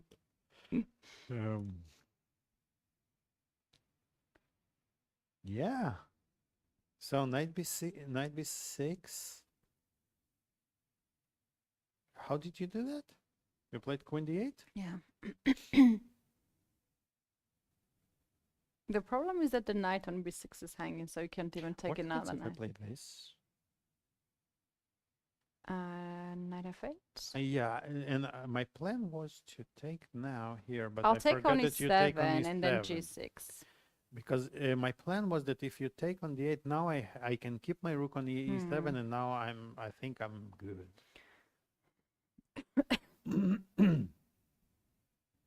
Oh, wow. But Alexandra is really tanking here. And I cannot blame her. I mean, this is a moment you feel that you have given the golden opportunity to do something in this game. What else? If not queen c8, what else can she be thinking about?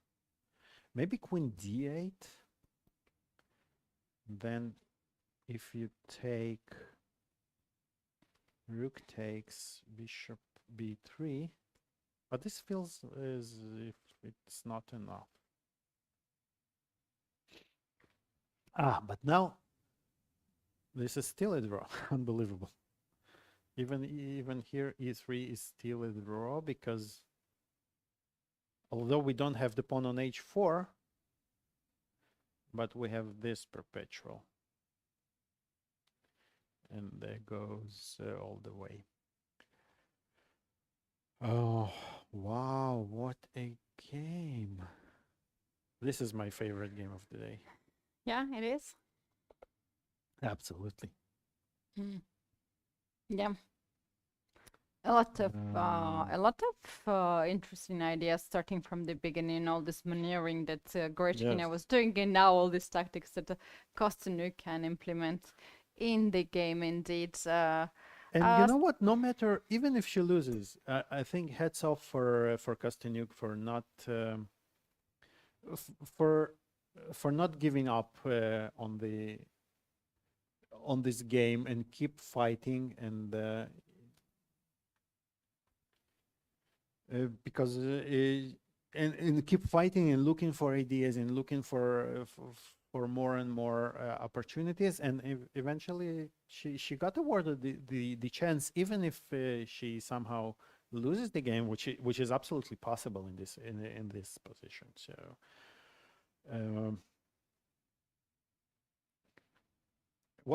so we play rook queen c8 here, or what else do we have?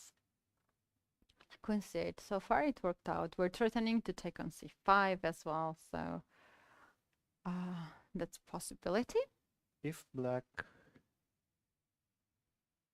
the question is, are we really threatening? Or maybe we don't care. We just say, We okay, just save the pawn. we on just it. move. We basically ask black to make a move, which is not so easy, apparently, because e3 it's a kind of a mutual suks one, perhaps. E3 is weakening a lot. What did we do? Because e3 loses to knight f8.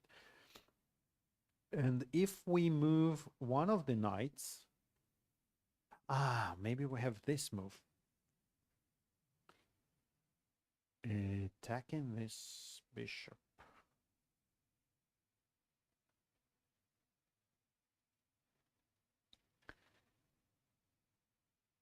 Now the point is that if we, for instance, go for this, this is I think plain lost for white, because now the rooks are extremely strong. Yeah. Even on They d6 guard better than we can even play queen. e2. Mm-hmm. After take, we cannot stop it. So knight e3 might be tricky. Tricky.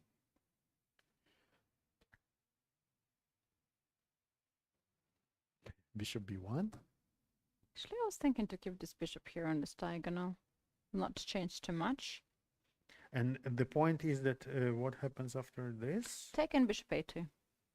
We still take and we play bishop a2, and we are just in time because here we are threatening checkmate.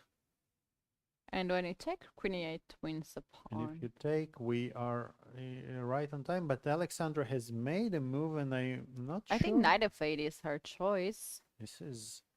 Oh, she might repeat here the moves. Yep, she's going for that. She did that, and her point is that if you take on e6, she probably wants to play bishop b3, your idea. Right?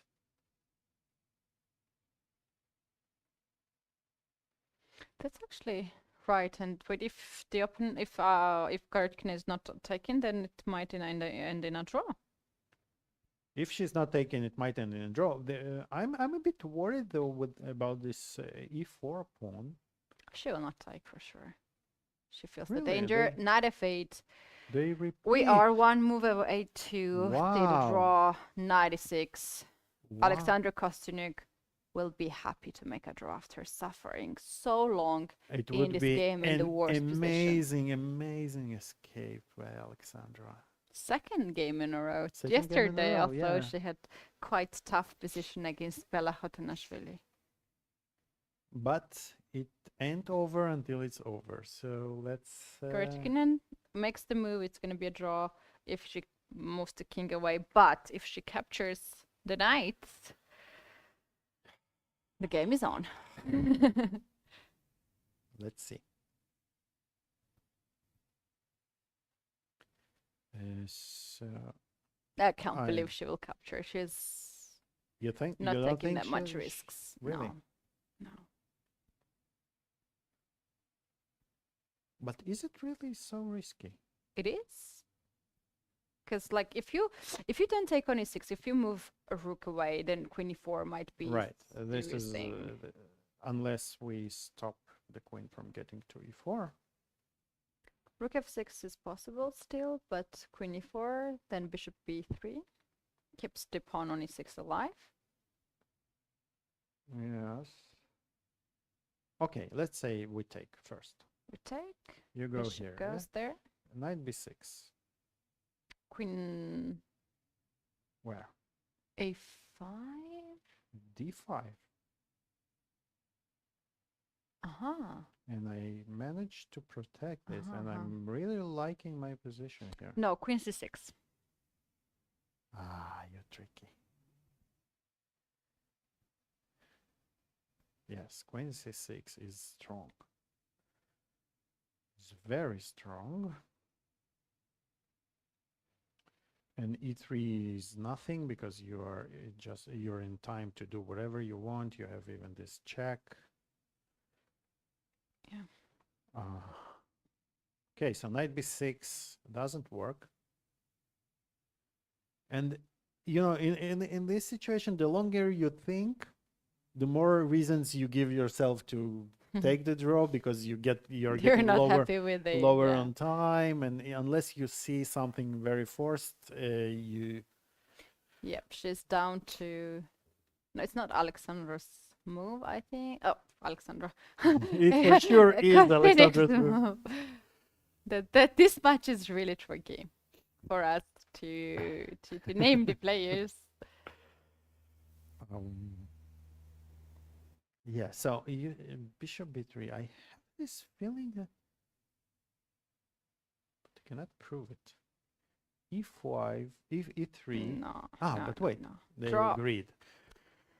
I can't Wow. believe in in that Gershkina would continue to play here. She doesn't like to have that kind of risky situations. But I think this is a draw that she feels like she lost. She would be a little bit disappointed, but not too much, I guess, Well- because seeing her interviews, she No, takes not this. her. Her maybe she's really she can really control herself. Oh, with right? Yeah. Alexandra.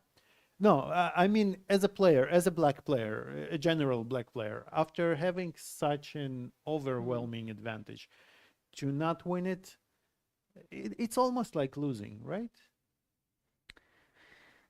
Yeah, yeah, I can't agree more actually. Uh, Just thinking now how much she was dominating the position with these was- knights and the pawn there. She did everything right and just one inaccuracy. It was not even a blunder. Just one small inaccuracy with this f5 rook f7. Just turn tables. And great defense by the other Alexandra Kostyniuk.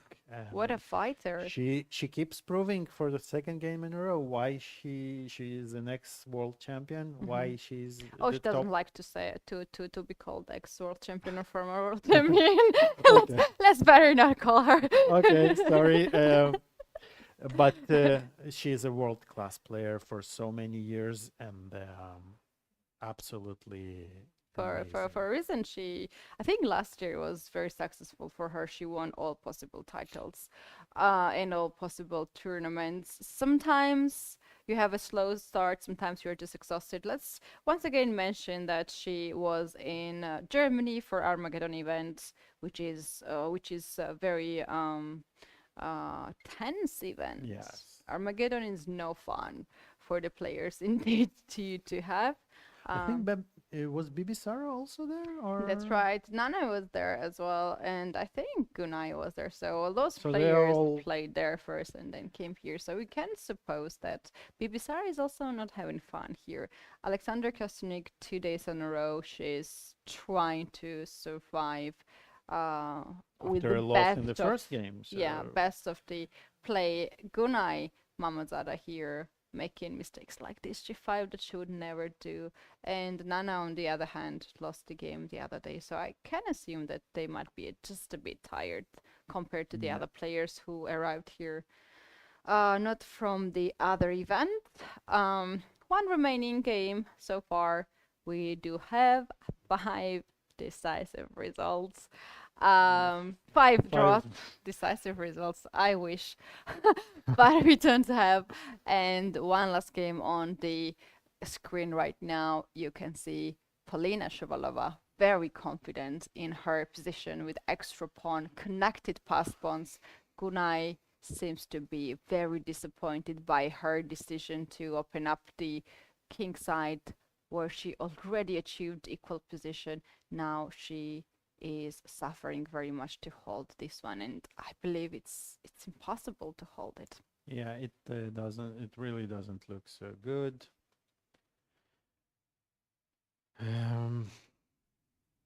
We shall. There's really not much that. Not much that she can even really do because the white's advance is so easy. You just keep pushing the pawns, give checks, and push even more and more and more. And so, for instance, if you try to play, well, if you we can always, as white, you can always pick the pawn even if you want. There's no harm in doing that, or you can sometimes even ignore it and just push the pawns, and very soon you will have the mate. The king will be on the 8th rank, and the pawns will be on the 6th, and there will be mating ideas. So really, just very basic. White needs to have some very basic precision, not to blunder any stalemates, not to blunder something huge, not to blunder the rook is always helpful. Yeah, this is a position that you actually don't even need to have that much of knowledge of the end games or like It's a position that extravagant that technique that plays the other itself. players Yeah, have. it So. plays itself, and Gunay knows it. So she just goes through the motions, but I think she's what she sees now when she turns away from the board is this position before move G5 that she played, and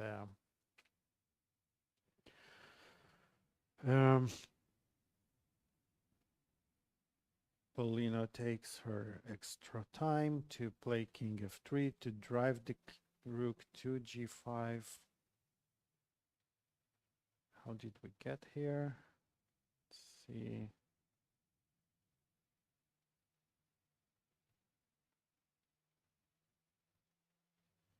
So this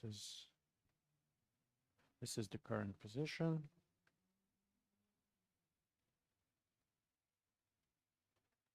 G5 has been played, and Polina played rook H2, rook G2 is a threat here, and can she avoid the rook trade?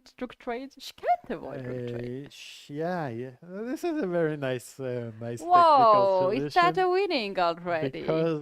Because you can really do nothing to avoid it. The rook is trapped on G5. This is a very nice finesse. King F6 on the board, and after. What a G2. nice. This is very, very nice. Find here by the Polina. The rook will not be able to escape the exchange. And opponent game is not even something that the player is gonna play there. Yeah, I don't think they will play because White will simply pick up the H pawn, and Black cannot even put any resistance here because of the Zugzwangs. So if you could stay here, you could argue that White cannot make progress because once you run, the H pawn will be. But White can just wait, and you will have to concede. White will take the pawn, and then basically the king is limited to moving along to stay near the pawns, and is.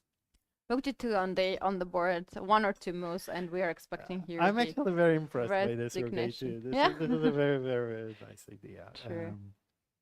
True, very nice find. And I'm very, very disappointed. Understandably, it is.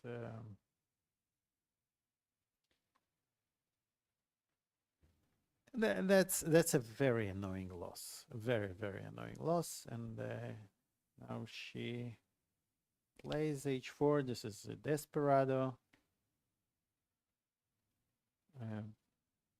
Just taking and King G2 makes a lot of sense there. Yes, I think, and this should be. Nothing can save you here in this. Yeah, position. this is nothing. G2, so this was played. Rook takes G5, King G5, King G2. Black really has no moves. And now because if you play King Gunay H5 just resigned. This is the hardest move for all the players to accept the resignation, accept the loss of the game. Really sad blunder from Gunay. Really sad end of the game that she was not so strong at the beginning in her position. She was struggling pretty much to guard all the weaknesses, but then she managed to come back. She played this beautiful move, rook to b7, to give up the pawn and get the game into the rook end game, where she had more chances to equalize the position. She managed to do it. Everything was under control, and then some ghosts appeared on the board in her mind, and this is the blunder that very often I ask myself, why? Like, why I have done it. This is definitely so far the blunder of the tournament. Yeah. And the very, very very unfortunate for her because she did play really, as you said, she played a very good game, and maybe it's time to do a small recap of all the games that happened. So we had although we had 5 draws here today, the games were extremely exciting. Apart from Zagnidza Drona Valley, which ended really in a theoretical perpetual check, very draw by repetition very early in the game. All the other games, Wagner Asurbaeva, it was a very beautiful game. Dinara was really in the driver's seat, and then she messed up a little bit and let her opponent off the hook. Kosteniu Goryachkina, this is my favorite game of the day. Goryachkina was with the black pieces after Kosteniu blundered in the opening. She was really it was almost a desperate position to play as white, but Alexandra kept fighting, kept finding ideas, and she found the one idea that that saved her game. Olivia Kolbasa against Bella Kotenashvili. It was it could be a slight advantage. It was a slight advantage for white, which really never materialized. Right. And the two leaders, Katerina Lagno and Tan Zhongyi, played really a very solid game, and they departed with the draw. And Polina Shuvalova and Mamadzada Gunay, we just quite spoke dramatic. About it. And let's take a look once again at the final result. What we had today, what we have seen today, and there we go. A lot of draws, which is quite unusual for this tournament so far. After round 3, we do have now a lot of draws and only one decisive result. Polina Shuvalova must be very, very, very happy. She also won a beautiful game yesterday against Bibisara Solpaeva. Round 4 will be very interesting, as now these things, the things are getting more into the direction that we might have 1 or 2 leaders now. And here we have the standings for the moment: 2.5 points, Lagno and Tan Zhongyi. They are keeping the leader's position. Then we have Drona Valley, Wagner following up them. And Shuvalova joined them now after the win, so Shuvalova she as well. is in the runner-up group. And then we have Goryachkina together with Nana Zagnidze with 1.5 points. Mamazata as well as Hotanashvili have Kostyuk is out there too with 1 point. We do have Asulpaeva with 0.5 point together with Olivia Kilbasa. After round 3, we don't have any single participant who has 0 points. So everybody got a point here. Well deserved, and you know, we had 5 draws, but they all are eventful, very interesting fighting draws. So it's not those, you know, short non-interesting draws. We are very lucky so far, and very happy to see all these games.